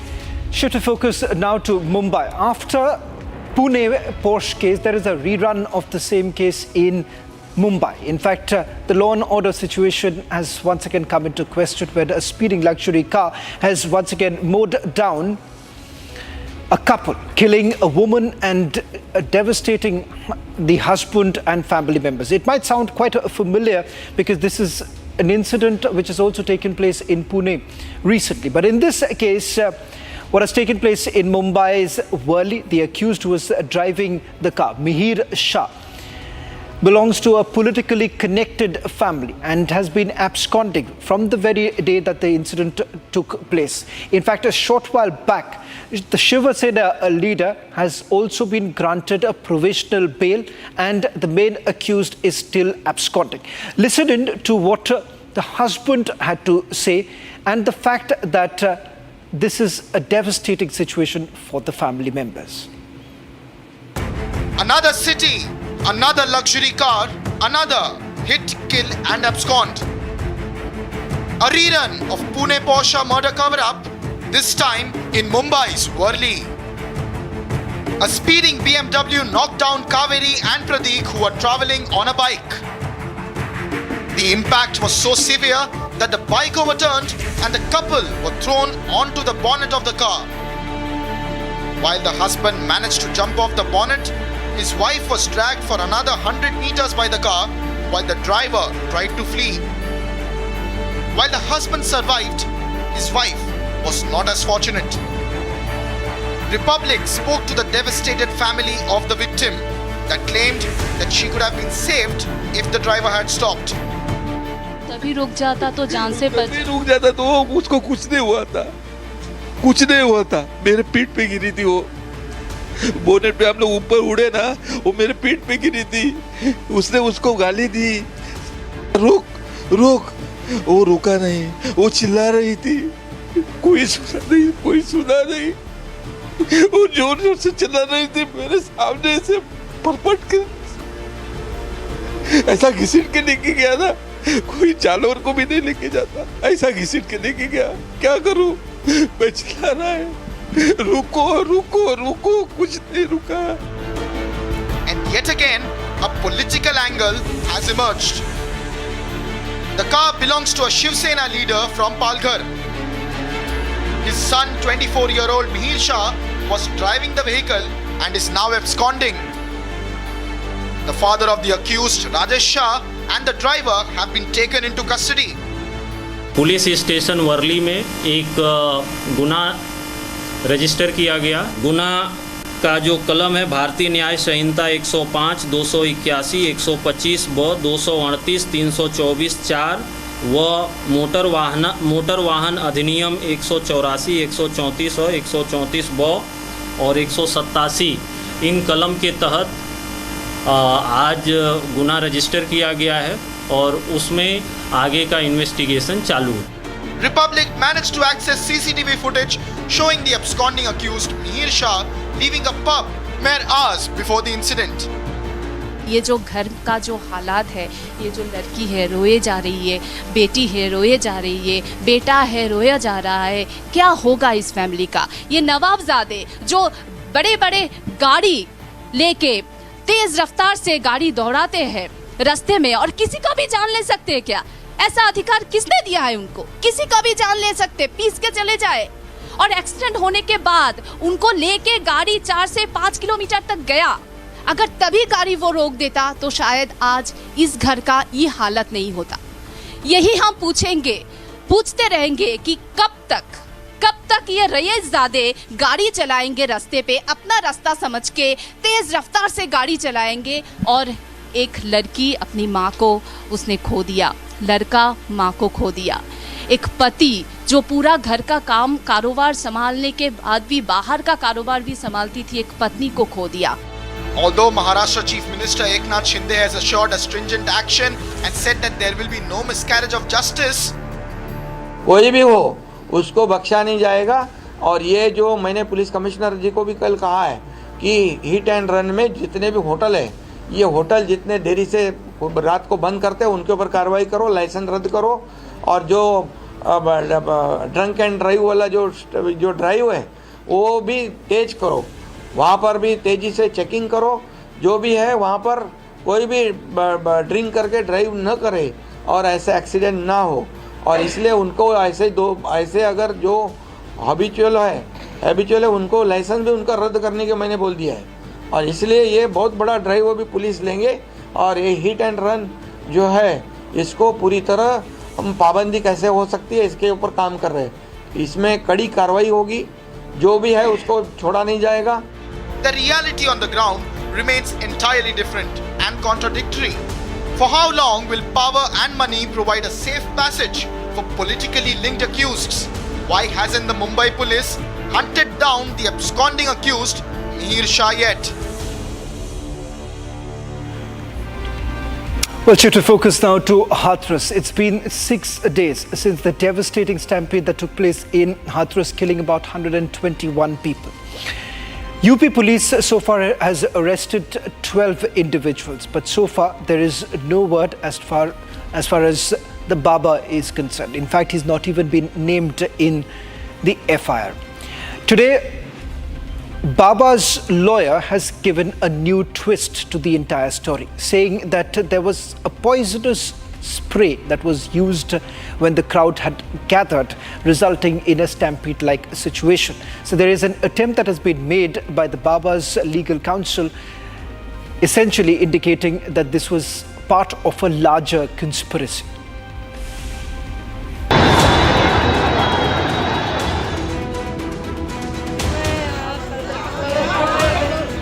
A judicial probe is underway in the Hathras stampede tragedy that killed 121 people last week. Earlier, 6 people, including the main accused, who is the self-styled Baba's primary aide, were arrested. And 2 more people were arrested earlier today. Republic TV spoke to the lawyer who has now alleged that anti-social elements disrupted the crowd after the satsang by spraying poisonous substances. Use spray, poisonic, dangerous spray, and run in a very speed, very fastly. And after doing every illegal work, and they set in their cars, which are available on road towards ETA, and they run away. So I also send a written complaint before SP Hathras that take CCTV footage, free CCTV footage towards ETA and towards Aligarh toll plaza. That is compulsory. By this investigation, a real culprit may be sent to bar. A total of 11 people have been arrested in connection with the incident till now. But the main person responsible for this devastating incident, the self-styled godman Bhole Baba, is yet to be questioned. Republic also accessed the permission document given by the UP government allowing a gathering of 80,000 people. But in reality, over 2.5 lakh people turned up, resulting in huge chaos and a riot-like situation. There have been 11 arrests that were made in this case so far, but the key question is, that will the accountability, will the responsibility also be fixed of this self-styled godman who claims himself to be Narayan Sagar Hari but whose real name is Surajpal Jatav. Will he be made to get away? Will there be no sterner action that would be taken against him? Only time will tell. So far, what we can tell you from the ground is that the investigation is going on and all those people who have either died or have injured still await justice from the Uttar Pradesh government and all the agencies that are involved in this investigation. 6 days have gone by since the deadly and devastating stampede. But Bhole Baba is not yet questioned by the police. Meanwhile, the family of the victims are crying out for justice and for those responsible for the tragedy to be brought before the law. That's all that we could pack in this edition of Across the Republic. Don't miss the special broadcast coming up at 7 p.m. with Russia's leading broadcaster, Russia Today.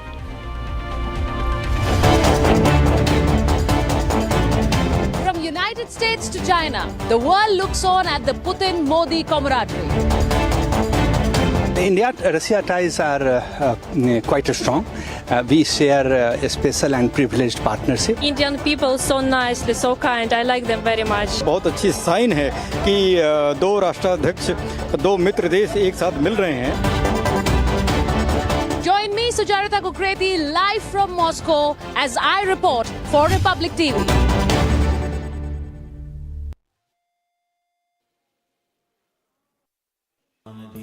Amity has been ranked India's #1 private university in the recently released Education World Rankings. A testimony to Amity's globally benchmarked standards in education.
Confirmation के हिसाब से दो अलग अलग encounter sites पे encounters हुए हैं. Body की कंफर्मेशन के हिसाब से 6 आतंकियों का मारे जाने का खबर है.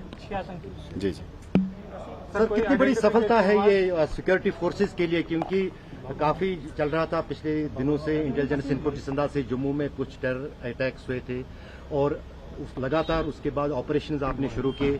डोडा में 4 टेररिस्ट मारे गए, उसके बाद बारामूला में और अब साउथ कश्मीर के Kulgam.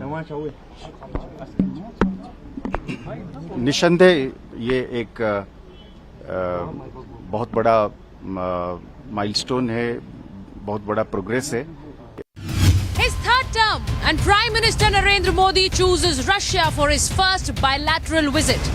From the United States to China, the world looks on at the Putin-Modi camaraderie. Join me, Sujarita Kukreti, live from Moscow as I report for Republic TV.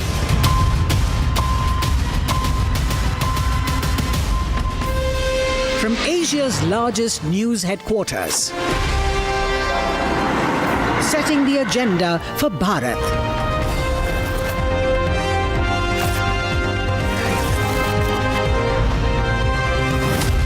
You're watching Republic.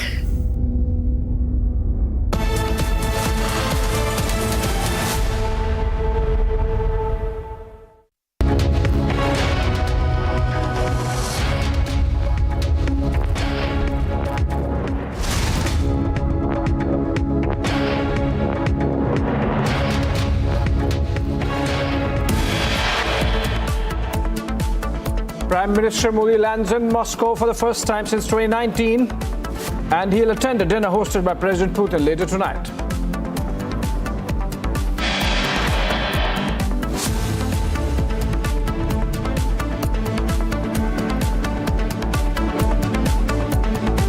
PM Modi greeted with a ceremonial guard of honor as he lands in Moscow to attend the 22nd India-Russia summit. Prime Minister in Moscow with big bilateral on the cards. All eyes now on the historic Modi-Putin meeting. Shinde Sena leader Rajesh Shah granted bail in the Worli hit-and-run case. Driver remanded to one-day police custody. Top court dismisses plea. Top court dismisses plea by Mamata's government challenging High Court order over CBI probe in Sondeshkhal. And Supreme Court asked CBI to file a status report on the investigation of the NEET scam so far.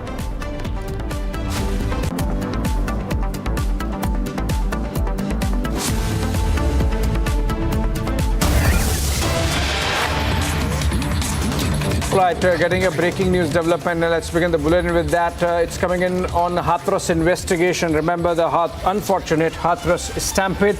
Now an audio clip is being circulated in the city where two sevadars of Bhole Baba are heard having conversation of how the Hathras stampede resulted in loss of many lives.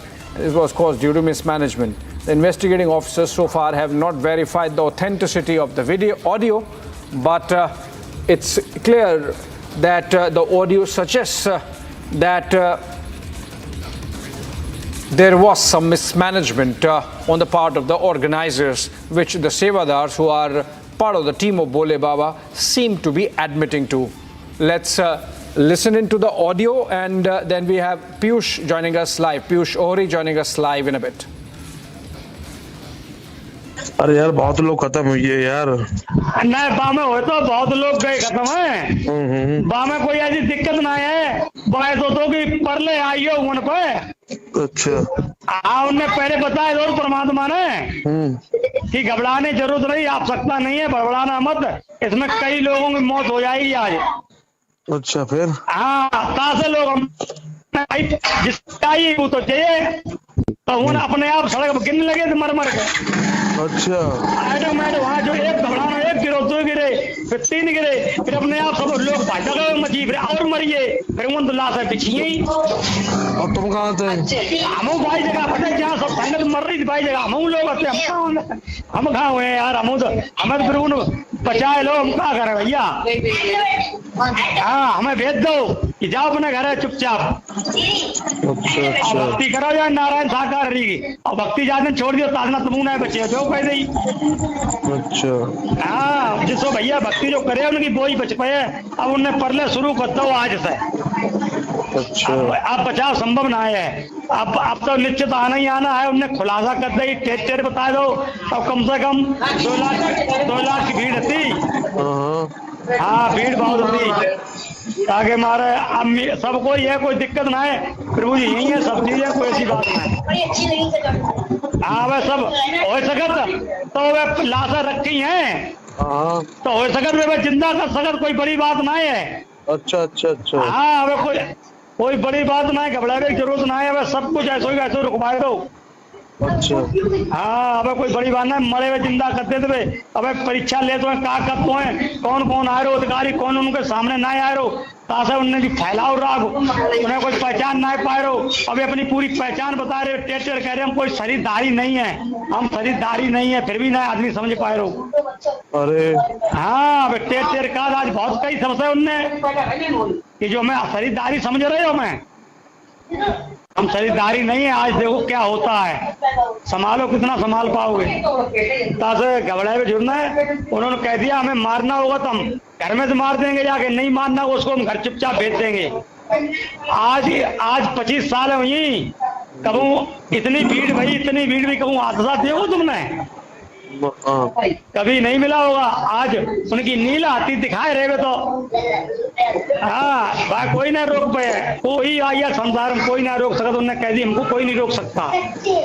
तासा घबराए हुए जोतना है भैया, सब डराते हैं उनसे, प्रभु जी से घबराते हैं, सब संगत घबराए रही प्रभु जी से कि पता नहीं कोई, हाँ सब सब सब सब घबराए रहे प्रभु जी से।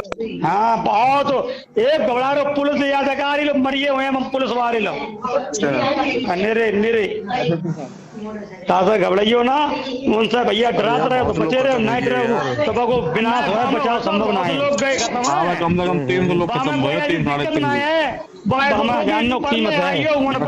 तुम तो कैसी जाएगी जब एक खत्म हुई है तो खत्म हुई है, फिर डरे हो ना तुम, जैसे तुम भैया कहने तुम्हारे ऊपर आदमी लेकर पड़ो, फिर दूसरों भरो बो गिर पड़ो, तीसरों बो गिर पड़ो, हजारों आदमी तो पिछियो हुआ परले आई एकदम, अब एकदम परले ही तो आई, हम कह गा परले ही तो आई हुआ बच जा भाई, और कोई बात ना है, परले ही उनने दिखाई दो और क्या कर दो। अब तक इतनी 25 साल हुई, कहूँ ऐसा भाव कबू वो तो ना हो जाता, और ज्यादा से ज्यादा भीड़ तो राजस्थान में होते, जब 2 लाख की भीड़ थी लगभग, अपना 3-3 लाख की भीड़ होता है।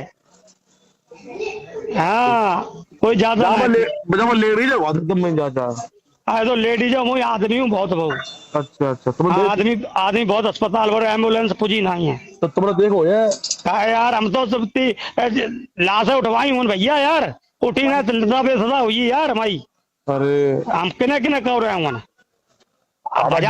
हटा ना दो, जब पुलिस ने चलो उन्हें उठवा ना ली सब भाई, टाइम न लगी रही है, हमें कुछ पता नहीं कहाँ ना कोई ऐसी बात ना, घबराओ ना, परेशान होना, सब आइए सुरक्षित, सब है, सब कोई ऐसी बात ना। हाँ जो रहिए बेऊ सब सुरक्षा, सब जहाँ तहाँ जाम कर दो तो रोड, कोई ऐसी बात ना है। All right, Piyush Ori joins us live. In fact, he's the one who has accessed this audio. Piyush, clearly it emerges from this audio that that there was mismanagement, and 2, that post the mishap, the management tried to cover up. It's clear from the conversation between these two Sevadars who are part of the team of Bhole Baba that they knew that mismanagement has happened and they wanted to do a cover-up job, hatchet job of it. So yes, good evening to you, Abhishek, and you raised a very pertinent point. Yes, there was mismanagement, and the reason for the mismanagement was that the private force of this self-styled government, Bhole Baba, whose real name is Surajpal Jatav, was given a free hand. In fact, of the sources who have spoken to us with Republic in private, the UP police have also considered that how most of this private force are managing the show, and the UP police were not given the free hand to manage the public, and thereby you saw that how, because of the mismanagement, the reported conversation between these two associates of Sevadar maintain, they admit that there was mismanagement, and that resulted in a stampede, and that resulted in death of over 121 people. The key question over here now is that even though there have been 11 arrests that have been made so far by the Uttar Pradesh police, the key question is that all these people who have been arrested so far are just Sevadars, they have been associates. And will the buck stop only with the arrest of these associates and Sevadars, or will the UP police go ahead and also arrest those people who were giving these people directions? And when I talk about giving these people directions, I also mean that will the responsibility go and stop at the doors of this self-styled godman, Bhole Baba, or Surajpal Jatav, or what his real name is. Now we have exposed over here in Republic that how this Bhole Baba, this self-styled godman, has a financial clout, and how also because of his financial clout he has some political links. So thereby it becomes now very important of the two parallel investigations that is being undertaken, first by the Uttar Pradesh police and also by the Judicial Commission. Will the buck stop only with the arrest of these Sevadars, or will the buck stop with the punitive action being taken against this person also, whose name is Surajpal Jatav, identified as Bhole Baba among his devotees? Back to the studio. One quick question before I let you go, Piyush, and which is that, has this audio been taken on record by the police as part of its investigation? And these two Sevadars who are having this conversation, have they been identified? Well, so far, Abhishek, what I can tell you is that this has not been verified and this has not been authenticated by the Uttar Pradesh police in public. However, as what we have been told by the sources is that the Uttar Pradesh police, in fact, at the police lines today, there was a very long meeting of all the investigating officers in the case. And when we tried having a word with them, they just told us that, yes, they are trying to verify the video, but officially, they are not authenticating the veracity of this video. And right now, there are over 78 suspects. Most of them are sevadars who are in the radar of the Uttar Pradesh police as far as the mismanagement of this Hathras religious congregation is concerned. It is important to note, however, that of the 78 suspects which are in the radar of Uttar Pradesh police, there is no name of Bhole Baba, whose real name is Suraj Pal Jatap. So yes, it is going to be now interesting to see that in the days to come, will the buck stop only with the arrest of these sevadars, or will the buck stop at the doors of the self-styled godman Suraj Pal Jatap also? Back to the studio.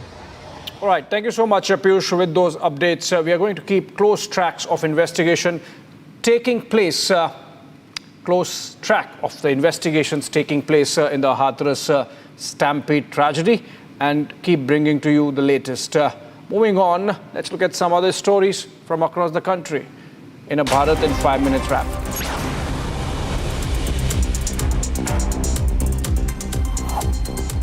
Congress MP Rahul Gandhi visited Manipur today and met people at a relief camp in Churachandpur. His visit to Manipur comes a year after violent clashes happened in the state between two communities. This is Gandhi's first visit to the strife-torn state since being elected to the Lok Sabha from Uttar Pradesh's Raebareli in recent general elections.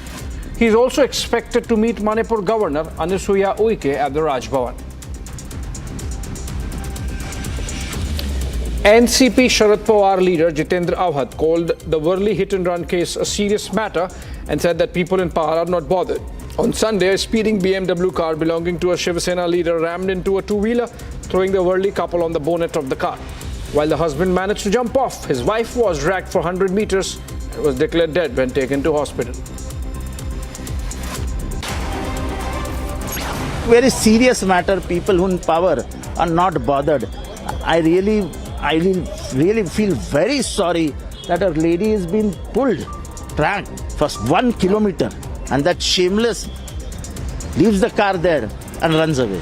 It's a very serious matter, very, very serious. In the anti-terror operations in Jammu and Kashmir's Kulgam, the armed forces have recovered arms and ammunition from the terrorists that were neutralized. The operation has been undergoing for the last 3 days now. The operation began when the Indian Army received information that some terrorists were hiding in the region. 6 of those have been neutralized so far. After the Supreme Court rejected the West Bengal government's plea challenging Calcutta High Court order directing CBI probe in the Sandesh Khali incident, CPM leader Mohammad Salim said the government's role is to investigate and find out the truth. He called the Supreme Court's order right and added that there must be an inquiry. He also accused the Mamata government of protecting the main accused. सरकार का काम है जांच कराना, सत्य को निकालना ढूंढ के। यहाँ पे वो सत्य को दबा करके मिथ्या बोलती है ममता बनर्जी और तृणमूल कांग्रेस सरकार। इस बात को फिर प्रमाण हुआ है, जांच हो, दूध का दूध पानी का पानी हो। In Karnataka's Nelamangala, several people lined up to receive alcohol. The incident happened at a party organized by Chikvallapur BJP MP K. Sudhakar, who was celebrating his Lok Sabha win from the constituency. Bengaluru Rural SP C.K. Baba shared that the excise department had given permission for this and the police were instructed to take care of the arrangements. Days after BSP Tamil Nadu chief K. Armstrong was murdered by a group of men outside his house in Chennai, bold scam angle has emerged in connection with his murder. Tamil Nadu Congress President Selvapuram Thagai K. said that during Armstrong's funeral he heard people talk about the Arudra gold scam. He questioned the connection between the murder and the scam and demanded a thorough investigation. What connection with Arudra gold and the BSP state president Armstrong and Arcade Suresh? So that should investigate. What we are telling, we will go all views. A speeding van carrying school students overturned in Surat's Molad village, where there were around 9 children in the van, out of which 6 have sustained minor injuries. MOS Praful Pansaria assured strict action in today's incident. He also said that the parents should file complaint of such van drivers who drive rashly and risk the lives of children before the police.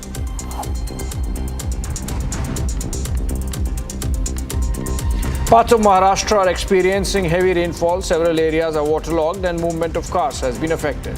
Many flights have been cancelled and Mumbai has been put on a red alert. Chief Minister Eknath Shinde said that the senior BMC officials are present at all waterlogging prone spots in the city and that the State Disaster Management Authority as well as the NDRF and the BMC are on alert. NDRF teams have reached all 3 coastal districts in the state, and Army, Navy and Air Force are also in a state of alert.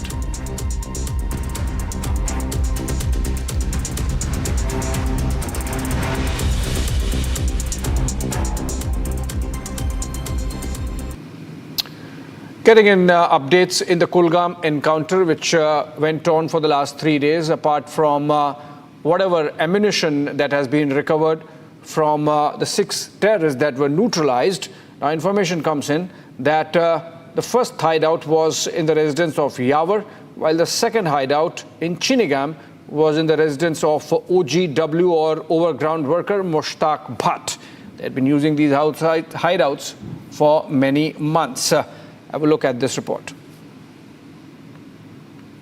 को हमें terrorist के movement की एक सटीक खबर चिनीगाम इलाके में मिली और खबर मिलते ही 6 तारीख की 1500 बजे शाम तक कॉर्डन लग चुका था। 24 घंटे चले इस ऑपरेशन में 4 टेररिस्ट मारे गए।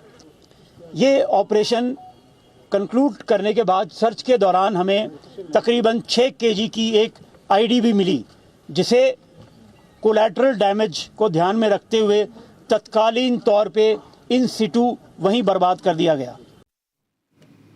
Right, Prime Minister Narendra Modi has landed in Moscow. He was given a ceremonial welcome at the airport with first Deputy Prime Minister of Russia receiving him. Also a festive welcome by the Indian community at Hotel Carlton, where Prime Minister is put up. In fact, let's look at some reports coming in from Moscow about Prime Minister's visit and the manner in which Russia is going about it.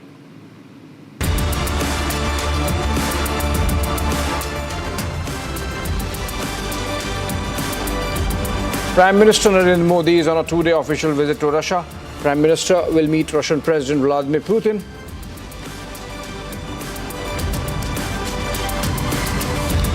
Prime Minister would meet Russian President Vladimir Putin during the visit and hold 22nd India-Russia Annual Summit talks. The two leaders are expected to discuss various issues ranging from global issues to relations between the two countries. A discussion on the Russia-Ukraine war is also on the cards, and it is expected that the Prime Minister will call for an early discharge of the Indians stuck in conflict. As PM Modi lands in Moscow, Russian artists beat dhol and said they are happy to welcome the Indian Prime Minister to their country.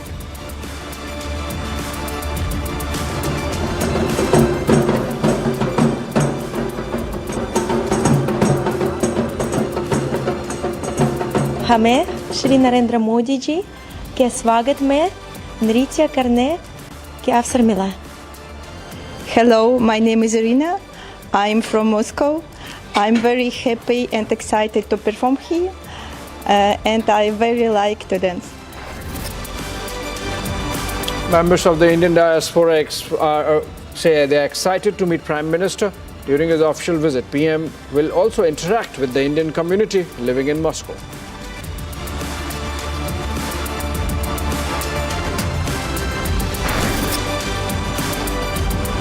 Young members of the Indian diaspora in Moscow raised slogans of Vande Mataram and cheered Prime Minister Modi as he arrived. They called Prime Minister an inspiration for youth and shared their excitement to meet the leader.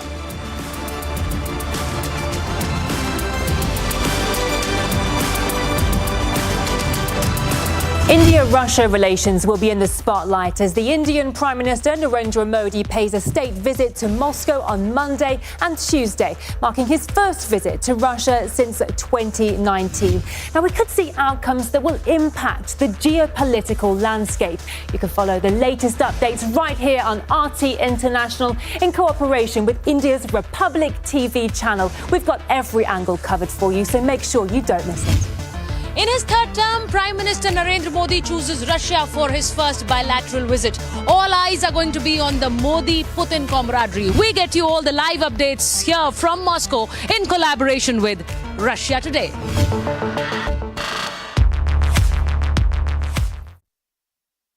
PhonePe proudly presents Share.Market. Open a Demat account by 31st July and get zero brokerage till 31st December on FNO and intraday, equity delivery, wealth baskets, and zero account opening fees. Download Share.Market and start investing. Investments in the securities market are subject to market risks. Read all the related documents carefully before investing.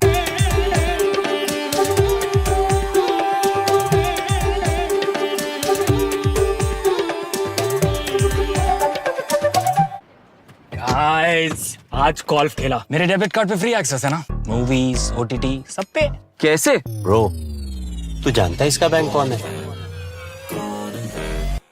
कौन है SBI get a wide range of benefits with SBI wealth इसे कहते हैं solid bank की solid banking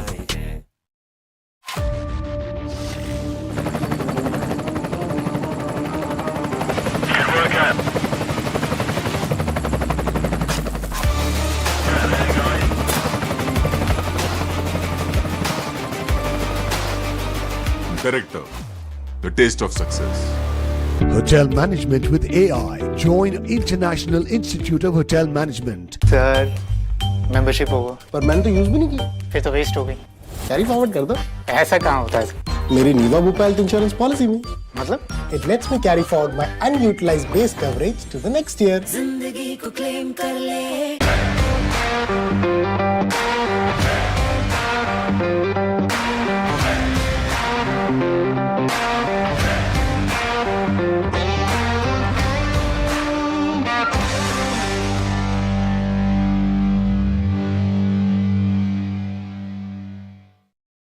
American Pistachio presents Cracking News of the Hour.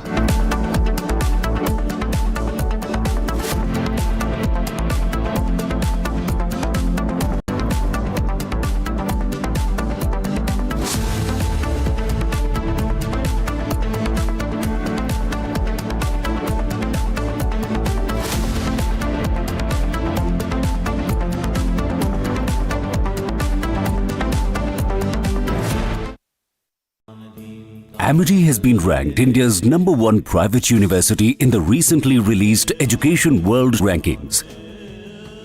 A testimony to Amity's globally benchmarked standards in education. The path to Mars is beset with challenges. And the crew and their families have committed a year of their lives in service to NASA, to the country, and to humanity's exploration of space.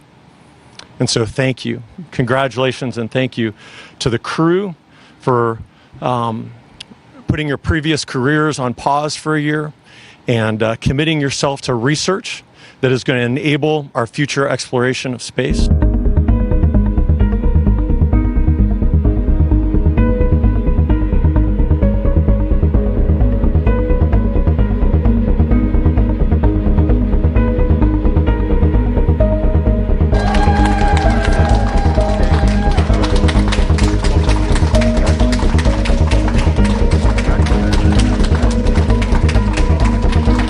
Hello. It's actually just so wonderful to be able to say hello to you all. Chapeo 1 has been a unique experience with great challenges, joys and sorrows, and a lot of hard work, with a fair bit of fun thrown in as well. I wish to thank the crew, my friends and family, and my partner Elliot, who told me not to name drop him, but he deserves it. During this mission, these people have given an incredible richness of shared experience and conversation, a gift of love and support that made this year possible. I am humbled that being away on a one-year Mars analog brought me closer to those I was with and those I left back at home.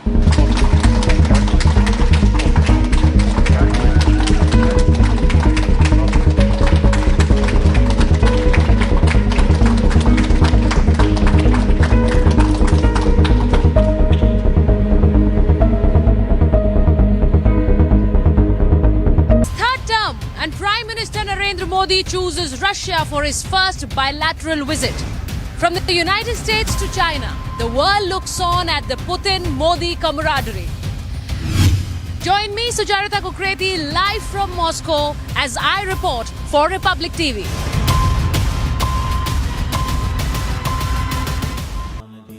Amity has been ranked India's #1 private university in the recently released Education World Rankings. A testimony to Amity's globally benchmarked standards in education.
As the Indian Prime Minister Narendra Modi pays a state visit to Moscow on Monday and Tuesday, marking his first visit to Russia since 2019.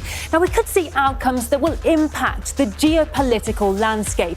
You can follow the latest updates right here on RT International in cooperation with India's Republic TV channel. We've got every angle covered for you, so make sure you don't miss it. In his third term, Prime Minister Narendra Modi chooses Russia for his first bilateral visit. All eyes are going to be on the Modi-Putin camaraderie. We get you all the live updates here from Moscow in collaboration with Russia Today. From Asia's largest news headquarters, setting the agenda for Bharat.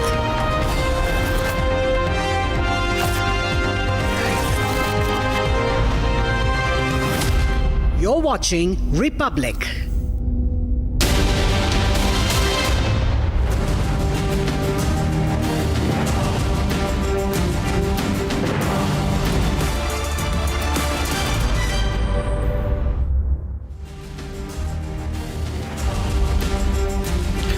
This is Republic, and you're watching a very special episode of This Is Exclusive. Coming together of two leading broadcasters, Russia Today and Republic TV, as we get you an unmatched coverage of Prime Minister Modi's visit to Russia. And why exactly this is being touted as a historic visit. We'll take you through all the latest details. Joining me from Moscow is my colleague and our senior editor, Sucharita, who's going to be joining us on this broadcast. We're also going to get you the whole host of reporters and anchors joining from Russia Today to give you the Kremlin perspective. Over the next 20 minutes, we're going to take you through the details of why this visit is being touted extremely significant, keeping in mind that this is Prime Minister's first bilateral that's going to take place after the swearing-in ceremony has taken place. In fact, there is a marked shift from the traditional way that Indian Prime Ministers have conducted in the past, choosing their neighboring countries as the first visit, but the Prime Minister putting a stamp on that 7-decade-old relationship between India and Russia. First, take a look at this detailed report, and then we begin our special broadcast with Russia Today. Moscow is gearing up to welcome Prime Minister Narendra Modi.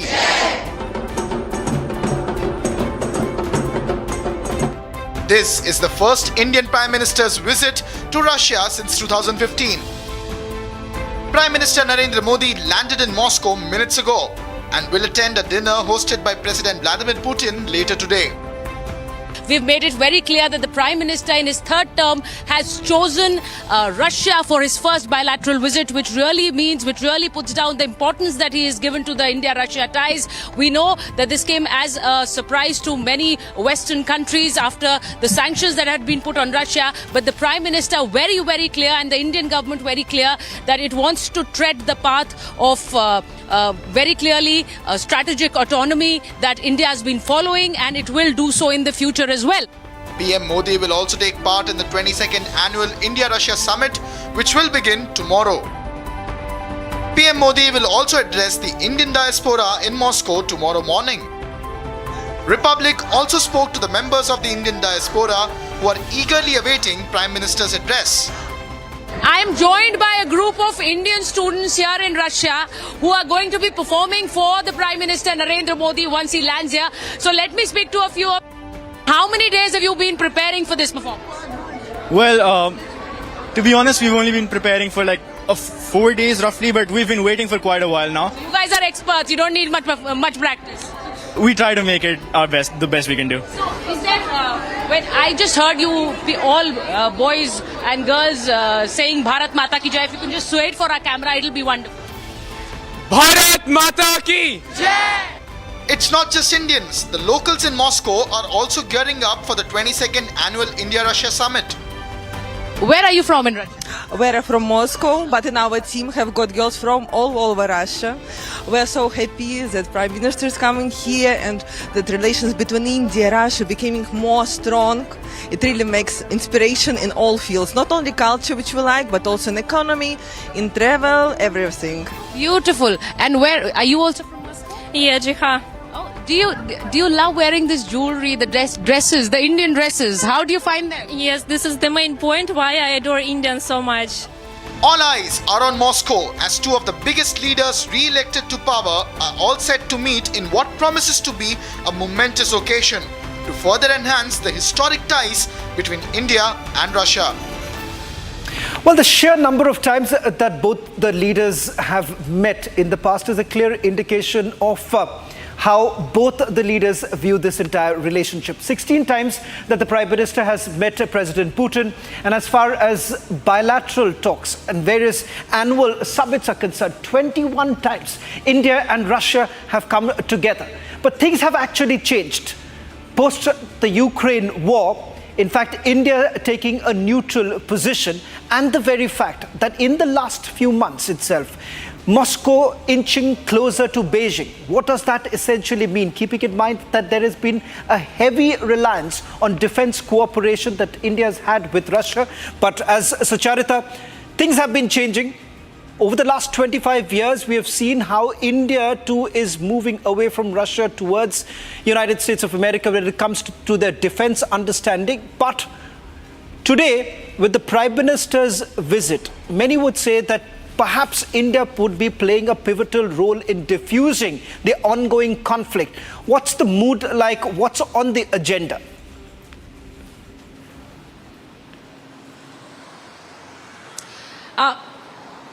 Shravan, it is very, very clear. It is very, very clear. I'm getting some audio that if it could be corrected. It's very clear that there is a mood, there is a thinking that the Indian Prime Minister can diffuse tensions between Ukraine and Russia. Now there is an affirmation when it comes to President Putin when you saw his remark on the Donald Trump comment. Now he very clearly wants this conflict to be ending, but there is required a mediation. Can Narendra Modi play that role of that mediation? Can Narendra Modi be the leader who can mediate between Ukraine and Russia? Now, we'll have to go back to the G20 summit. There was a lot of pressure by the G20 states to invite Ukraine to the G20 meet, which was in India. But since President Putin wasn't coming to the G20, Ukraine wasn't there. Now, this is a balancing act that India has been doing. Now, in the presence of President Putin on the sidelines of the SCO meeting, when Narendra Modi had met Vladimir Putin, he had very clearly spoken in his presence that war is not a solution. So, very clearly, Russia knows the stand that India has vis-a-vis war. Russia knows the stand that Prime Minister Narendra Modi has vis-a-vis dialogue between countries to de-escalate any situation. And the Indian administration has been doing that, be it the Israel-Palestine situation or the Ukraine-Russia war, that is the military conflict that they call it here, has been ongoing. And now the Prime Minister is here. There has been a political attack back home on Narendra Modi, saying that he should be speaking about peace when he comes here. But it is not just a political attack. Many believe that if there is an individual or there is a country that can play a pivotal role in the Ukraine-Russia conflict, it is India and it is Narendra Modi. Shravan. Well, Sucharita, I'll request you to stay on with us. We'll also try and go across to our colleagues in Russia today in a short while from now. But before that, let me take all our viewers of This Is Exclusive through the details of what's really on the agenda. Because remember, as far as this trade talks that are likely to take place and several other issues, I'll just quickly take you through a snapshot of what we know so far in terms of the bilateral talk that's going to take place. Now, New Delhi-Moscow trade talks, I'll stay with this and just put this into perspective. Now, as far as the trade target is concerned, that was set at about $30 billion till about 2025. That has already crossed. In the financial year between 2023 and 2024, it has crossed the 60 billion mark. That in itself shows where it stands today. Let's take you through the other big agenda as far as Prime Minister Modi and Putin's meeting is concerned. It's also about pharma exports. Now remember, the trade balance was in fact heavily towards Russia, with India basically importing roughly about $60 billion in terms of oil and various other items. But that, remember, is also now changing, with India positioning itself as far as pharma exports are concerned. So that's going to be another key issue. Now, this is perhaps the most sticking point, the bone of contention, because this is something that has irked India. The very fact that you've had at least 40 Indians who have been taken to Russia. In fact, they were misled and finally landed up taking up the war in Ukraine. They were fighting on behalf of the Russian forces. In fact, you've had the Ministry of External Affairs saying that all efforts are now being made to bring back the Indians safely. This too perhaps could figure in the agenda. Apart from that, of course, the focus is also about defense cooperation. Let's not forget that India and Russia have already signed multiple agreements, starting with that S-400 missile, and the fact that you've also had understanding with regards to Su-30 and a few other items too. And let's not forget about the licensed production that has also taken place between India and Russia as far as the T-90 tanks are concerned. I'll go back to Sucharita as she's tracking the visit of the Prime Minister very closely. Sucharita, the other focus essentially being as to how exactly is the West really viewing. In fact, it's very uncharacteristic when you've had a nation actually putting out a statement. In fact, the Kremlin went on to say that the West perhaps is looking at this entire visit of the Prime Minister from the eye of jealousy. And very bizarre statements have actually come in from some leaders, but some do say that it's in the interest of India.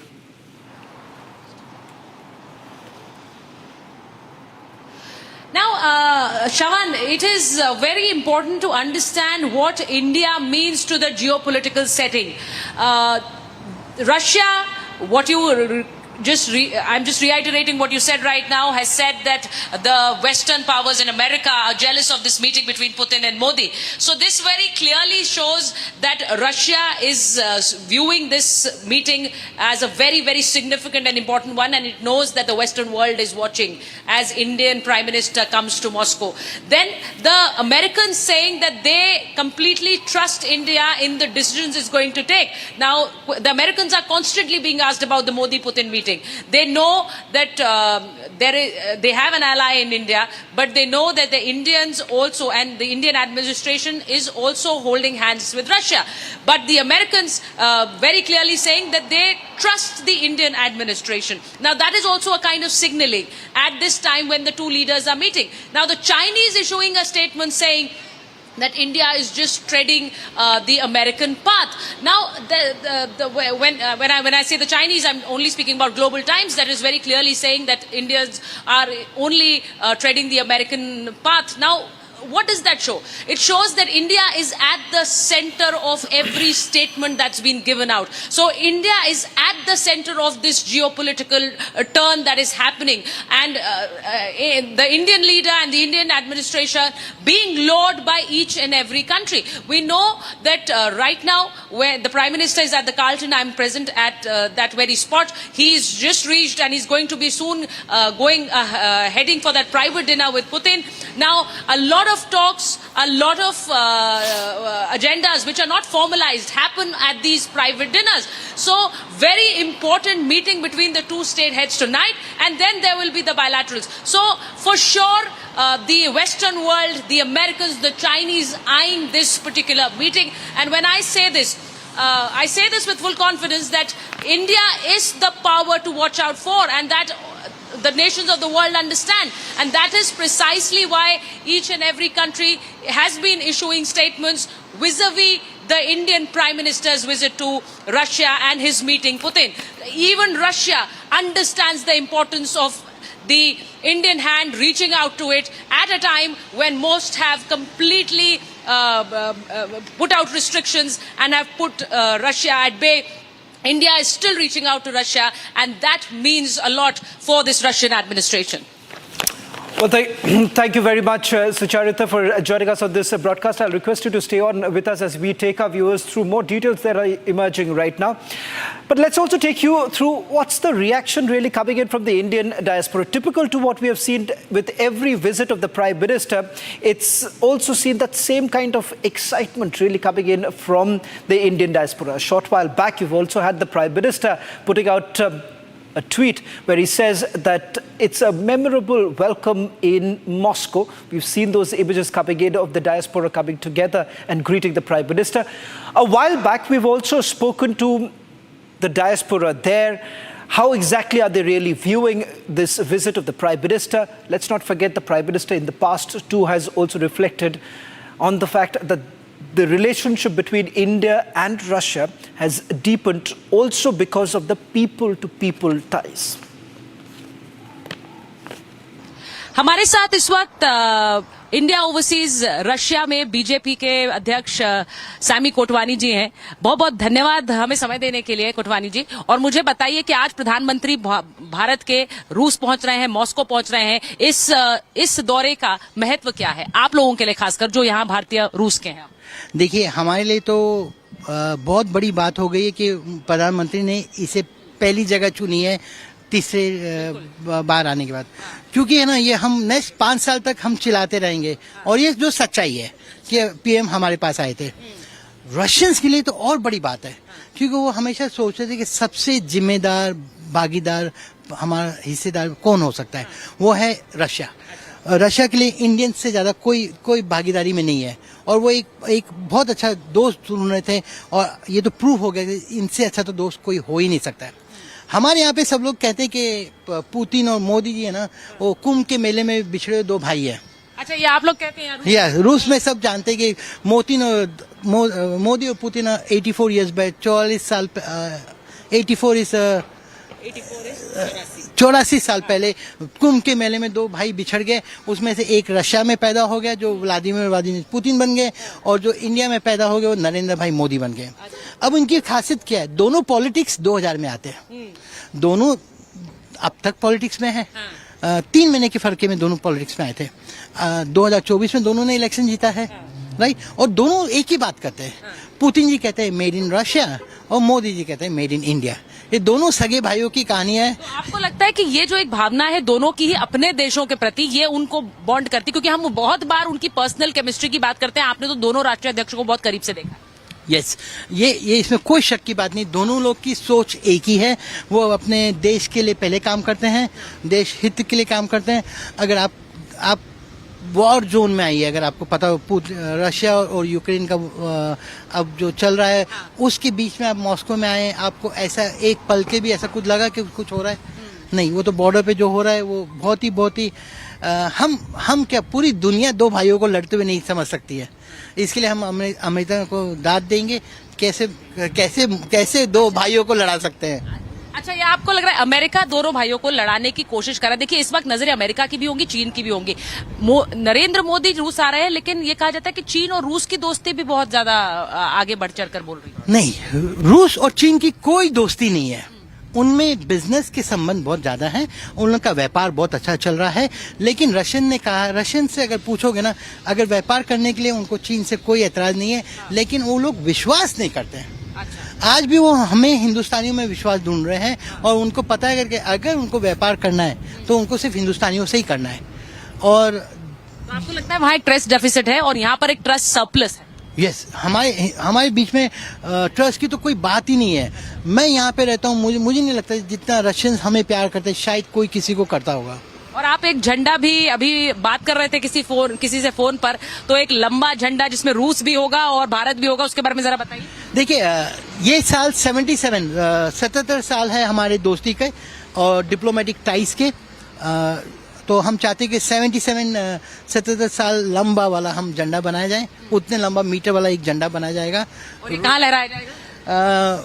Exactly प्रधानमंत्री में आएंगे जहाँ पे आ रहे हैं। प्रधानमंत्री Sami Kotwani जी उस welcoming party में भी होंगे जब वो कार्ल्टन पहुंचेंगे, तो जरा उसके बारे में भी बता दीजिए। यस, हम एम्बेसी के बहुत सारा शुक्रिया करना चाहेंगे कि उन लोगों ने हमें ये मौका दिया है, और हम लोग 350 लोग के साथ उधर पहुंच रहे हैं। बहुत सारे प्ले कार्ड बनाए गए हैं, और इंडियंस रशियन डांसर आ रहे हैं वहाँ पे, वो लोग अपना कला भी दिखाएंगे। So it will be very very interesting. Bollywood Bharatanatyam सब होगा। अच्छा, आपने एक चिट्ठी भी लिखी है व्लादिमीर पुतिन को, रूसी राष्ट्रपति को, रशिया में एक मंदिर की मांग करते हुए। देखिए, मैं पहला हिंदुस्तानी हूँ जिसको रशियन पासपोर्ट मिला है, बिगर रशियन बीबी के। अच्छा। मुझसे पहले जितनों को भी पासपोर्ट मिला था उनके पास रशियन बीबी थी। मैं पहला हिंदुस्तानी हूँ जिसको रशियन पासपोर्ट मिला था बिगर रशियन बीबी के। तो मेरा हक बनता है कि मुझे अपनी जगह होनी चाहिए जहाँ पे मैं जाके प्रार्थना कर सकूं। तो उसी रिक्वेस्ट में मैंने उन्हें कहा था, और कोविड के समय में हमने 25 लोगों को यहाँ पे, हमारे मित्र लोग जो गुजर गए थे, तो उसमें हमने उन सबको लूज किया था। तो हमारे पास मंदिर नहीं था, बहुत दुख भरी बात थी। तो मैंने सोचा कि एटलीस्ट मरने पे कोई तो जगह हो जहाँ पे अपना सर टेका जाए, अच्छे टाइमों में तो सब ये जो बात उन्होंने कही है, ये क्योंकि अयोध्या में एक मंदिर बना, उसके बाद अबू धाबी का जो मंदिर, जहां पर वहां पर भी मैं गई थी कोटवानी जी, और वो अबू धाबी का जो मंदिर है, जब आप उसे देखते हैं तब शायद पूरे दुनिया भर में जहां भारतीय बसते हैं उनमें एक आस जगी है कि उनका भी एक प्रार्थना स्थल जिन जगहों पर नहीं है वहां। और हमने हिंदू मंदिर की बात की है। हमने ना कोई कृष्णा, ना कोई शिवा, ना कोई रामा की बात की है। We have talk Indian Hindu mandir. Russians को मैंने समझाया, देखिए हमारी संस्कृति पहले आई है, क्रिश्चियनिटी, ऑर्थोडॉक्स क्रिश्चियंस, मुस्लिम्स और सब बाद में आए। जो आपसे पहले आए उसके ऊपर तो आपके ऊपर कोई एतराज ही नहीं होना चाहिए। अगर कोई बाद में आप उसके बारे में सोचो वो सही है कि गलत है, लेकिन हम तो पहले से हैं तो वो मानते हैं कि हमारा ये होना चाहिए।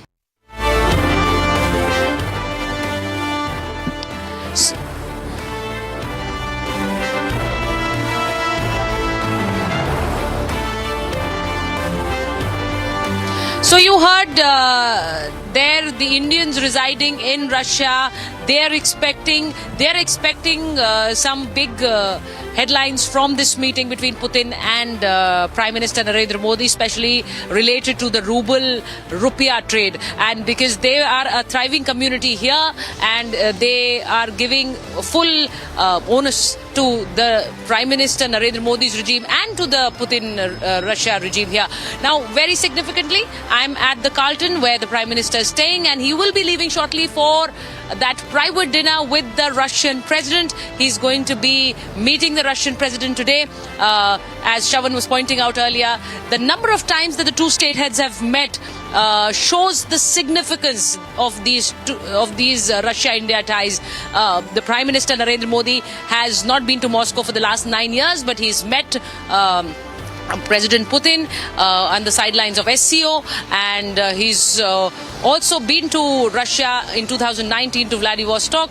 But this meeting is very, very specific in its agenda. It's very, very clearly talking about the bilateral ties between the two countries, and that is what both the countries have been speaking about: how to take the energy cooperation further, how to be able to draw a conclusion to the 5th generation fighter jets deal, and we are expecting that in this meeting. So that is going to be a significant announcement if that happens after this Modi-Putin meeting. And we are going to be slipping into a short break.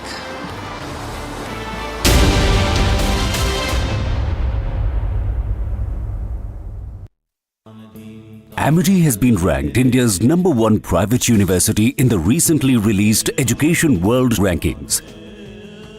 A testimony to Amity's globally benchmarked standards in education. 120 hostages still in Gaza, and the government is doing everything they can not to get them out. The soldiers, the army, all of the heads of security have said that we do not need to be in Gaza anymore. It's time to move on. It's time to bring...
We have 120 hostages still in Gaza, and the government is doing everything they can not to get them out. The soldiers, the army, All of the heads of security have said that we do not need to be in Gaza anymore. It's time to move on. It's time to bring these people home to do what the country... A country that has been completely isolated by the global world is going to be at the center of this entire global spectrum, because India is very clearly reaching out to Russia at a time when it has been sanctioned by the Western world. There are multiple perspectives to the Putin-Modi meeting, and they're going to all unfold here at Moscow as we report live for Republic TV.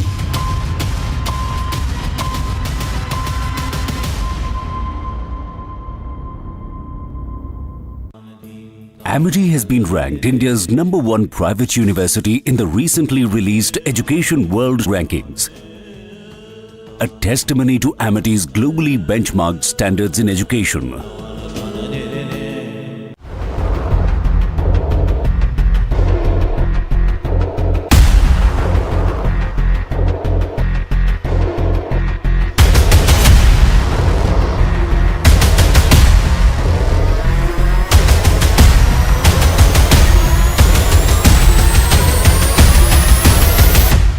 हाँ, बहुत ज्यादा बड़े हुए हैं। मैं हर 3 दिन के बाद आती हूँ। कारण यही है मैडम, पीछे से आलू आ रहा नहीं है, स्टोर वालों ने रोक रखा आलू।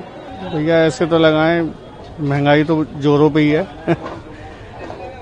टमाटर भी अच्छे खासे जा रहे हैं।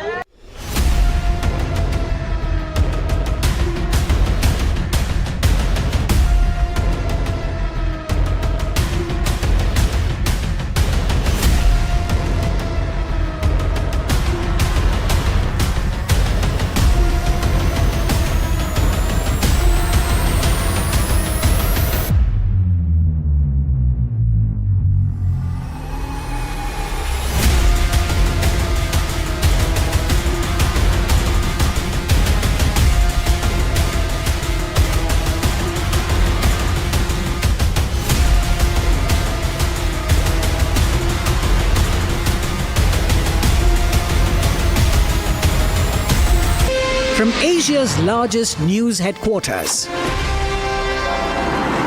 setting the agenda for Bharat.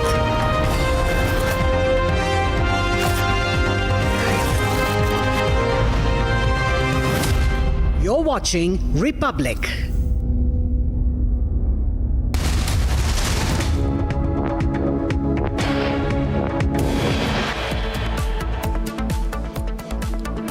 Prime Minister Modi lands in Moscow for the first time since 2015, and he will attend a dinner hosted by President Putin later tonight.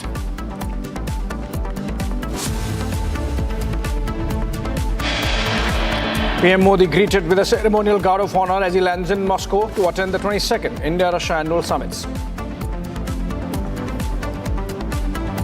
Prime Minister lands in Moscow with big bilateral on the cards. All eyes now on the historic Modi-Putin meeting.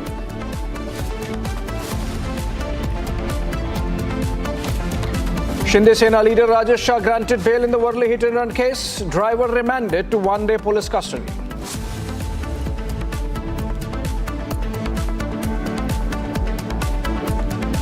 Top court dismisses plea by Mamata's government challenging High Court order over CBI probe in Sandesh Khali.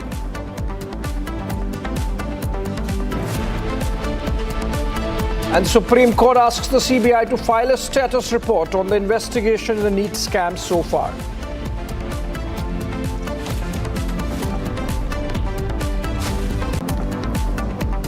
Bite? All right, in the Worli hit and run case, the accused father Rajesh Shah has been granted bail by a court in Mumbai, even as Mumbai police continues to look out for Mihir Shah, the son of Rajesh Shah, who happens to be a Shiv Sena leader. In fact, the driver who was accompanying Mihir Shah continues to remain in police custody and in fact has been granted custodial interrogation by the court. This even as reports suggest that Mihir Shah has been on the run and might have communicated with his girlfriend apart from his mother and sister, and so the police questioning those 3 women. I'm told we have Meenakshi, who earlier spoke to the family of the victims. Let's Listen into that. मैं अभी वही सीजे house के सामने खड़ी हूँ जहाँ पे दर्दनाक हादसा हुआ था कल सुबह 5:30 बजे यही सीजे हाउस के सामने से जा रहे थे वो दंपति जो ससून डॉक से फिश खरीद के लेके जा रहे थे घर।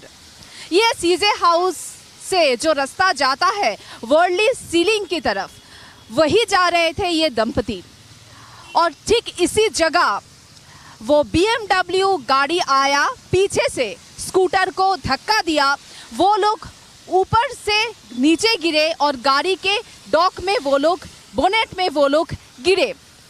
उसके बाद क्या हुआ, एक दर्दनाक हादसा, जैसा कि रिपब्लिक टीवी को बताया उन्होंने जो खुद थे स्कूटर में, जिनका मौत हो गया, कावेरी जी, उनके पति बताते हैं यहाँ से एकदम सीजे हाउस के सामने से जब वो गिरे गाड़ी के बोनेट पे, तभी वो जो गाड़ी चला रहा था आरोपी मिहिर शाह, उसने घसीट के इसी रास्ते से सीधा लेके गया गाड़ी जो जाता है वर्ली सीलिंग की तरफ, जो यहाँ से 2 किलोमीटर का रास्ता है, डिस्टेंस है। यहाँ से 2 किलोमीटर तक गाड़ी घसीट के वो लेके गया और वो गाड़ी में कावेरी जी गाड़ी के बोनेट से नीचे गिरी और उनको घसीट के सीधा लेके गया। जैसा कावेरी जी के पति का बोलना है, अगर वो यहाँ पे इस जगह पे गाड़ी रोक देता, शायद कावेरी जी आज बच जाते, ये दर्दनाक हादसा नहीं होता। In fact, that was Meenakshi giving ground report from the spot where the accident took place. She earlier also spoke to the victim family. Let's listen in. हम अभी वोरली कोलीवारा में हैं, उनके घर में जिनका मौत हो गया है ये वोरली एक्सीडेंट में। कावेरी नाकवा के घर में हैं हम और उनके पति भी हैं हमारे साथ। जानने की कोशिश करेंगे कैसे हुआ ये हादसा। दादा, आप अभी तो बात करने का आपका ये नहीं है, मैं समझ सकती हूँ कि क्या गुजरा है आपके ऊपर, आपके फैमिली के ऊपर। जानना चाहती हूँ थोड़ा, अगर बोले कि कैसे ये इतना बड़ा हादसा हो गया। हमारा घर का मच्छी का धंधा है, हम फिशरमैन हैं। हम अभी बारिश में हमारा बोट ऊपर रहता है, मच्छी पकड़ने का हमको परमिशन नहीं रहती, इसलिए हम लोग सवेरे उठ के कॉर्पोरेट मार्केट जाके मच्छी खरीदते हैं और वही मच्छी हम लोग बाज़ार में बेच देते हैं। तो ऐसा हमारा रूटीन फ्राइडे, वेडनेसडे और संडे ऐसा रहता है। तो हम लोग हर रूटीन की तरफ से हम लोग वही डेली का हम लोग करते थे, वही रूटीन के हिसाब से हम लोग कॉर्पोरेट मार्केट गए। कॉर्पोरेट सवेरे 4 बजे कॉर्पोरेट मार्केट गए। कॉर्पोरेट मार्केट में हम लोग मच्छी लिया और हम लोग पेडर रोड तरफ से आ रहे थे। पेडर रोड तरफ से आ रहे थे 35 किलोमीटर्स, यानी अपना जो ये रहता है ना, स्पीड रहता है ना, वो 35 का स्पीड था।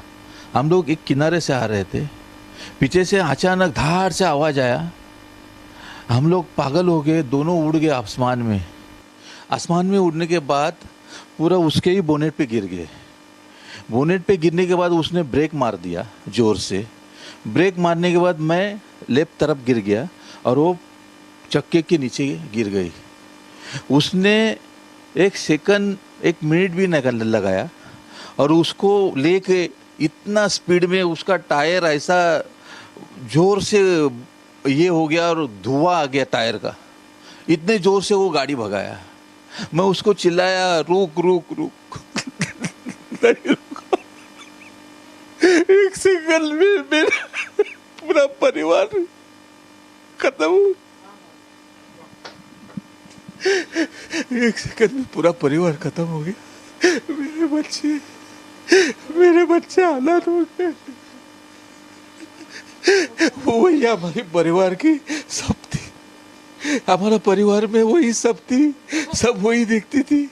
वो वही, मैं मच्छी मारता था, वो उसका बेच के हम लोग को पैसा मिलता था।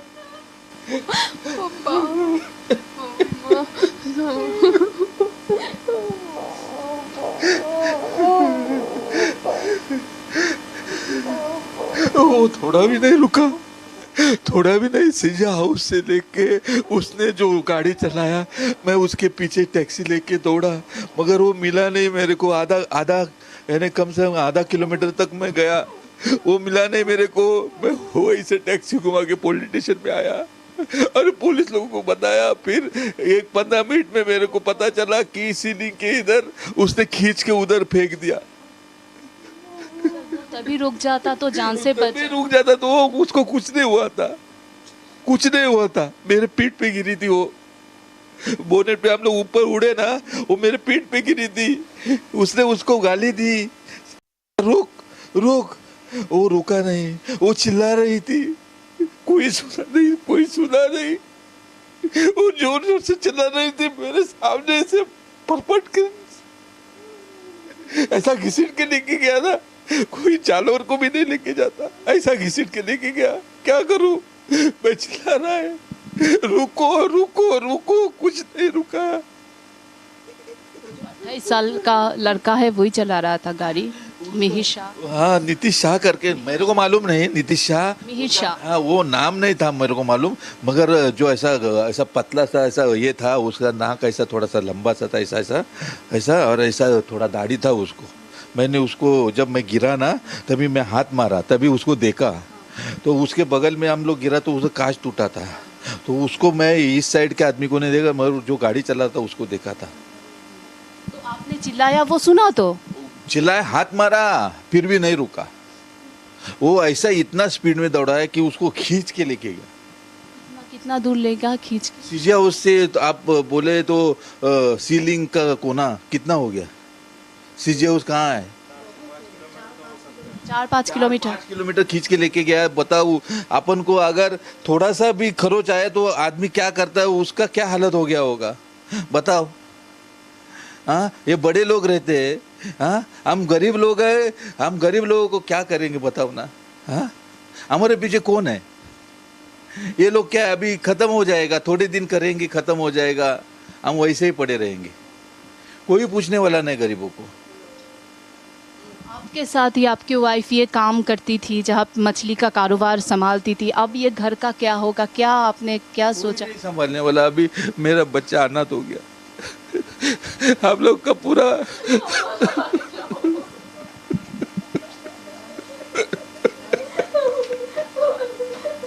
हमारा पूरा परिवार तहस-नहस हो गया, क्या करूं? हमारे करती कर रही थी वही थी सब, उसकी वजह से ही हम लोग सब। घर का भी संभालती थी, बाहर का भी काम काज संभालती, सब वही करती थी। मेरा काम था मच्छी ला के देना और उसका मच्छी बेचना। तो उसके बावजूद वो हमारा तो मच्छी थोड़ा आता था समुंदर का, मगर वो नहीं रहता तो हम लोग मार्केट से खरीदते थे और वो बेचते, हमारा उधर निर्वाह होता था। अभी घर में कौन कौन है आपका? आप है, मेरा लड़की, मेरा लड़का और मैं, 3 ही जने हम लोग, उसके अलावा कोई नहीं। तो आरोपी के पिता को अरेस्ट किया है, गाड़ी में जो थे उनको अरेस्ट किया, क्या चाहते हैं आप लोग, क्या चाहते? मैं यही चाहता हूँ कि उसको फांसी की सजा हो। ऐसा कृत्य करने से अगर आदमी को नहीं पहचानता, जानवर की तरह सुलूक करता है, तो उसको फांसी होनी चाहिए, उसको जीने का हक नहीं। अगर मैं उसके घर वाले को अगर मैं ऐसा करूँ तो मेरे साथ क्या होता था? अगर मैं वही मालिक रहता और मैं गाड़ी चलाता और मैं उसके लड़के को खींच के लेके जाता, तो मेरे साथ क्या करते थे वो लोग, ये मेरे को बताओ।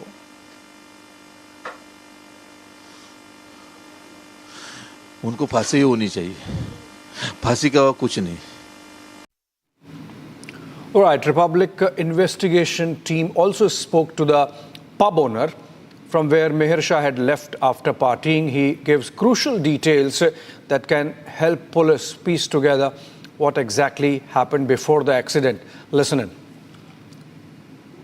करके गेस्ट ने बुकिंग किया था, वो हमारे यहाँ पे रेगुलर आता है, सबका आईडी चेक हुआ है, उनके आईडीज़ अपन ने दे भी दिए हैं, ठीक है। जितना सर हमको आइडिया है, ये 11:08 को ये 4 लोगों का ग्रुप आया था। वो लोग बैठे थे, वो लोग ने खाना खाया, ड्रिंक किया एंड 11:14 को बिल पेमेंट ख़त्म कर दिया था एंड 11:26 को देवर आउट ऑफ द प्रीमाइसेस। ठीक है, जो लड़का मिहिर बोला जा रहा है उसने ड्रिंक भी नहीं किया है, खाली रेड बुल लिया है। ठीक है, वो डिटेल्स CCTV में पुलिस भी चेक कर रही है, उनके पास सारी डिटेल्स है और हमारे यहाँ से कोई इसका लेना देना नहीं। कितने लोग सर ये आए थे मर्सिडीज़ गाड़ी में, एक्सीडेंट हुआ है BMW, जब गए भी थे तभी भी मर्सिडीज़ गाड़ी थी सर। तो हमारे यहाँ से गाड़ी, ड्राइवर, चालक किसी का कोई संबंध नहीं है। ये खाली दूसरे सब जो पॉलिटिकल चीज़ की वजह से एक रेस्टोरेंट ओनर को या हम रेस्टोरेंट को कंसीडर कर रहा है। As per law, as per norms हमने सब किया है और कुछ भी इसमें आउट नहीं। टोटल कितने लोग आए थे? 4 लोग आए। उसमें कोई लेडीज भी शामिल थे? नहीं, कोई भी नहीं था सर। और आए थे मर्सिडीज से, लेकिन घटना BMW में हुई है। हाँ, यहाँ पे BMW थी क्या? नहीं, खाली Mercedes. Well, let's look at some other stories from across the country in a Bharat 5-minute top wrap. Maharashtra Chief Minister Eknath Shinde led a high-level meeting at the district control room in Mumbai to address the flood situation caused by heavy rains in the state. Present at the meeting were Mumbai Guardian Minister MP Lodha, Relief and Rehab Minister Anil Patil and other officials.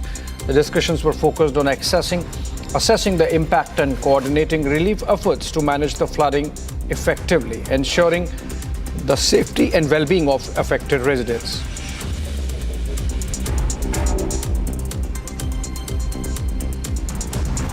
Days after being sworn in as Jharkhand's Chief Minister for the third time, Hemant Soren won the floor test with 45 MLAs supporting him.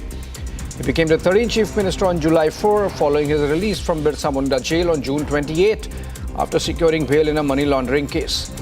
This came after he resigned in January before his arrest, with Champai Soren serving briefly as Chief Minister. Soren meanwhile accused the BJP of false allegations, reaffirming his commitment to serving the people. He stated that his return would strengthen the JMM, which secured a majority in the 2019 Assembly elections with Congress and RJD and the allies.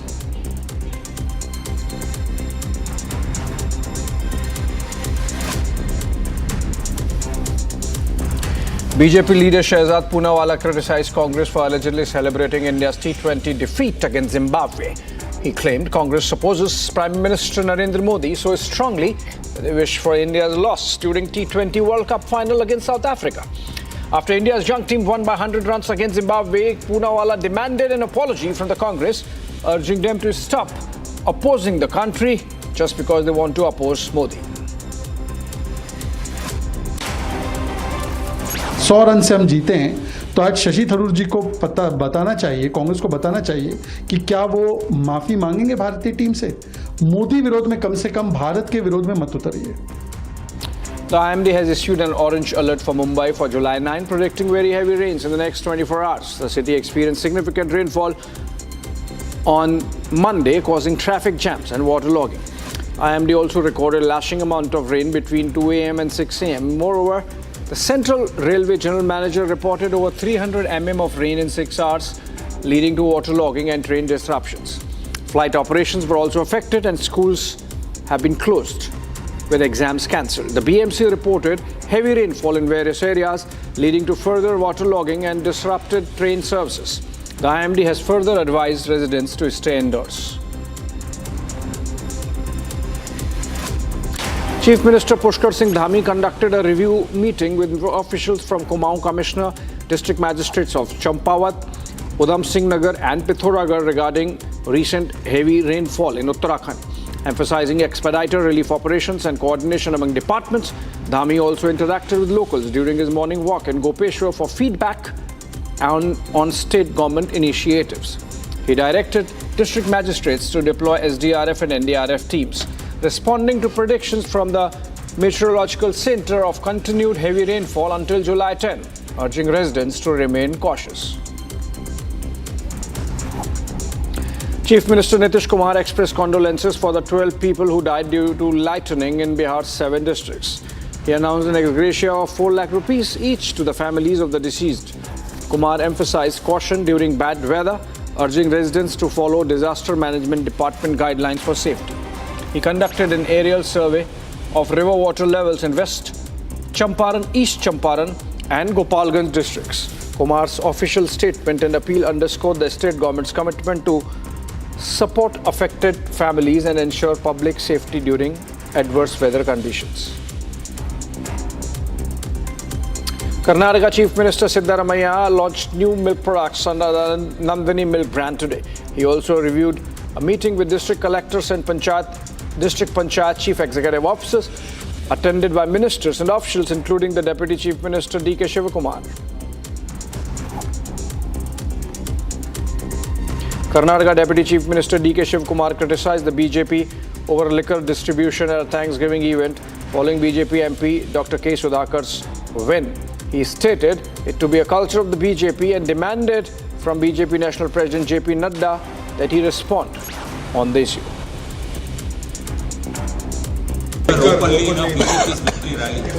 So it is the culture of the BJP and Mr.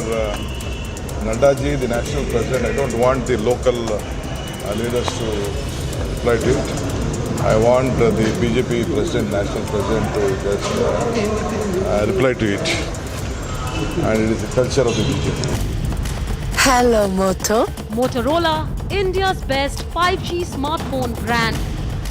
India and Thailand have started joint military exercises by the name of Maitri 2024, and they signify a pivotal step in enhancing bilateral military cooperation between the Indian Army and the Royal Thailand Army under United Nations Charter. Troops from both contingents were deeply engaged in intensive training sessions focused on honing skills in counter-insurgency and counter-terrorism operations conducted in diverse settings, including jungle warfare and urban environments.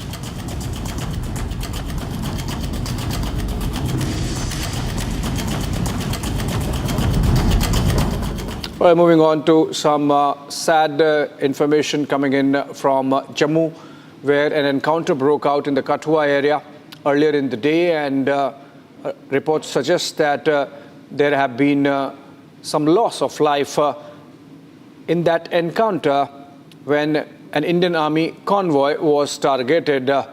These are pictures of that moment, and let's go to Gursimran. He's joining us live. I believe, Gursimran, this happened in the Machedi area of Katwa. Please tell us what more details can you share about this encounter? Who carried out this dastardly attack? Which terrorist organization has carried out this attack? See, Abhishek, what we can confirm from our sources in both Indian Army and the Jammu and Kashmir Police that this is a freshly infiltrated group of Jaish-e-Mohammed that has carried out this attack on the Indian Army convoy. However, the attack did not succeed fully, as the terrorists were attempting that all the roughly 10 to 12 soldiers inside this vehicle, the army vehicle, the 2.5-ton vehicle they were traveling in, they wanted to take all these bullets onto this vehicle so that there is no life after this attack. But some troops of the Indian Army, they retaliated, after which the terrorists escaped. Unfortunately, there have been some loss to our side, and the Western Command of the Indian Army is expected to issue a statement shortly. It is expected as the Army headquarters have been briefed about the operation and the operational casualties that the Indian Army has suffered. In a short while from now, we expect that the Indian Army's Western Command will be issuing a statement, but this is a first major attack on the Indian Army's Western Command area, that is the Samba Kathua area. Earlier, we have seen that in the Chhatrgala area and also in the Gando, there were 2 terror attacks, but that were in the area of the Northern Command. Now what is happening that the terrorists have taken the route of the Kathua and the Samba and also Bamyal in the Pathankot to infiltration into the Indian territory, and then what they are taking is that the Kathua route that is along with the Uj river towards the Doda district, wherein they are trying to establish a base. This group of terrorists, they carried out, it was a planned attack. However, it could not succeed fully, but yes, unfortunate news there is coming that there have been lost to the Indian Army, the statement regarding which they will be issuing shortly. But one thing is very clear, Abhishek, that the infiltration, the large-scale infiltration, which we time and again have been saying that the agencies have reported it to the union government, they are taking place, and the terror groups, they are at all-time high in the Jammu region. Roughly 50 Pakistani terrorists are active in the Jammu region. The number is all-time high. Reason being that the Pakistan has shifted its strategy from relying on the local terrorists, because they know that the locals are not turning into terrorism, and that's why they are sending a highly trained terrorist into the Indian territory, Abhishek. All right, thank you so much, Gursimran. Hope that the news is bad from Jammu's Katra, where an encounter has broken out in the Machedi area.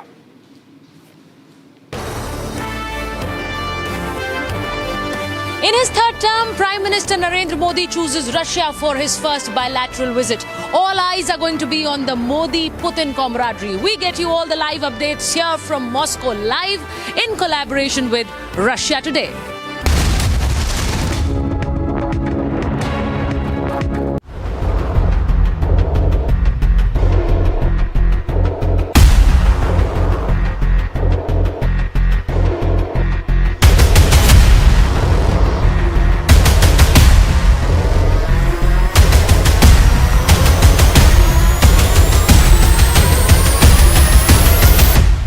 हाँ, बहुत ज्यादा बड़े हुए हैं। मैं हर 3 दिन के बाद आती हूँ। कारण यही है मैडम, पीछे से आलू आ रहा नहीं है, स्टोर वालों ने रोक रखा आलू। भैया ऐसे तो लगाएं, महंगाई तो जोरों पे ही है। टमाटर भी अच्छे खासे जा रहे हैं।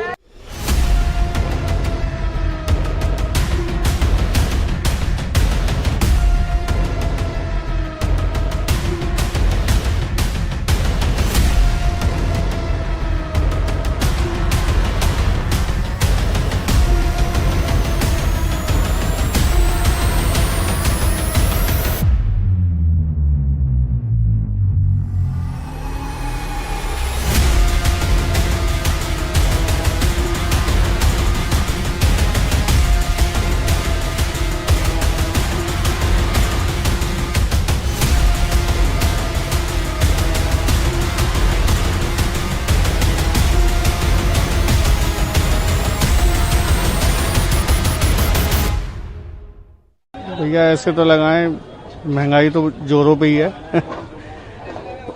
टमाटर भी अच्छे खासे जा रहे हैं। ये थोड़ा सा रुका हुआ था, लेकिन ये भी ऊपर हो जाता है, नीचे फिर नहीं आता। 1 महीने पहले का रेट और आज के रेट में कितना फर्क दिख रहा है? इसमें जैसे आलू की बात करें तो कम से कम 15-1% का तो फर्क आ ही रहा है जी, कम से कम। कहीं ना कहीं जेब पर जैसे बढ़ा, क्योंकि 10 का आलू और 50 का मिल रहा है। जेब पे असर पड़ रहा है, और किस चीज पे पड़ेगा भैया। महंगाई चरम सीमा पे है।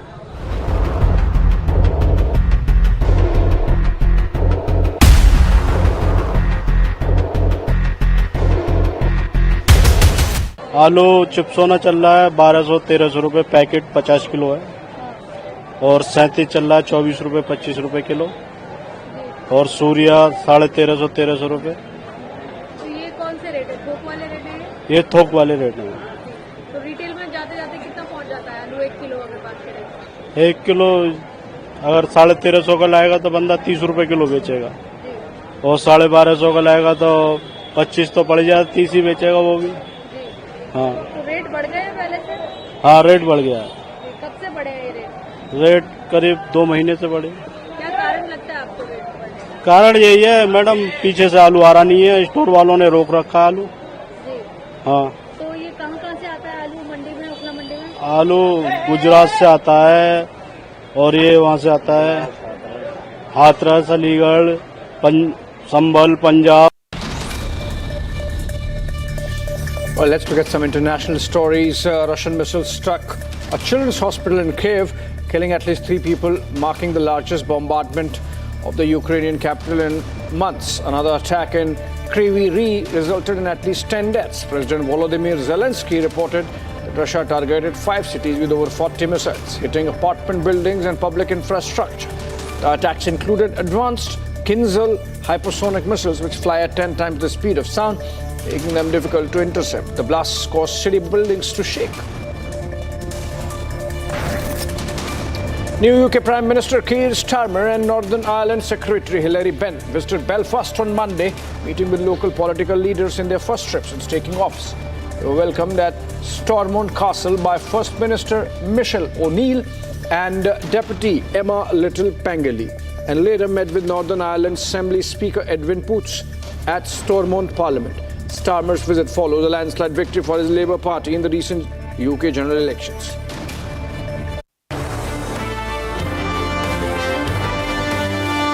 In In his third term, Prime Minister Narendra Modi chooses Russia for his first bilateral visit. All eyes are going to be on the Modi-Putin camaraderie. We get you all the live updates here from Moscow, live in collaboration with Russia Today.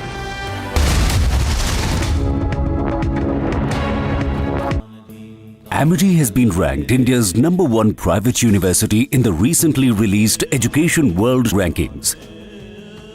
A testimony to Amity's globally benchmarked standards in education. Hotel Management with AI. Join International Institute of Hotel Management.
Confirmation के हिसाब से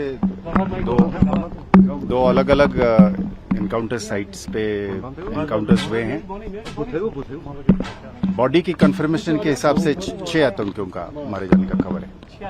जी जी sir, कितनी बड़ी सफलता है ये security forces के लिए, क्योंकि काफी चल रहा था पिछले दिनों से इंटेलिजेंस इनपुट की संदा से जम्मू में कुछ टेरर अटैक्स हुए थे और लगातार उसके बाद ऑपरेशंस आपने शुरू किए।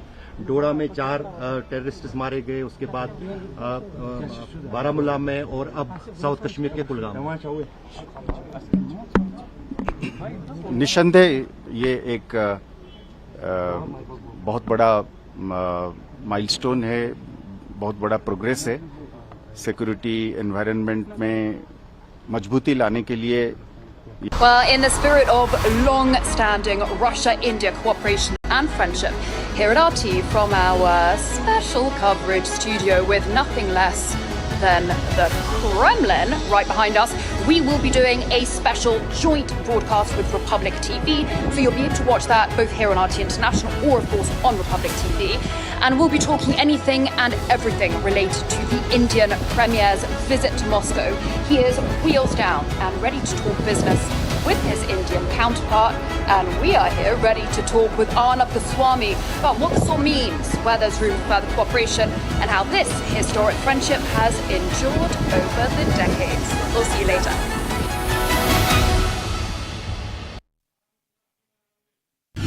His third term, and Prime Minister Narendra Modi chooses Russia for his first bilateral visit. From the United States to China, the world looks on at the Putin-Modi camaraderie. Join me, Sujarita Kukreti, live from Moscow as I report for Republic TV.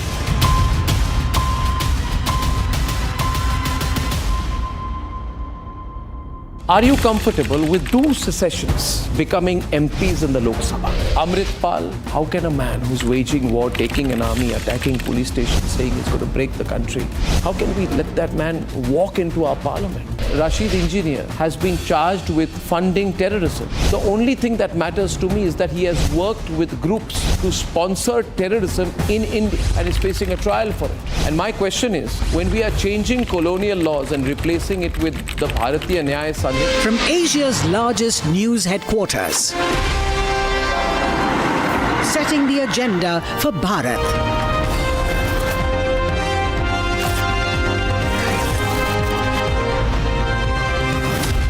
You're watching Republic.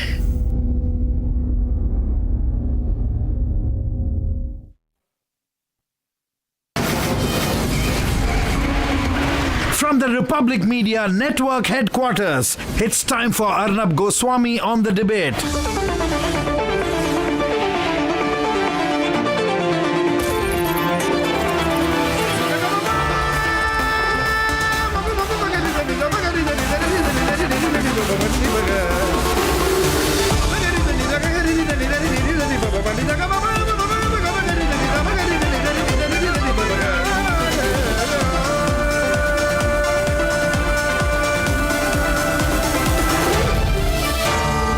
Arnab Goswami on the debate.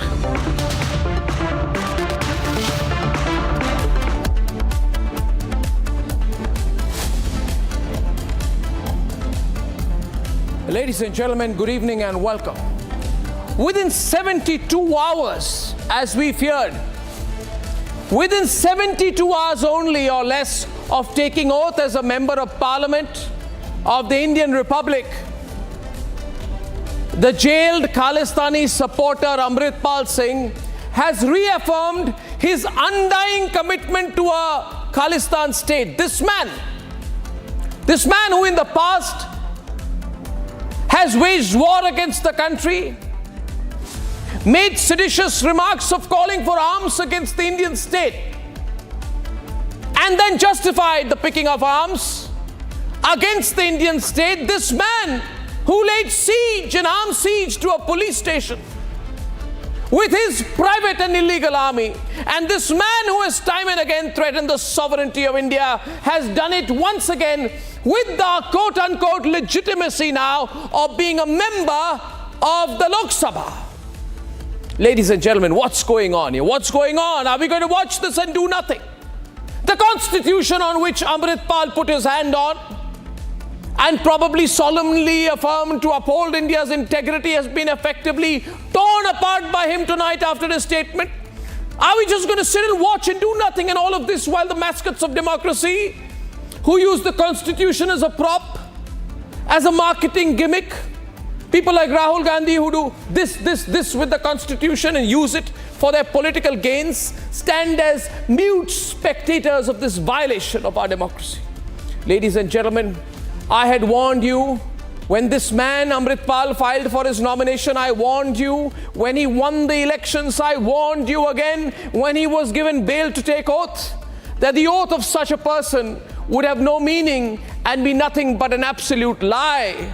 The signs have always been there, but this time Amritpal has done it once again at the taxpayers' expense and of our parliament.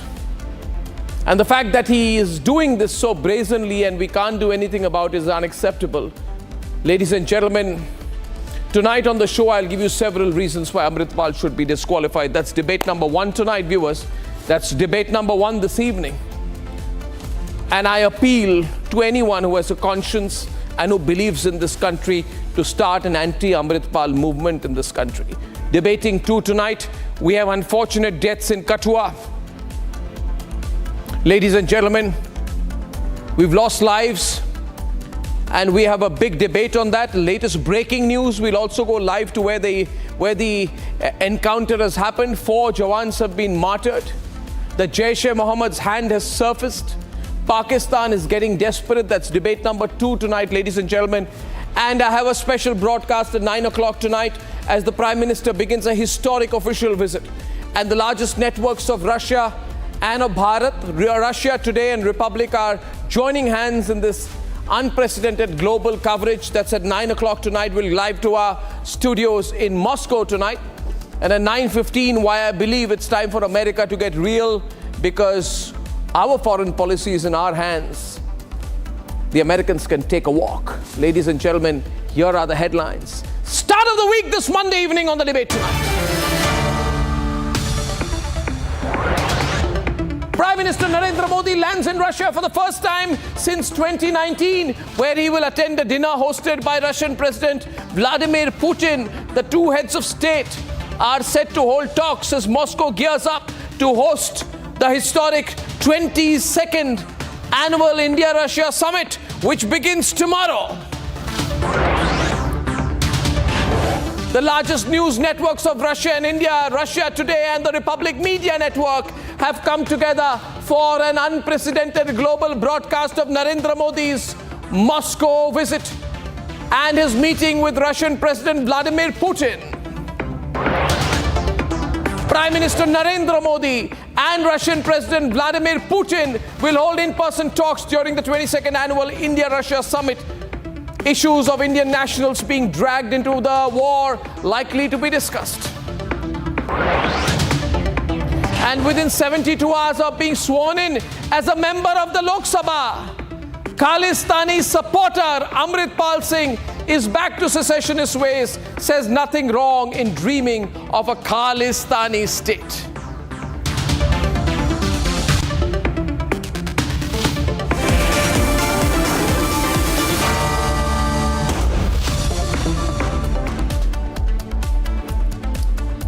And ladies and gentlemen, a mere 72 hours have passed since Khalistani supporter, terrorist supporter Amritpal Singh took oath as a member of the Lok Sabha.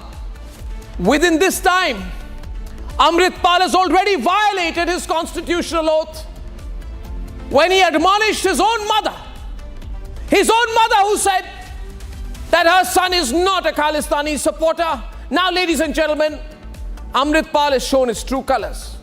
The bigger question is, should this anti-national be allowed to continue for even a minute more as a member of parliament? Let's debate.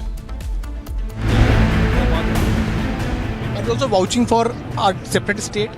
Yeah, that's the idea of Khalistan is, it's not separate state. Separatism is like, we were connected to someone. We were not connected. We were forcefully, taken into Indian nation by Britishers. There was no India before 1947. They established this country. Amritpal Singh was sworn in recently as Member of Parliament from Khadur Sahib.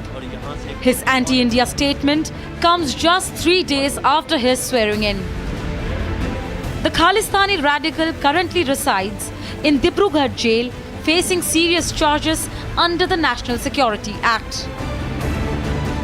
His statement comes after his mother said that Amritpal does not represent Khalistan. ਉਹ ਕੋਈ ਕੁਛ ਵੀ ਕਹੀ ਜਾਵੇ ਉਹ ਕੋਈ ਖਾਲਿਸਤਾਨੀ ਸਮਰਥਕ ਨਹੀਂ ਹੈਗਾ ਜਿੱਦਾਂ ਉਹ ਹੁਣ ਪੰਜਾਬ ਦੇ ਹੱਕਾਂ ਦੀ ਗੱਲ ਕਰਨਾ ਆਪਣੀ ਪੰਜਾਬ ਦੀ ਨੌਜਵਾਨੀ ਨੂੰ ਬਚਾਉਣਾ ਕੋਈ ਖਾਲਿਸਤਾਨੀ ਸਮਰਥਕ ਹੋ ਜਾਂਦਾ ਬੰਦਾ ਉਹ ਤੇ ਸੰਵਿਧਾਨ ਦੇ ਦਾਇਰੇ 'ਚ ਰਹਿ ਕੇ ਚੋਣ ਲੜੀ ਹੁਣ ਤੇ ਇਹਨਾਂ ਨੇ ਇਹੋ ਜਿਹਾ ਕੋਈ ਕਹਿਣਾ ਹੀ ਨਹੀਂ ਚਾਹੀਦਾ ਕਿਉਂਕਿ ਹੁਣ ਤਾਂ ਸੰਵਿਧਾਨ ਦੇ ਜਦੋਂ ਸੰਵਿਧਾਨ ਦੀ ਸਹੁੰ ਚੁੱਕੀ ਆ ਸੰਵਿਧਾਨ ਦੇ ਦਾਇਰੇ 'ਚ ਰਹਿ ਕੇ ਚੋਣ ਲੜੀ ਆ ਤੇ ਫਿਰ ਇਹੋ ਜਿਹੀ ਤੇ ਕੋਈ ਗੱਲ ਕਰਨੀ ਨਹੀਂ ਚਾਹੀਦੀ ਇਹ ਵਾ ਵੀ ਪੰਜਾਬ ਦੇ ਜਿਹੜੇ ਕੰਮ ਹੈ ਮੁੱਦੇ ਆ ਉਹਨਾਂ ਦੀ ਜ਼ਰੂਰ ਅਸੀਂ ਮੁੱਦਾ ਤੇ ਮਸਲਾ ਉਠਾਵਾਂਗੇ ਪੰਜਾਬ ਦੀ ਨੌਜਵਾਨੀ ਨੂੰ ਬਚਾਵਾਂਗੇ ਪੰਜਾਬ ਦੇ ਹੱਕਾਂ ਦੀ ਗੱਲ ਜ਼ਰੂਰ ਕਰਾਂਗੇ Within 24 hours, Amritpal Singh rebuffed his mother, even went on to admonish his family for saying that he was not a Khalistani supporter, saying that he will never compromise on a so-called Sikh state. This is not the first time Amritpal has made secessionist remarks. No peace can be established without weapons. That's why every state have weapons. The police, we say the police is for peace. Why they have weapons? So weapons are not evil thing. If it's very evil, why don't the government send the state and everybody army? They just dismiss all the armies, all the weapons, dispose everything, and then ask us why do we have weapons? Now that Amritpal has already violated his constitutional oath, does he deserve to sit in the Lok Sabha a minute longer? Is it time to disqualify Amritpal Singh?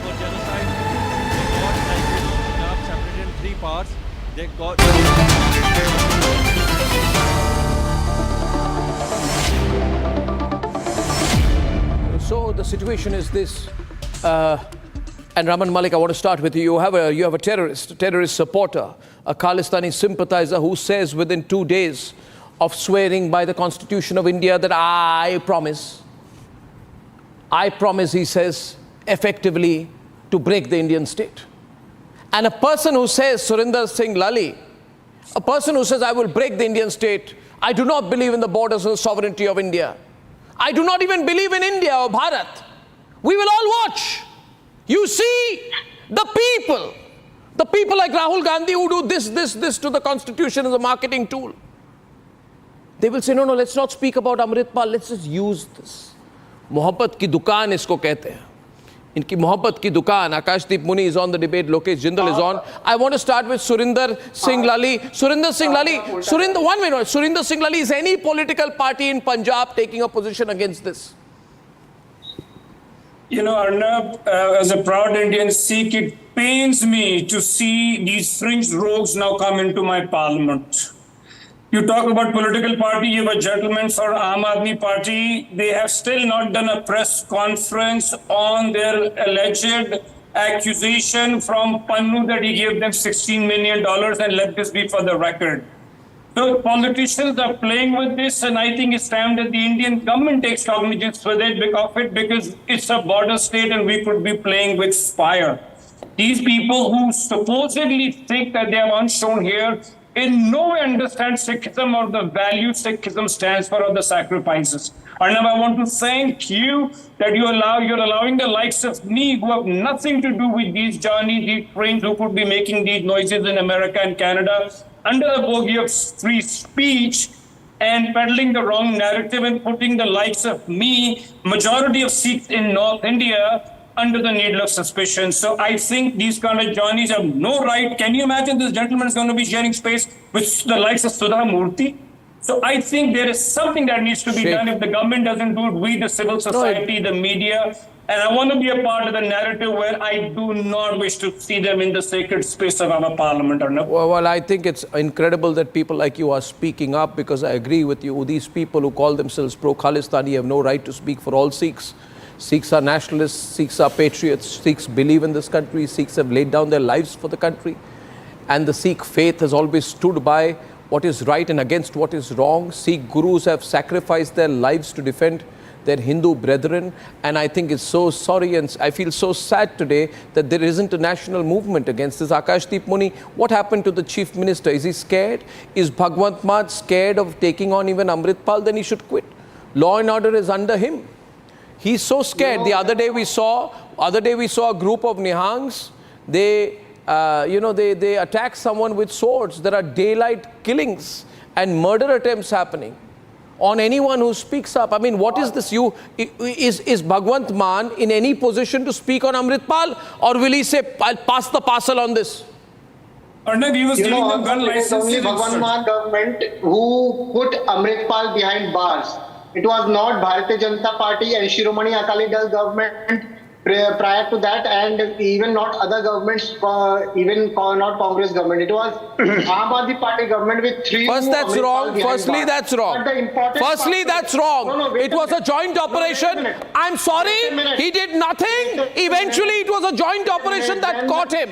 Please, anyway, come to the point. The man is saying... I'm coming to the point. Let me come to the point now. Now, the point I want to make today is that... Take it as breaking news, please. At the center of power, it is very astonishing that the central government has allowed 3 prone terrorists to fight elections this time.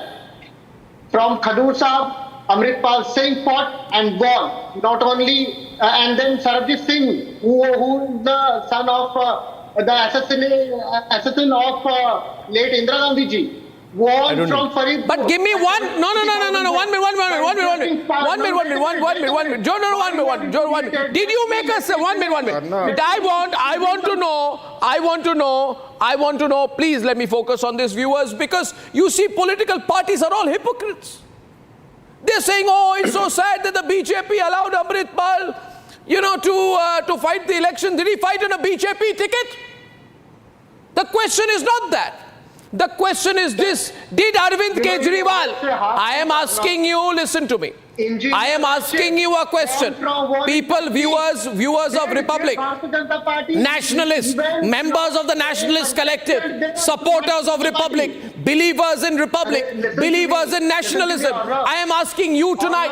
I am asking you tonight to the holy soil of this country. I am asking you tonight. If any one of us swears by the holy soil of Bharat and says, has any major political leader questioned this? Has Arvind Kejriwal spoken about it? Did Bhagwant Mann oppose it openly? Has Bhagwant Mann or Arvind Kejriwal made a single open statement against Amritpal, or have they played safe? Listen to me. This country will not become great if we play safe. I'm listening to you. I'm getting Raman Malik. I'm getting Raman Malik into the debate. I just need 2 minutes. I can't tolerate having this man in Parliament. This man cannot be allowed to operate in Parliament. To put everything in perspective. Breaking news on this, please. Just 2 minutes to put everything in Only perspective. on this story. First of all, please understand. Bhindranwala was erected by Mrs. Indira Gandhi. Erected by Mrs. Indira Gandhi through Kamal Nath on a stipend. Please mark the point. Bhindranwala was erected by Indira Gandhi through Kamal Nath on a stipend. Second number point, SGPC never condemns any separatists. SGPC has breaking news on this story. Love for everyone separatism. On. SGPC does not come forward and say that separatism is not okay. Third, most important point, which has to be talked. They talk about 84 and yet they vote for Congress. Fourth major point, which has to be understood. The Honorable Supreme Court of India could suo moto say that yes, this person is a secessionist. He has no right to be in the Parliament. But the Honorable Supreme Court remains quiet. And that, my dear friend, then somebody has to take the matter to the Supreme Court. I'm sorry. No, Raman Malik, I call you this. These matters. 1 minute. Sir, 1 minute. Akashdeep, chill. Okay. Viewers, here's the situation. Okay, 1 minute. Here's the situation. All political parties have gone scared. I'm not sparing the BJP also. Is the BJP on this panel tonight? No, there are pro-BJP voices. There is no BJP official voice. If every political party in this country wants to be safe vis-a-vis Amritpal, then I say, let a right-thinking citizen of this country go to the Supreme Court with a PIL. He or she will be heard. Let Justice Chandrachud decide, honorable courts decide, whether a man who has endangered the sovereignty of this country, violated Section 152, Honorable Rashtrapati ji, violated Section 152 of the Bharatiya Nyaya Sanhita, which deals with acts endangering the sovereignty and integrity of this country. Let someone go to the Supreme Court. Because this statement has been taken, Lokesh Jindal, 1 day after he was sworn in. 1 day. It's deliberate. It is deliberate. It is aimed at telling 1.4 billion people of this country, I will use your democracy to destroy it. And we are going to be this woke liberal, oh, let's not do anything, live and let live. It's all carry on. Sab log khush rehte hai, tolerate karo. Mohabbat ki dukaan, soft state. है ना Lokesh? For this, it's going to be election commission. Arnab, if you look at the present constitutional provisions, it is the election commission that will have to take the due cognizance, because prior to 1st of July, it was section 153A, for which he was accused and he was under trial also. And if you look at Article 102 along with Article 103, it is for the election commission to look into the matter, and the president, after taking the opinion of the election commission, would be taking a call with respect to disqualification of Amritpal Singh. The point is the Honorable Supreme Court jumps into issues suo moto. Why can't they come right now? Enter this issue. The Honorable Supreme Court has very major matter tonight. Breaking news. Amritpal, the breaking news has to appropriately say, 1 minute, our breaking news sticker should be corrected. The breaking news sticker should be corrected of Republic. It should say, Amritpal violates his oath as Lok Sabha MP by declaring allegiance to Khalistani state. That is what it should say. The debate is on whether he should be disqualified. I'm shocked at this, Surinder Singh Lalli. Everybody is passing the buck. Supreme Court, Election Commission, Speaker. Nobody wants to do anything, you know. Arnab, look at the irony and the hypocrisy. On one hand, they're hiding behind the Election Commission, and if that was to take a decision, then this is Samvidhan Khatre mein hai. So they need to decide which side of the fence they're sitting on. I mean, whatever. But what about Om Birla? He's the Lok Sabha Speaker. Can't he decide this? 1 minute. Mr. Lalli, today, if you have pledged your allegiance to a foreign state, even if it's an imaginary state, which will never happen, it is a violation of Article 1021D of the Constitution of India, which deals with the grounds of disqualification as membership. Why can't Speaker Om Birla decide on this? Let the Speaker decide. No, the speaker is not entitled. The speaker can only decide in anti-defection law. Do so because within 24 hours, all other provisions are to be dealt as per Article 103 of the Constitution, which requires the Election Commission to give opinion when the President Supreme Court asks Chief the Election Justice. Commission for. And even the opinion of Election Commission is binding upon the President. So what are we doing? Are talking about the Sir, he's called for a separate. Sir, what are we doing here? What are we doing here? What are we doing here? What are we doing here? What? I'm sorry. What are we doing here? On the one hand, we have the Prime Minister of India in Moscow today. The whole world is looking at the leadership of India, the possibility that Narendra Modi will play a role in resolving the Ukraine conflict. What are we doing here? A man who's an MP has called for a separate Sikh state. He has said he has called for violence. He has violated his oath. And Ramnik Man, we are playing passing the parcel on Republic. But it is a president. Simranjit Singh Man continued saying it and we tolerated it. The Punjab government tolerated it. The Union government tolerated it. Simranjit Singh Man. It is not about only Amritpal. It is about engineer Rashid in Kashmir. It is about Simranjit Singh Man in Punjab. It is about Sarabjit Singh, and it is also about Amritpal and nine other people who asked for Khalistan, and they were allowed to fight an election on an Indian ticket. Who's allowing it? After fighting an election, now they are asking for Khalistan. Who allowed them to be fighting for an election? It is the central government who has allowed. Previously also there have been many instances where the central government has stopped these type of goons and terrorists to fight elections, not only in Kashmir but also in Punjab. After 1984 also it happened. But this time under the eye of our Honorable Prime Minister Narendra Modi ji, it is happening that terrorists are getting tickets and terrorists are fighting elections, terrorists are winning with the maximum number of votes in Punjab, and today a terrorist has gone to the parliament. So why are we complaining? Throw him out! Throw him out! Throw him out, I say, throw him out! We want to be a strong state. We want to be a state that is intolerant to people who are treasonous and disloyal to the country.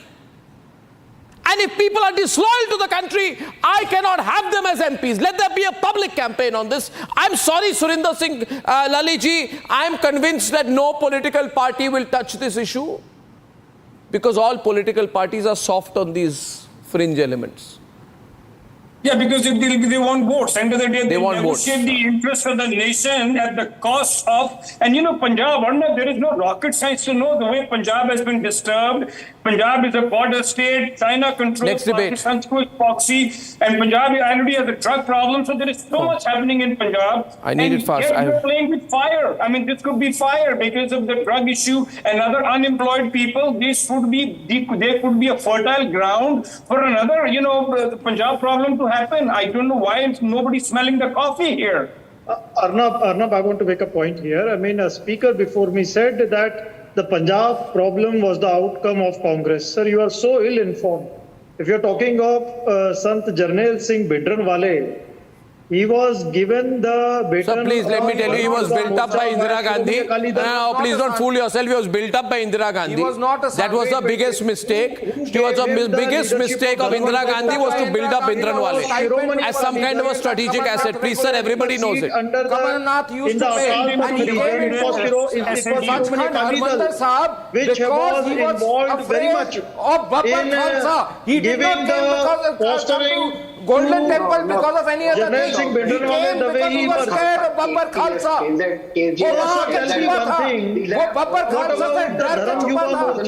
You remember? What about the role of Ceremonial? Why are you simply giving it a clean chit? Ceremonial was your alliance partner. Are equally responsible for this menace. No, so Shiromani Akali Dal was your alliance partner. They are equally if you are talking about the nationalist agenda, if you are so much particular about nationalist sentiment, I think that why did you form an alliance with Shiromani Akali Dal? All the 10 gurus came from Punjabi Khatri families, and today Punjabi Khatris do not have a say in the SGPC. It is one particular community. I think it is one of those moments I'll tell you this. The man is actually a coward, Amritpal. You can see his cowardice. We sent a reporter once when he was coming out of the private army. He was coming out of the Golden Temple. We asked him a question and he started abusing the Indian state. He said India does not exist. It's a British creation. It was never there. I don't believe in India. And he swore to break the state. And he's a devious man. He is an asset of Pakistan. And I think we've been too tolerant with him. And viewers, I know a lot of you are calling tonight. I'm going to keep up the pressure on this. And I want you to remember, when no political party takes a stand, when all political parties, Surinder Singh Lalli, I don't want to say something, I'm coming to you, but I remind you viewers, when all political parties fail, it is only and only Republic which puts the pressure in the right direction. Surinder Singh Lalli, last word to you tonight. France, Belgium, Sweden, Canada. They also Canada. I mean, Canada is still more active a player, but under Vauquerie, these people didn't make the right noises, and there was riots yesterday in Paris when the result came out. When the projections came out. But that is. So I think these are three case studies that we can learn from. There are enough case studies, Mr. Lalli. I'll tell you this. In Canada, where these Khalistanis get support from, if you make threats to the Canadian state, you will be expelled within seconds from Parliament. This is Section 18 of the Constitution Act 1867. And it's also in the United Kingdom. United Kingdom and Canada allow these Khalistanis. They would never allow it, Mr. Lalli, on their own soil against their own country. Arnab, allow me to give you another unscientific case study. Pannu makes an open threat to Air India. Air India is a star alliance with 25 or 26 airlines in it, in which you have, American Airlines too. Why is the American state quiet on it? Because there is a court saying there could be Americans, Canadians, Singapore Airlines, Air Canada. They're traveling on it. I mean, if I was to even move in a devious manner... Sir, 31 senators, Ms. Surinder ji, we need to think, what are we becoming? We want to be a strong state. Political parties are failing us. BJP should speak up on it. BJP should have a full press conference on this. In America, 31 senators have been kicked out when they have been treasonous and disloyal to the country. The whole country is watching tonight how political parties are failing us on Amritpal. But ladies and gentlemen, we will continue to pile on the pressure. I have breaking news tonight on the unfortunate incident that's happened in Katra, where we have had another attack, ladies and gentlemen, on a Indian Army vehicle. Around 3:30 p.m. this has happened. This has been attacked by terrorists in Katra's Machedi area. And unfortunately, ladies and gentlemen, there have been casualties. And Shawan brings us more from the newsroom, and then we'll talk more about this. Shawan, tell me the entire sequence of events, what's happened, which part of Katra is it in, and was it a single vehicle or was it part of a convoy? Well, in fact, the incident took place around 3:30 this afternoon, and this is at Katra border, which is bordering Udhampur district, is what we are picking up. The vehicle was part of the 22 Garhwal unit. In fact, it was the 2.5-ton military vehicle that was used. We are being told, Arnab, that 10 army personnel were part of, was in this vehicle. What is that video we are playing tonight? I just want to be clear about it. You can see, what is that video? Well, in fact, Arnab, these are images of the vehicle moving in earlier. In fact, this was in the ridge line, what you're seeing right now on your screens, closer to the Udhampur border area, when the grenade was actually lobbed, and roughly around 3:35 in the afternoon when the encounter broke out. You've had the Rashtriya Rifles also being present there carrying out the encounter. As of now, what we are picking up is that 4 army personnel were killed in action. 6 are injured is what we are being told. And, this particular incident which has happened in Katra, a few more details also with us tonight. Viewers, Shawan Sen is with us on the breaking news story, and it only came to our newsrooms about 15 minutes back, the casualty numbers. Shawan, we just got the casualty numbers of this particular incident, and I don't want to draw a link between things, but it appears that it has been timed with the visit of the Prime Minister to Moscow, and the last major terrorist attack was timed with the day and exact moment of his swearing in. So, it's not something that will be lost on our viewers tonight. Well, in fact, there is a pattern that has emerged, and if you look at the area where these sightings have actually taken place of terrorists, this is particularly closer to the Doda region. And in fact, this ridgeline that you're seeing right now on your screens, this is the ridgeline which goes into Doda district. That is also another place where there have been multiple sightings of terrorists that have taken place. And infiltration particularly has been on the rise in this very area. And if you go by the estimates that have been made by the intelligence agencies and particularly the Indian Army, they're largely looking at the very fact that, one, they've been unable to carry out any attack in the valley. That is the reason why the focus has been shifted to the Poonch, Rajouri district areas where this attack has taken place. And more importantly, they haven't been able to take it forward into the hinterland. In this case, additional troops were airdropped at the op site. There is a picture on the screen sometime back with a red circle dot. Can you tell us what we are looking at? Can you just describe the visuals that we are seeing, including the still picture with the red circle dot, so that viewers get a sense? And also, Shawan, if you can tell us more about the group that is involved here and the evidence that points in the direction of that group, the Jaish. Well, in fact, the circled item that you see right now on the screen, Zordab, is the vehicle that was being used by the army personnel, and this was the very vehicle that was attacked when a grenade was lobbed, is what we are being told. In fact, we have done multiple checks with regards to what's really the present situation on the ground. In fact, these are deferred images that we have already played out. Just to take you through the exact timeline, in fact, this is reported around 3:30 this afternoon. The encounter thereafter broke out around 3:35. Additional forces were brought in roughly about another, within 25 minutes is what we are being told. The special forces were also brought in. 7:30 in the evening when we are given to understand that they were not, they had lost sight of the terrorists who were on the move. In fact, that's the latest that we have picked up so far. As far as the group that is behind, it's Jaish-e-Mohammed. Remember, Jaish has been behind the attacks that have taken place in the last few weeks. What is the imprint of the Jaish hand on this? Sorry.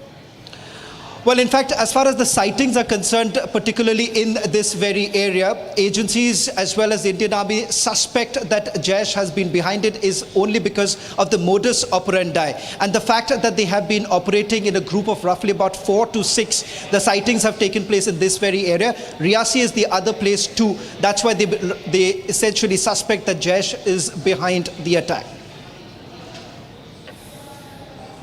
I understand. Now, viewers, this is the breaking news story that Shawan is live on today. Indian Army vehicle which has been attacked by terrorists in Kathua's Machedi area. There have been Jaish-e-Mohammed sightings in that area. The encounter broke out at 3:30 between terrorists and security forces. At 4 o'clock, the additional forces were airdropped at the op site. We are told about 7:30 p.m. the terrorists escaped, taking advantage of the darkness. And my last question before I go to the Indo-Pak debate to Shawan tonight is, what is the difference between, the LOC and this particular area? Because we've seen this happening a couple of times. Right now, the first time when the Prime Minister was being sworn in, that night there was an attack. And now, what is the distance between this area and the LOC? I mean, how far would they have to travel to get on to the other side? Extremely challenging is because of the dense foliage in this very area. If you compare it to the LOC and particularly in the valley, it's far more different. And in terms of the travel time, roughly about 5 to 7 kilometers that you're really looking at, because of the dense foliage and the fact that they've been able to create a base, that is the reason why it becomes far more challenging for the security forces to carry out a sustained encounter. The latest that we got here was about 7:30 this evening when they lost the sighting of the terrorists who were on the move. Yes. So it's far more different. It's far different than the grid that operates in the valley, particularly the topography being completely different. Major Yasir Janjua is with us tonight. General Bakshi joins us tonight. General Bakshi and Major Yasir Janjua, this new tactic of operating within an area, within a less than 10-kilometer zone of the LOC, carrying out a specific attack and then escaping by cover of darkness. And the attacks also happen between, say, 4 o'clock and 6:30, which allows basic visibility for the attack and, moving away the moment darkness falls in that area. Major Janjua, what kind of a Pakistan military tactic is this, please? Can you tell us? Because you have been requesting India for financial help to open up trade. You've been saying we are not in a good situation, we need to work together, but then you have this strategy. So what is your end game here? Arnab, it reminds me of a statement of General G.D. Bakshi, which he gave a few programs ago or many months ago, when he said, and he would remember the statement, chickens have come home to roost. So when terrorist actions take place in Pakistan, General G.D. Bakshi was saying, it's your own homegrown terrorists who have come to roost. So what I'm saying is, I am impressed by the level of understanding and intelligence of intelligence agencies and Indian Army, that within 15 minutes of the attack, you can find out that this was Jaish-e-Mohammed doing. But unfortunately for you, you cannot preempt these attacks. So if you can be very smart in finding out after the attack, you should probably be able to preempt these attacks as well. Yeah, we'll preempt the attacks. One minute. Thank you for your introductory remarks. General Bakshi, I'm sure you heard them. The only way to preempt the attacks now, Major Janjua, is by catching you by the scruff of your neck, slapping you on both sides, and hammering you down like the Americans did, and you watch like cowards when they came into your soil and picked up your pet Osama bin Laden. That is the language that you Pakistanis, that is the language that you Pakistanis understand. You see, you're like mosquitoes. You're pests. Just like we did you can't be swatted away. You have to be crushed and made to bleed. And General Bakshi, I'm sure will respond to you tonight. But I've seen this growing tactic, General Bakshi. The cowards that the Pakistanis are, they come across, they will carry out some kind of an engagement and run away after that. The moment they are cornered. General Bakshi, I'm also concerned about the timing of this. In the middle of the Modi-Putin summit meeting that's happening in Moscow. General Bakshi.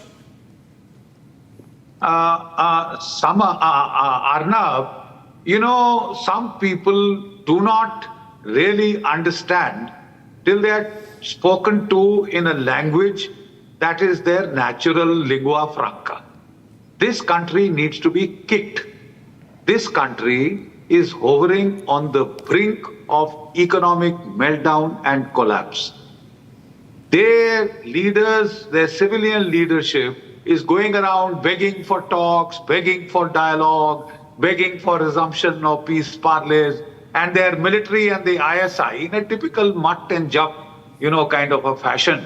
Asim Nawaz Saab jo hai, anke Asim Munir Saab, their general Saab, is, trying to show that he is spoiling for a fight.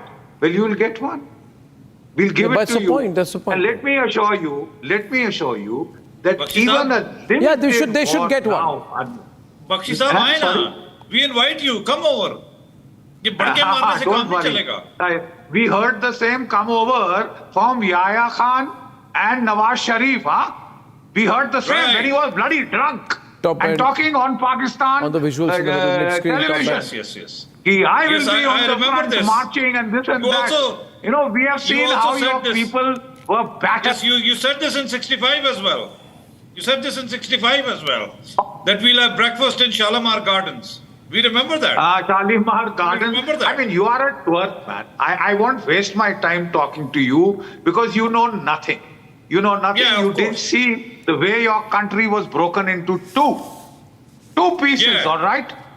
And then आपकी जो औरतें थी अपनी चूड़ियां लेकर भुट्टो साहब के सामने रो रही थी कि हमारे मर्द वापस लाओ 93,000 कैदी थे तुम्हारे बख्शी साहब मेजर जंजुआ 93,000 कैदी थे आप कल पैदा हुए हो don't teach us how to fight don't teach us you haven't scene